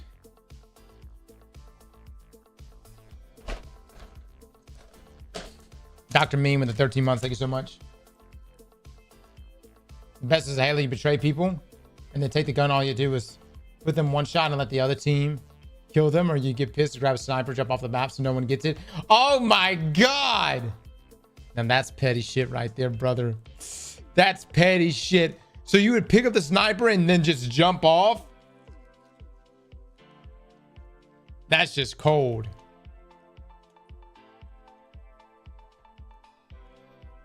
I don't think that's the first I've heard of that. Put Luke back on. Luke's here. Yeah, I'm here.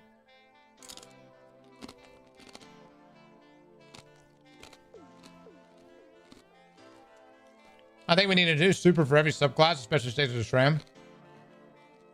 I think it would be such a big win for Bungie if they mention, like, hey, over the next year, we're going to be adding a new super. Almost like, remember when we got like all this subclass upgrades every single season? That was so good.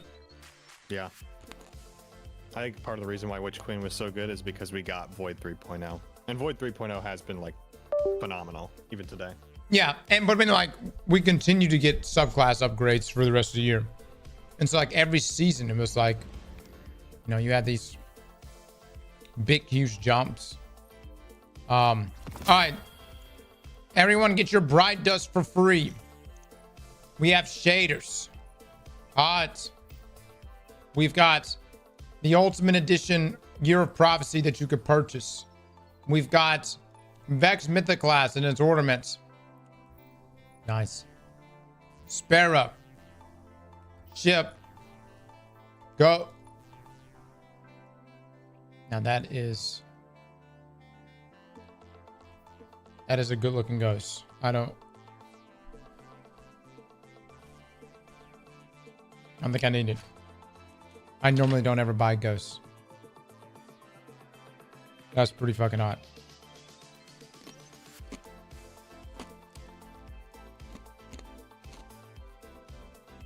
My have is amazing. It's literally the almighty. A little bit of tape. Big D2 right there. Please don't buy that. I might. It'll be free later. It'll be free? It's 2,800 Bright Dust. When is it going to be free?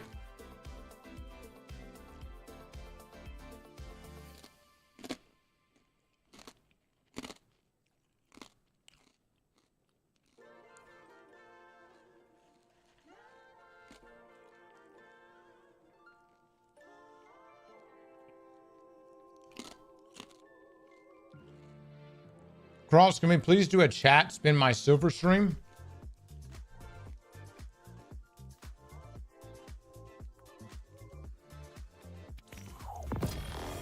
A what?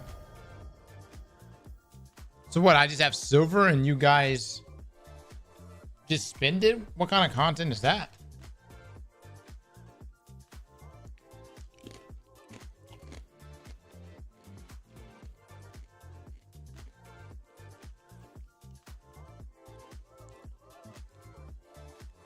I mean, hold on. Like, what's the limit on it? What do we say? Like,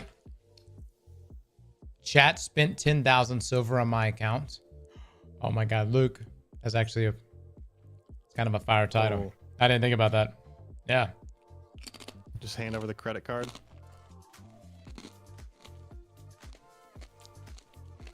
You decide how much. No, that's pretty good. That's pretty good. Sweat already does it. Oh, really? So what? So how do I decide who gets to choose what to buy? What if y'all end up wanting to buy stupid shit? Look, I need you to look into this.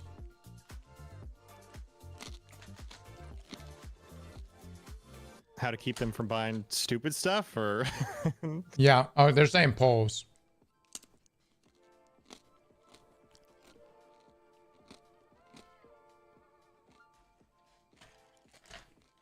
What's the worst? The future Destiny looking bright. Crazy Gaming, we're back, baby. We're fucking back, brother. Edge of Fate, cooking. You hear? We're back, dude. Say goodbye to your family. Say goodbye to your friends. Say goodbye to your job.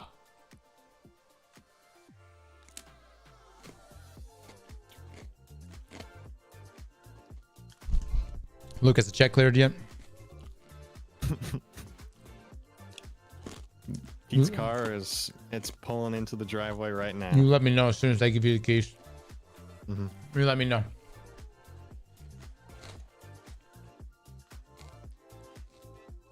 Say goodbye to your mistress, your Gumar. All right.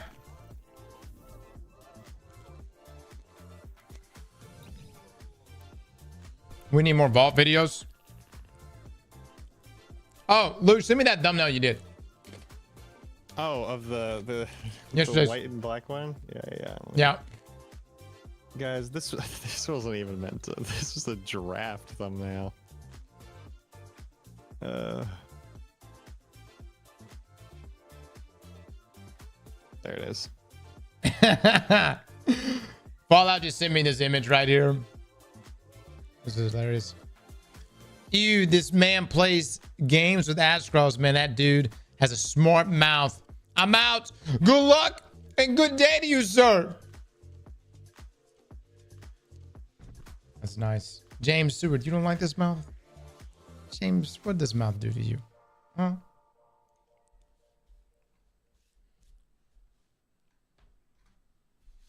Base.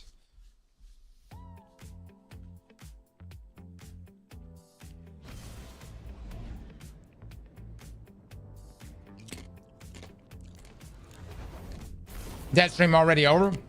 Yep. Maybe it's because you tell everyone to put their tongue in your ass. No, that would be dirty mouth, not smart mouth. And in my culture, that's the equivalent of saying hello.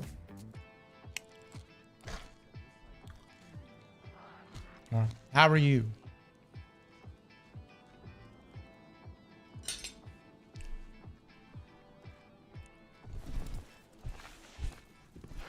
What am I eating?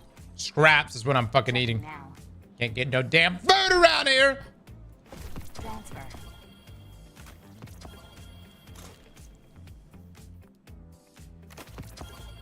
Tell you what, I'm not on board for damn AI robots, but man, one of them knows how to make a sandwich. GG's, man. GG's.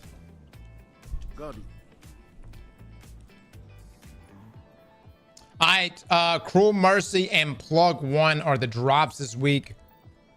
Hallelujah. I'm so happy. Guys, I know you want me to go do another episode of Vaultflation, which we could. We could. But at some point, I've got to do Gambits. I got to finish these clan bounties. I got to get Gambit done. Plus, I heard you like the gun called ICD. Dude, come on. ICD's nuts. Listen, you think you're going to get me with that? What kind of low bar fucking setup is that shit? Slam, you can't say it right after I literally just said it. No. I literally just said it. You eat my nuts. You understand? Not the other way around. Complete Crucible match with clanmates. Complete any raid with clanmates. Complete nightfall activities with clanmates. Complete seasonal activities with your clanmates. But you know another way to really incentivize me to do things with other players? A clan house. A house where I can see my clanmates. Maybe even a clan high score roster where we can see who's contributing the most resources. That way I can know right there. I could be like, oh, John's doing really good. Jerry's doing really good. Job is doing really good. Les, you fuck it up, Les. And then we boot Les.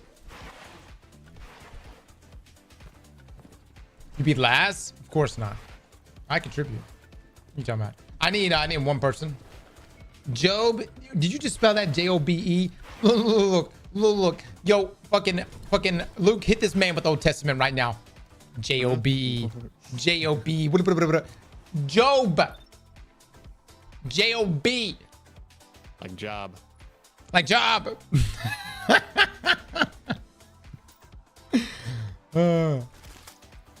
All right. I need clanmates to join me right now. Not too many, just a few. Really just right, one with a very low KD. Take care, Luke. Yeah, I'm heading out. See ya. Oh, look at this. High strength.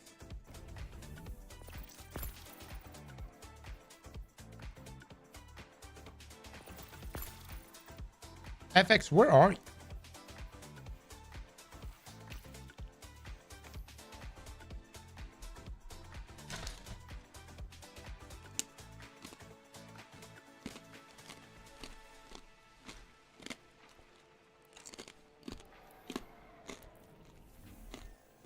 What are we doing?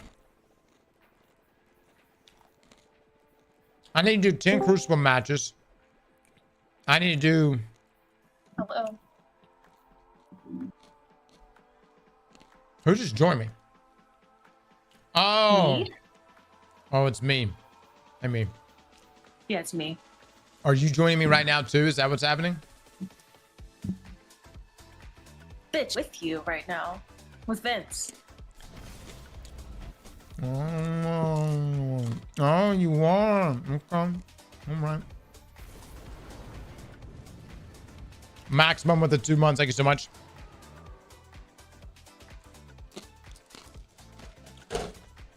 Oh, I didn't know we were going into a match this fast. Did you not get the bounty? I got it. But I was going to do a... Plus, you see a new Warframe is coming out. Vault Legend. No, someone's just gonna jump off the map, and it'll be done in like 2 seconds. Wait, hold on. We teasing right now? All enemies down. Yes. Good. Oh my god. What in the world? You can do it to where you do 2 rounds of survival and 0 team lives. So Vince just jumps off the map twice and it's done. Or eliminate all opponents.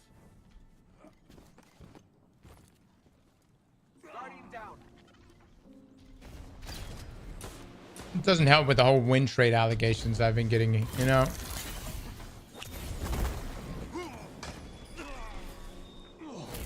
Cross, you should be against this. I mean, I am against. I'm here against my own will, so I don't know. Yeah, we forced him to be Why here. can't the rookies be more like you? Just thinking about it infuriates All right. me. Hold on, let me just get my. Did I get the win? Oh, nice, nice. All right, well that's cool. It's I didn't realize I had so many cheesy gamers in this clan. You're telling me you were going to do 30 Crucible matches? You damn right I was. I'm No, actually No, prepping you for it right weren't. now. I'm doing it right now. I'm doing it right now. I'm going in right now. I'm doing this the right way. Oh my god. And we're doing vault flesh at the same time. I need one clanmate. Hold on. Chat, before anyone joins up on me right now, I need one person who's a pretty good player at the game. Pretty good player. Okay, so also me. L-Dragon, you my man, baby. Let's get this dude. L-Dragon, with your elo and my elo combined, one of us is going to have a good time. Come join me. L-Dragon, you around? Old Soul with the 2 gifted subs. Thank you so much. Liv, you and FX have fun with your cheesing activities over there. We will. This. Cross, I'm curious how your opinion on when the developers reveal the new artifact would buff these nuts.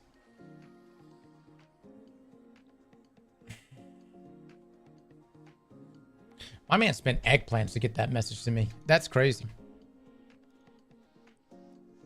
Okay, L-Dragon, let's do this. Whoa, Gordon! Did I say Gordon? Yeah! All right. I want one person of adequate elo to be on me right now. Any more than this, we tip the scales too much. 579 out of 700. Okay. All right, so listen. Where do we make it to? We made it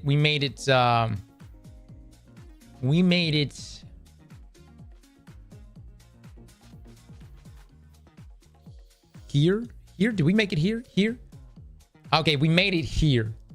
We're keeping this roll. Chat, would you keep this division? Eye of the Storm, Hip Fire Grip, Steady Hands, Hammer Forge. By the way, this is another episode of Vaultflation. If you don't know what Vaultflation is essentially us addressing the amount of stuff in our vault. Just to give you some idea here.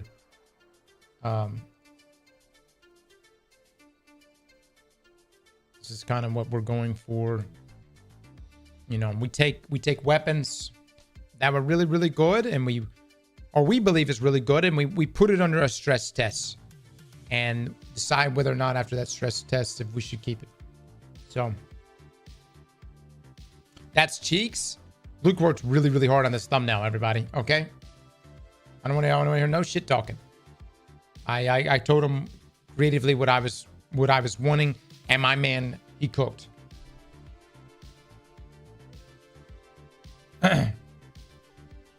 When is your forehead streaming? This forehead is running this stream 24 hours a day, every day. Hold on. Back to the topic at hand. Would you keep this division? Yes or no? You're supposed to be doing a solo dungeon. Motherfuckers, I'm preparing myself to do that dungeon this week. But okay, hold on. We'll take a poll. Honestly, tomorrow, I'm running on 3 hours straight right now, so I can't do shit. Tomorrow, would you rather me play Mass Effect 2 or Solo Vesper Sus? I'm down for either one. I did tell people we're going to do Mass Effect, but... Bro, build battles, please. I've never heard of that series. What are you talking about?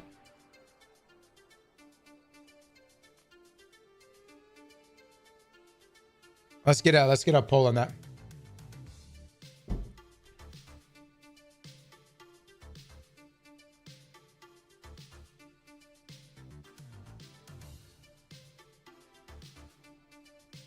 Dude, you know why we're not doing build battles right now, chat? Who the fuck would watch a build right now going into... About the only thing you would watch is like what builds are going to be good next season. But with us getting like all these different stat changes and stuff, Build battles being pushed out to next expansion? No one's really caring about build battles right now. You know what I'm saying? And I don't blame you, because I don't really care about builds right now. Do we have a poll? What do you want us to do tomorrow? 38%, 39% say Mass Effect, 61% say Solos Vespersos. Wow. Wow. That's incredible. You guys act like Vesper's gonna give me a hard time. Brother, I'm gonna shit on that dungeon. You hear me? You know how bad I'm gonna shit on that dungeon? Okay. All right. George with the 5, thank you so much. Bro, he submitted 5 million eggplants. He did it. I know, but I gotta listen to the people right here. I gotta listen to the people. Yep. But we are going to be playing Mass Effect this week. Yeah. Oh, yeah. Warframe shit's coming out tomorrow, too. Ah, damn it, man. There's so much happening. All right. Hold on. Should I keep this roll? Hipfire, Eye of the Storm, Division. Do you think this is hot, sexy? Is this turning you on? George, do you like this? George Michael with a 5. Do you like this? Love you too, man.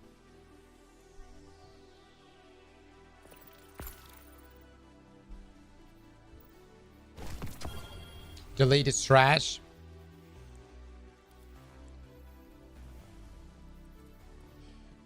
You can join me when I say you can join me. Okay, all right. All right, El Dragon, we ride, baby, we ride. We're going inside of Control. It's you and me. I'm rocking this sidearm called the Division, or just Division, okay. Y'all remember when Oryx was alive and we cared about him, and then spoilers, he died. That was kind of nice, huh?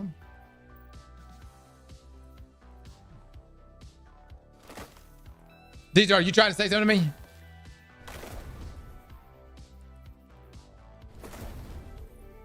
I'm too locked the fuck in right now. What is it you're trying to say to me right now?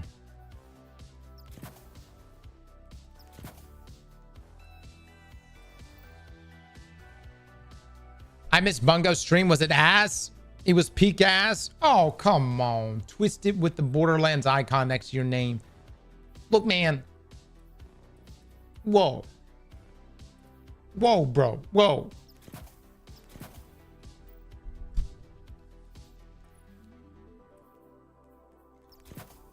Was it really? Tell you what, I gotta say this, dude. There was a lot of Borderland haters this past weekend on just like, I guess, the internet. Look at that roll. Look at that. Look at that shit, huh? That's some hot shit, huh?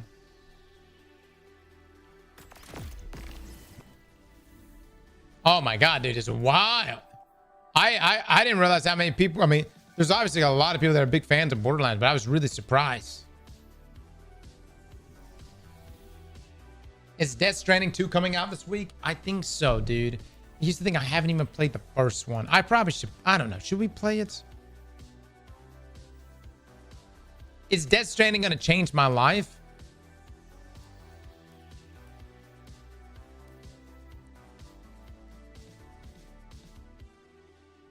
It's on sale right now on Steam.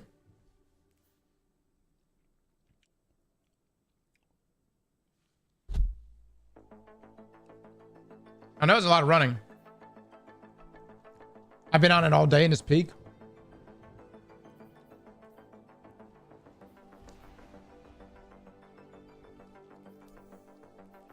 Tipsy, we'll do the dungeon. We'll probably do the dungeon more. I don't know. Let me look at Warframe stuff. I love Warframe.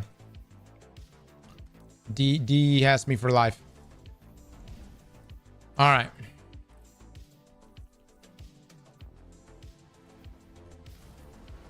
Why was Callus in Borderlands? Why not, dude? He's a phenomenal VA. Part 2 is getting 10 out of 10 reviews everywhere. Is it really? Is part 2 out right now? What days it come out?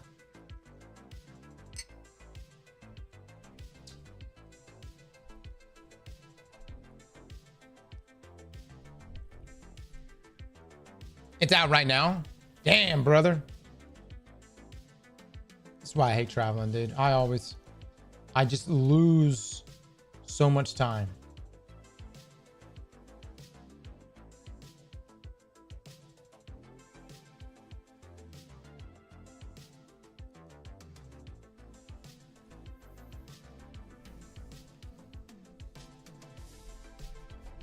It's out for early access. It's only on console, right?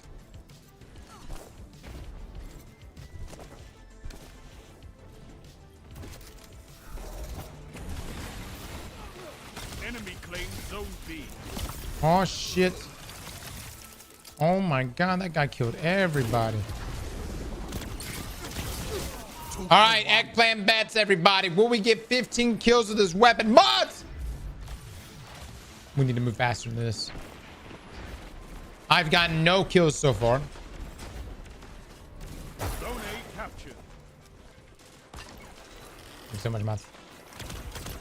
Enemy claims zone So the C. goal of Enemy this has weapon, this advantage. particular role, is to shoot from the hip. To make contact with thy enemy Numbers, Guardian. Excellent. with extreme precision.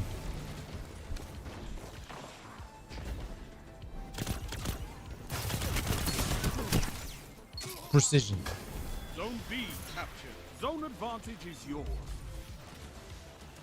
Finish Kazan late game ain't that hard. Ooh. No, that was fire. Zone C That's pretty captured. good. You have advantage. You're in the lead. Motherfucker, dude. This guy in his ammons. I'm rocking lions right now. What are you talking about?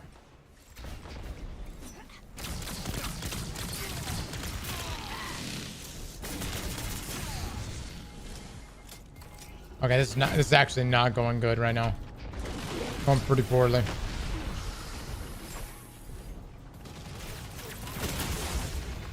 Zone B lost. Enemy has advantage.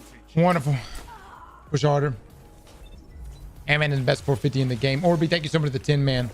Much love to you. Spreading more love all over Cross. Jesus. Like that, then. Zone C. Alright, look, I gotta quick and distracted right now. Now, Dragon, what's your elo? You're supposed to be tanking the stats right now. These fuckers are gaming.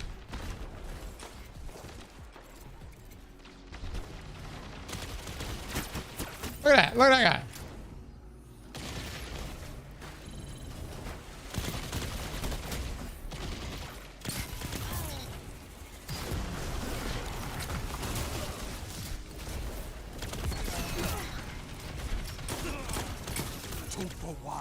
There it is, baby. There it is. There it is. Amplified on that. Zone B captured.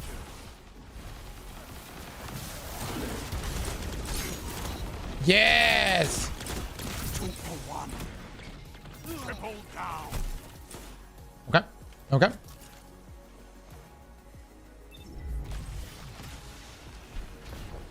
Just consistently hip firing.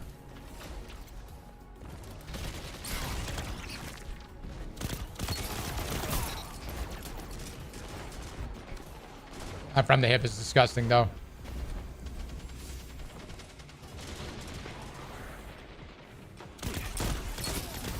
Oh my god. Zone A captured. Zone advantage is yours. Oh my lord. Oh, he's got Wrist Runner on.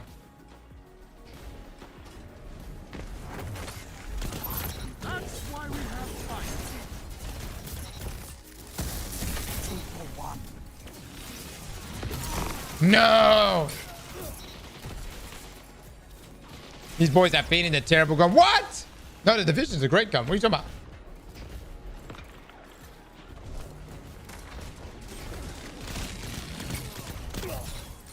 about? Oh. Oh, Dragon, we appreciate your contribution.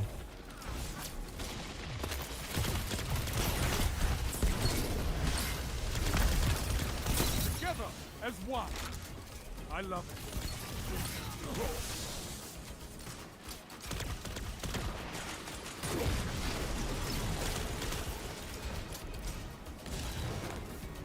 Zone A lost. They have advantage.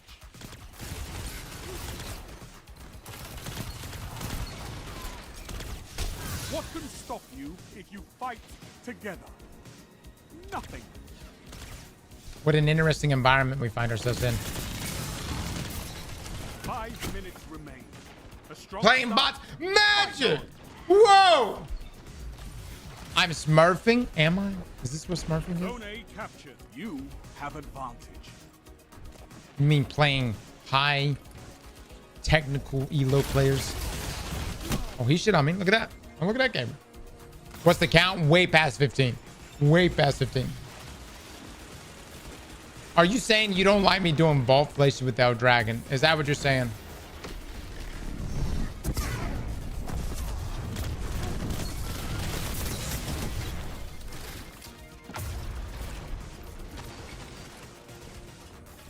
Yes. Paul, would you rather me get away from our dragon here? Captured. Power play. Keep the pressure on. Zone A lost. Finish them. 2 for 1. 3 opponents Oh down. my god. It's amazing what happens when skill-based matchmaking is not in effect. Captured. Power play. Keep the pressure on. Sound tactics bring victory. The gun is cooking though. Impressive. You could give the Red Jacks a lesson in territory control.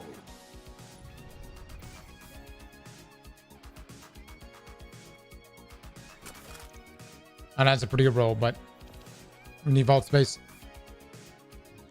Okay. Everyone sitting there is talking shit, saying that we couldn't get these kills in our regular lobbies. So here's what I'm gonna do. El Dragon, I'm gonna leave you, brother. And I'm actually gonna do this the old-fashioned way. The old-fashioned vaultflation way. Pay it out to my believers, but start another bet. My vault is at 100, really? Ryan with the prime, thank you so much. Do another bet. Pay out my believers and do another bet. My clients are fucked. That they are. That they are. Oh my god. Oh my god. Look at that shit.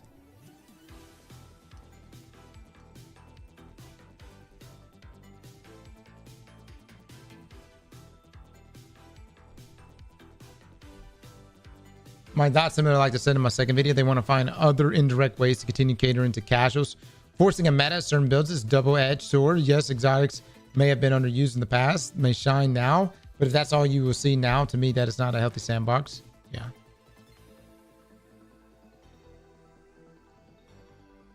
Yeah. And Path of Exile 2 season will be August. So if Edge of Fate dries up very quickly, there might be something to do in August. Well, that'd be good.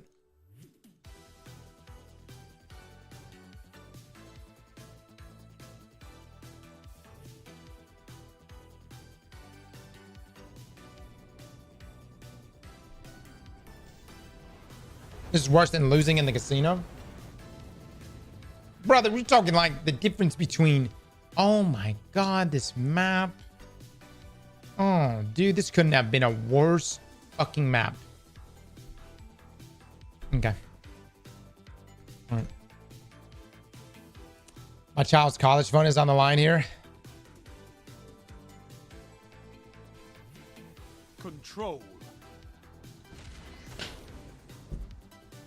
I realized one thing that's had me apathetic about the new release is that from what we've seen, we're not finishing open storylines, Zivu, Maya.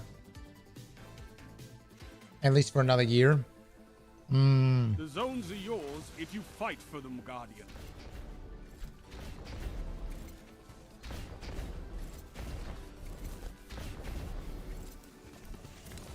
By extension, both those stories have been involved, like have been something going on for years too. Zone A captured. Enemy claimed Zone C.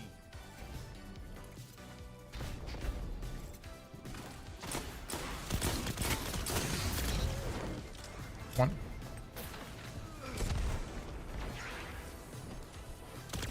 Enemy claims Zone B. Enemy has zone advantage.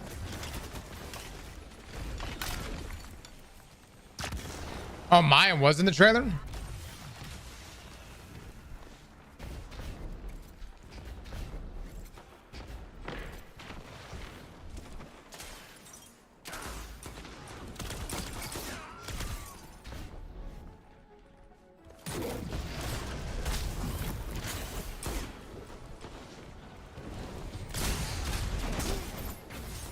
Love melee connections, dude.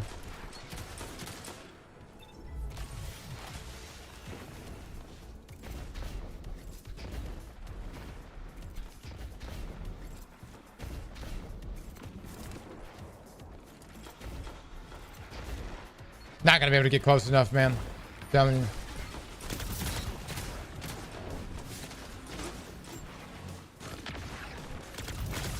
Zone B captured. You have zone advantage.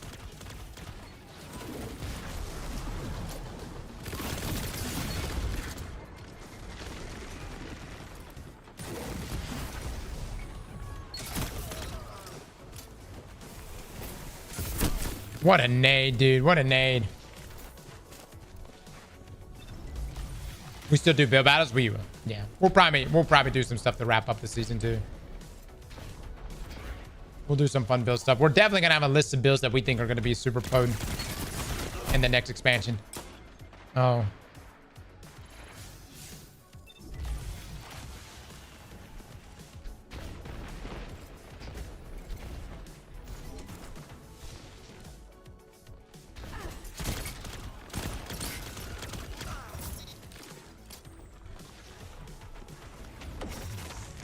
Zone B lost. Enemy has advantage.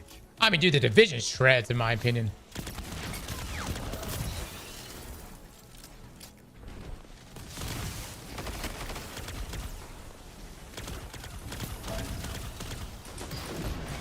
I envy your strength, Titan. Double down.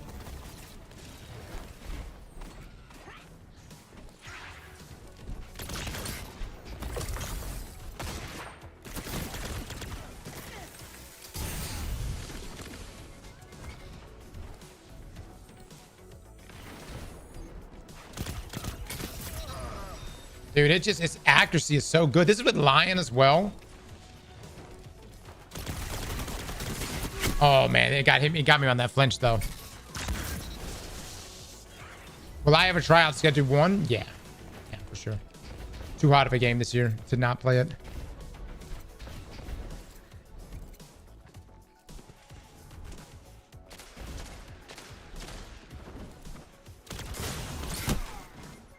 Good shot.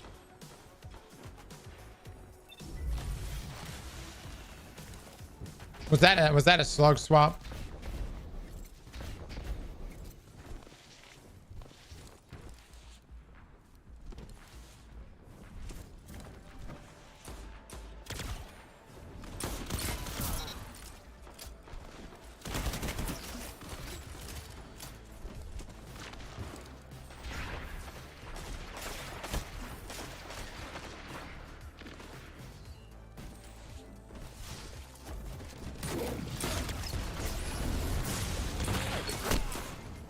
Nade. Ball cleaning, yeah. How many are we at right now? Yeah, I dab on notes for RuneScape still. Would I ever stream it? I don't know.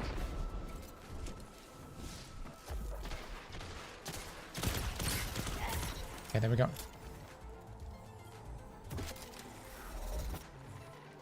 You captured Zone B. Zone advantage is yours.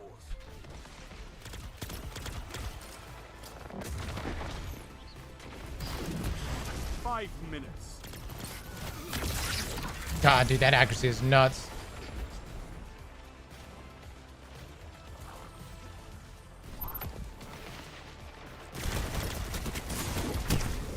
Rip.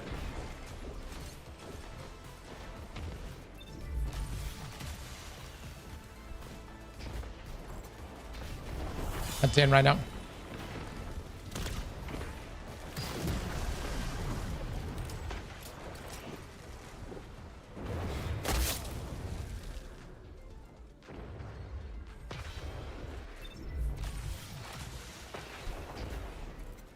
Got cap advantage. Aztec.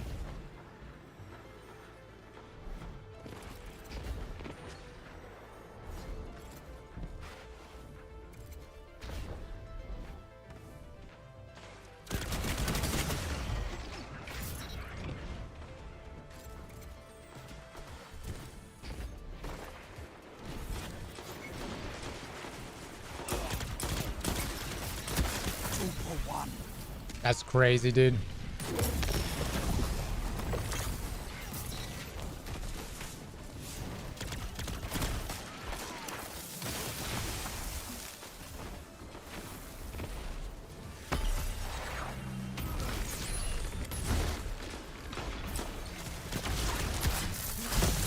Fought like a titan of the first pillar.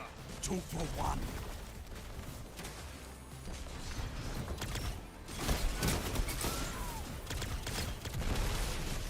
Get out of this spot.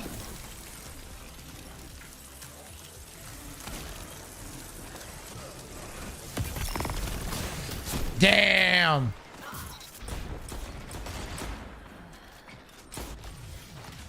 3 minutes. You're winning. Stay strong.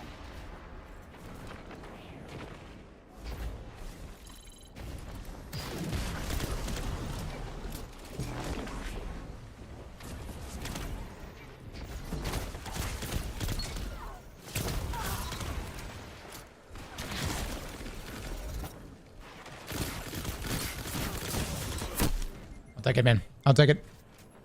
No lie, this is not a good sidearm map, but this just shows you just how good the division is. I love hip firing with this thing.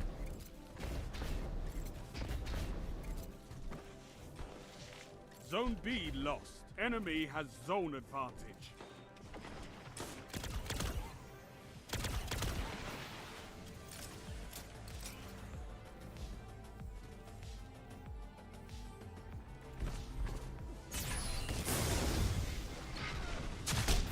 You captured Zone B. You have zone advantage.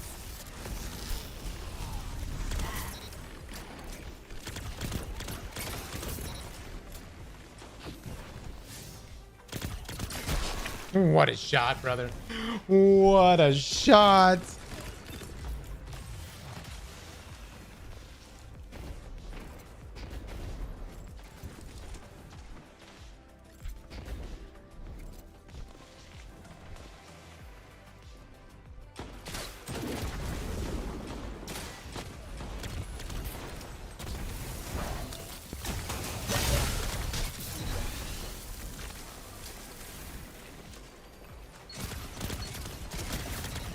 Down. We got me. There goes my son's college tuition. Did that glacier nade on that guy? 1 minute. Destroy airborne effectiveness? Yeah. Woo! We got fucked up. Gets 15.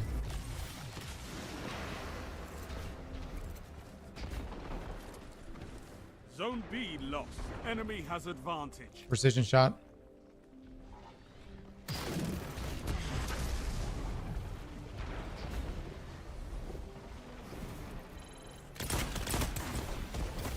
Seconds remain. Finish them. So I noticed our blueberry won't pop his super right here, which is interesting. Zone B captured. You have zone advantage. Zone A lost. Enemy has advantage. 10 seconds. Don't let your enemy I tripped mine. take this We've got without a two fight. guys that refuse to pop their super. You're beaten. This time.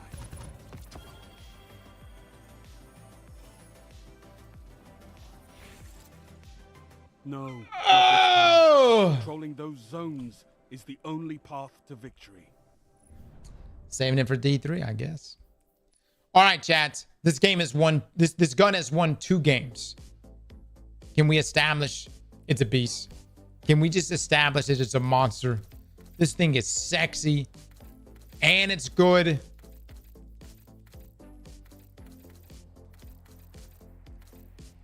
Keep.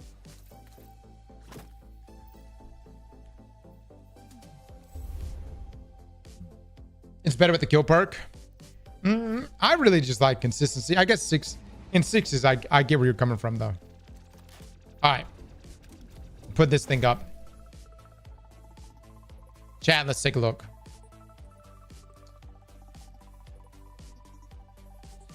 I've got a lot of enemies.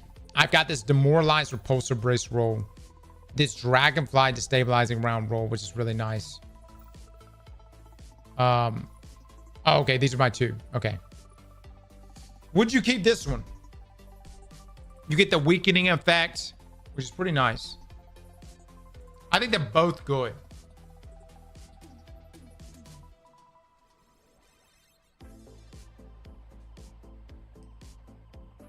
Kill clip is a monster on it. What's the number goal for this vault? I will breathe. I think 350 is what we said, right? I think someone said that they would gift a bunch of subs if we reach 350. Pay out my believers, by the way. I'm going to keep both these rolls, though, for this bow. All right, Psycho Pop. Envious Arsenal. Elemental Honing.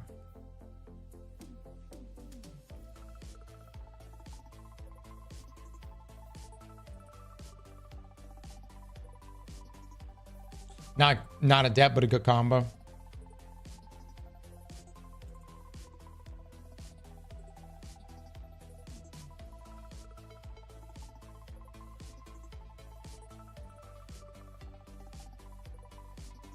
You're gonna really use that in damage rotations?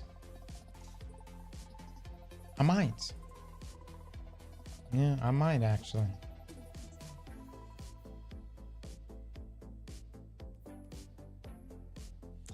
This is Cass with the 14 months. Thank you, thank you.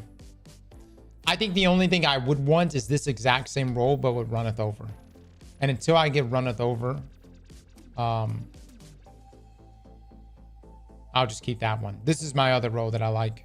So we're keeping both of those. I already get to 100 subs and you're not even close to 400. Ace, I'm trying. I'm trying, Ace.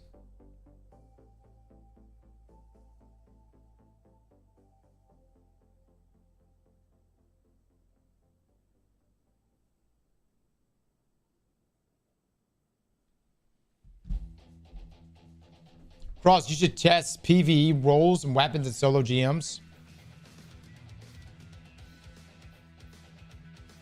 Okay. Y'all want us to test rolls inside of PvE?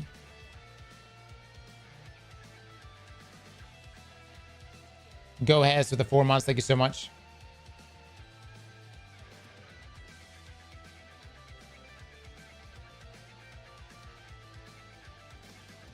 Test them in lost sectors.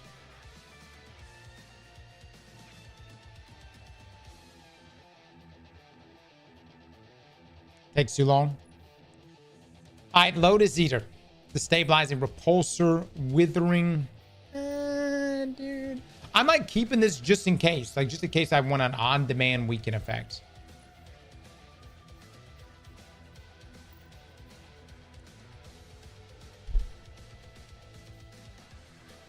I think we need to keep both. Palindrome. Rolling Storm explosive payload. This is a PvE roll. Would you keep it? Yes or no?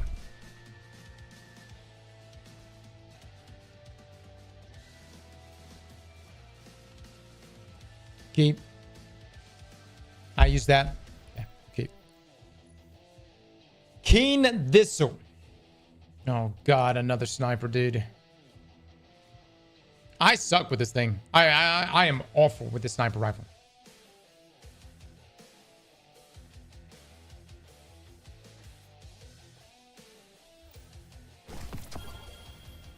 Can we get 10 kills? No. It's a sniper rifle. Can we get 5 headshot kills? 5 headshot kills. 5 snipes. It's not as some of you are like, Cross, really? 5? Really? Trust me. It's way you're gonna see us miss a lot. With controller, mouse, and keyboard. Yeah, for this one.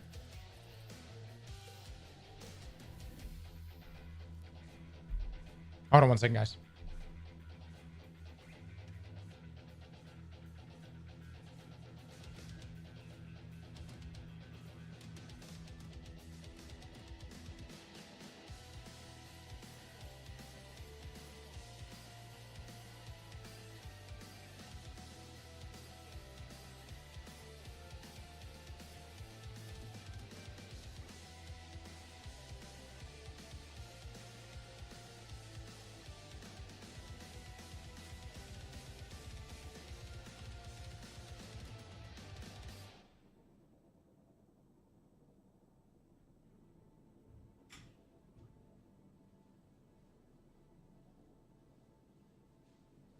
Chat. Without a doubt, I need to play the other Death Stranding before I can play the new one, correct? And the new Death Stranding is only on PlayStation, right?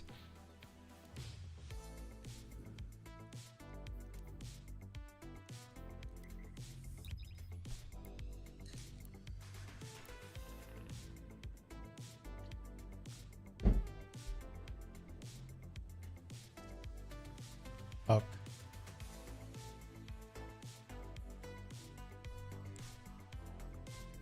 You know what else I was wanting to get? Oh, man. Dude, it's only... Hold on. Death Stranding right now is $15, the director's cut. That's such a good deal.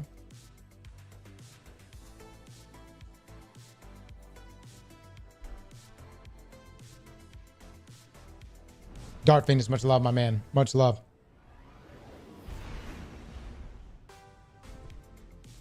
There are hard mode ever dark boss events inside of 9 Rain that are timed, by the way. Man, I need to come back and play 9 Rain. I actually had a really good time. I feel like I haven't truly beaten that game completely, though. Like, I feel like there's definitely more that I need to finish out with that thing. What's the ongoing content drop for it? The Ever Dark ones are hard as fuck. Do you like games with that much story? Oh, yeah. It's just, I don't want it to just be, like, I like it if it's got story, like good story, but also a good gameplay loop, too. Mass Effect over everything. 50 hours to complete. God damn it, brother. Move in and take those zones. They are your life.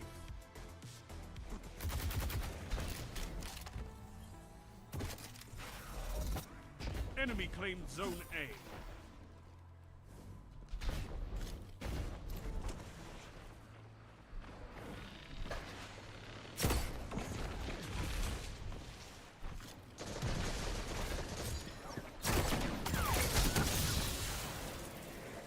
Enemy claimed Zone B.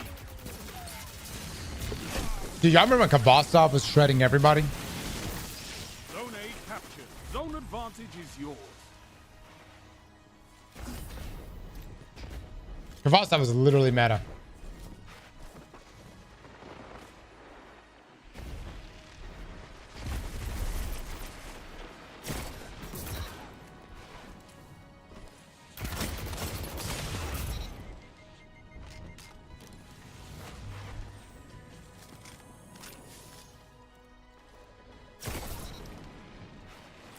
Zone C lost. Kingdoms feels all right, actually. Or at least that kill did.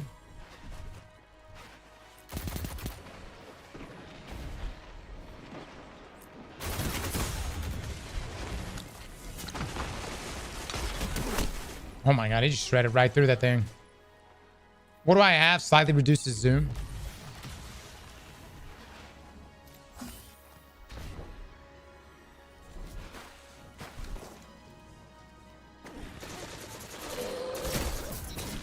That's through flinch too, man.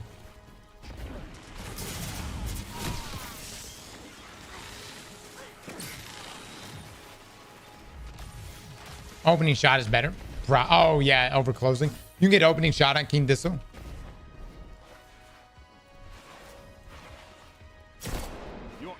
has a power play. Zone C captured.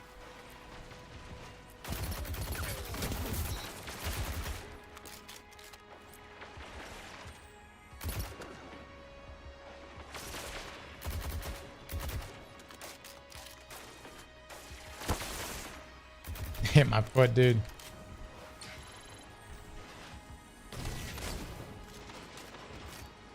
Zone A captured. Zone advantage is yours.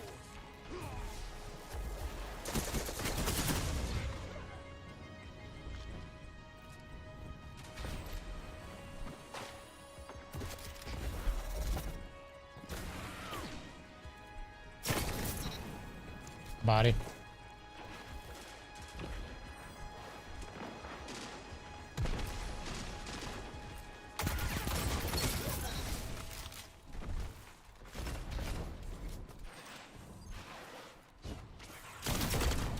World's longest vault cleaning. I love it.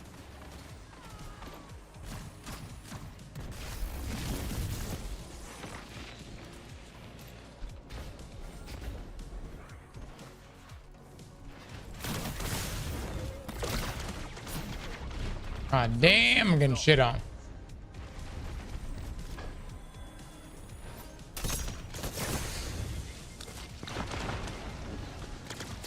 Pick.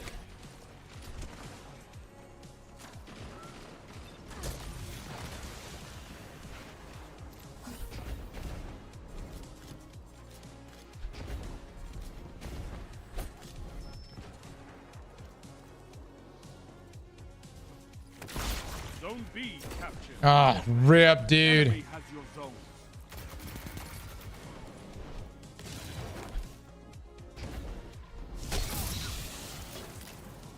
Zone B lost.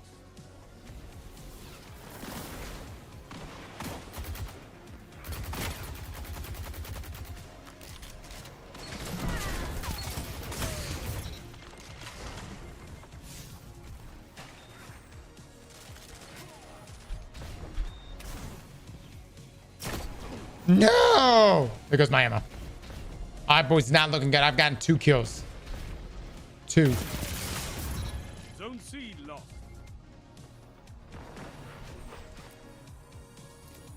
Zone B captured. You have advantage.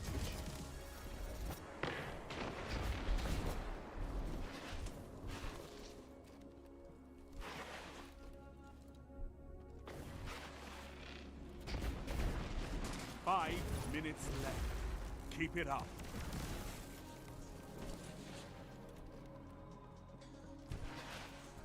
Let's see if I can get on like the edge here.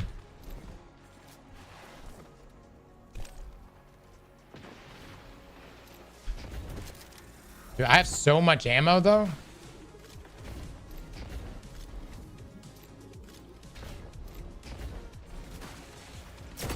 Oh no. Zone C captured. That's a power play. Oh no, that flinch. Now hold them.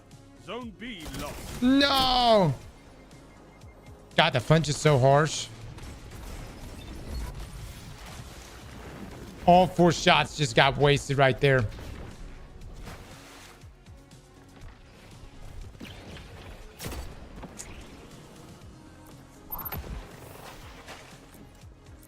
Rip, fellas, rip. Not looking good, dude. Not looking good at all.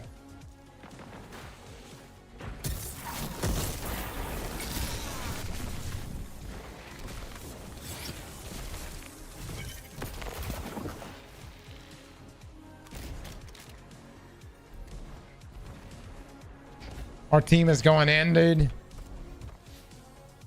Ah! Maybe I should keep the increased zoom.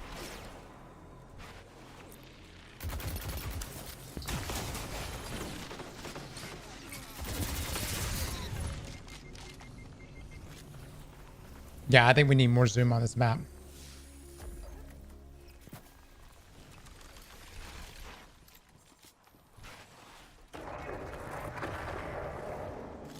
Zone B captured. That's a power play.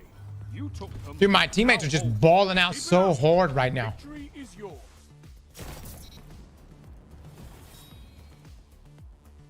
3 minutes. You're winning. Stay strong.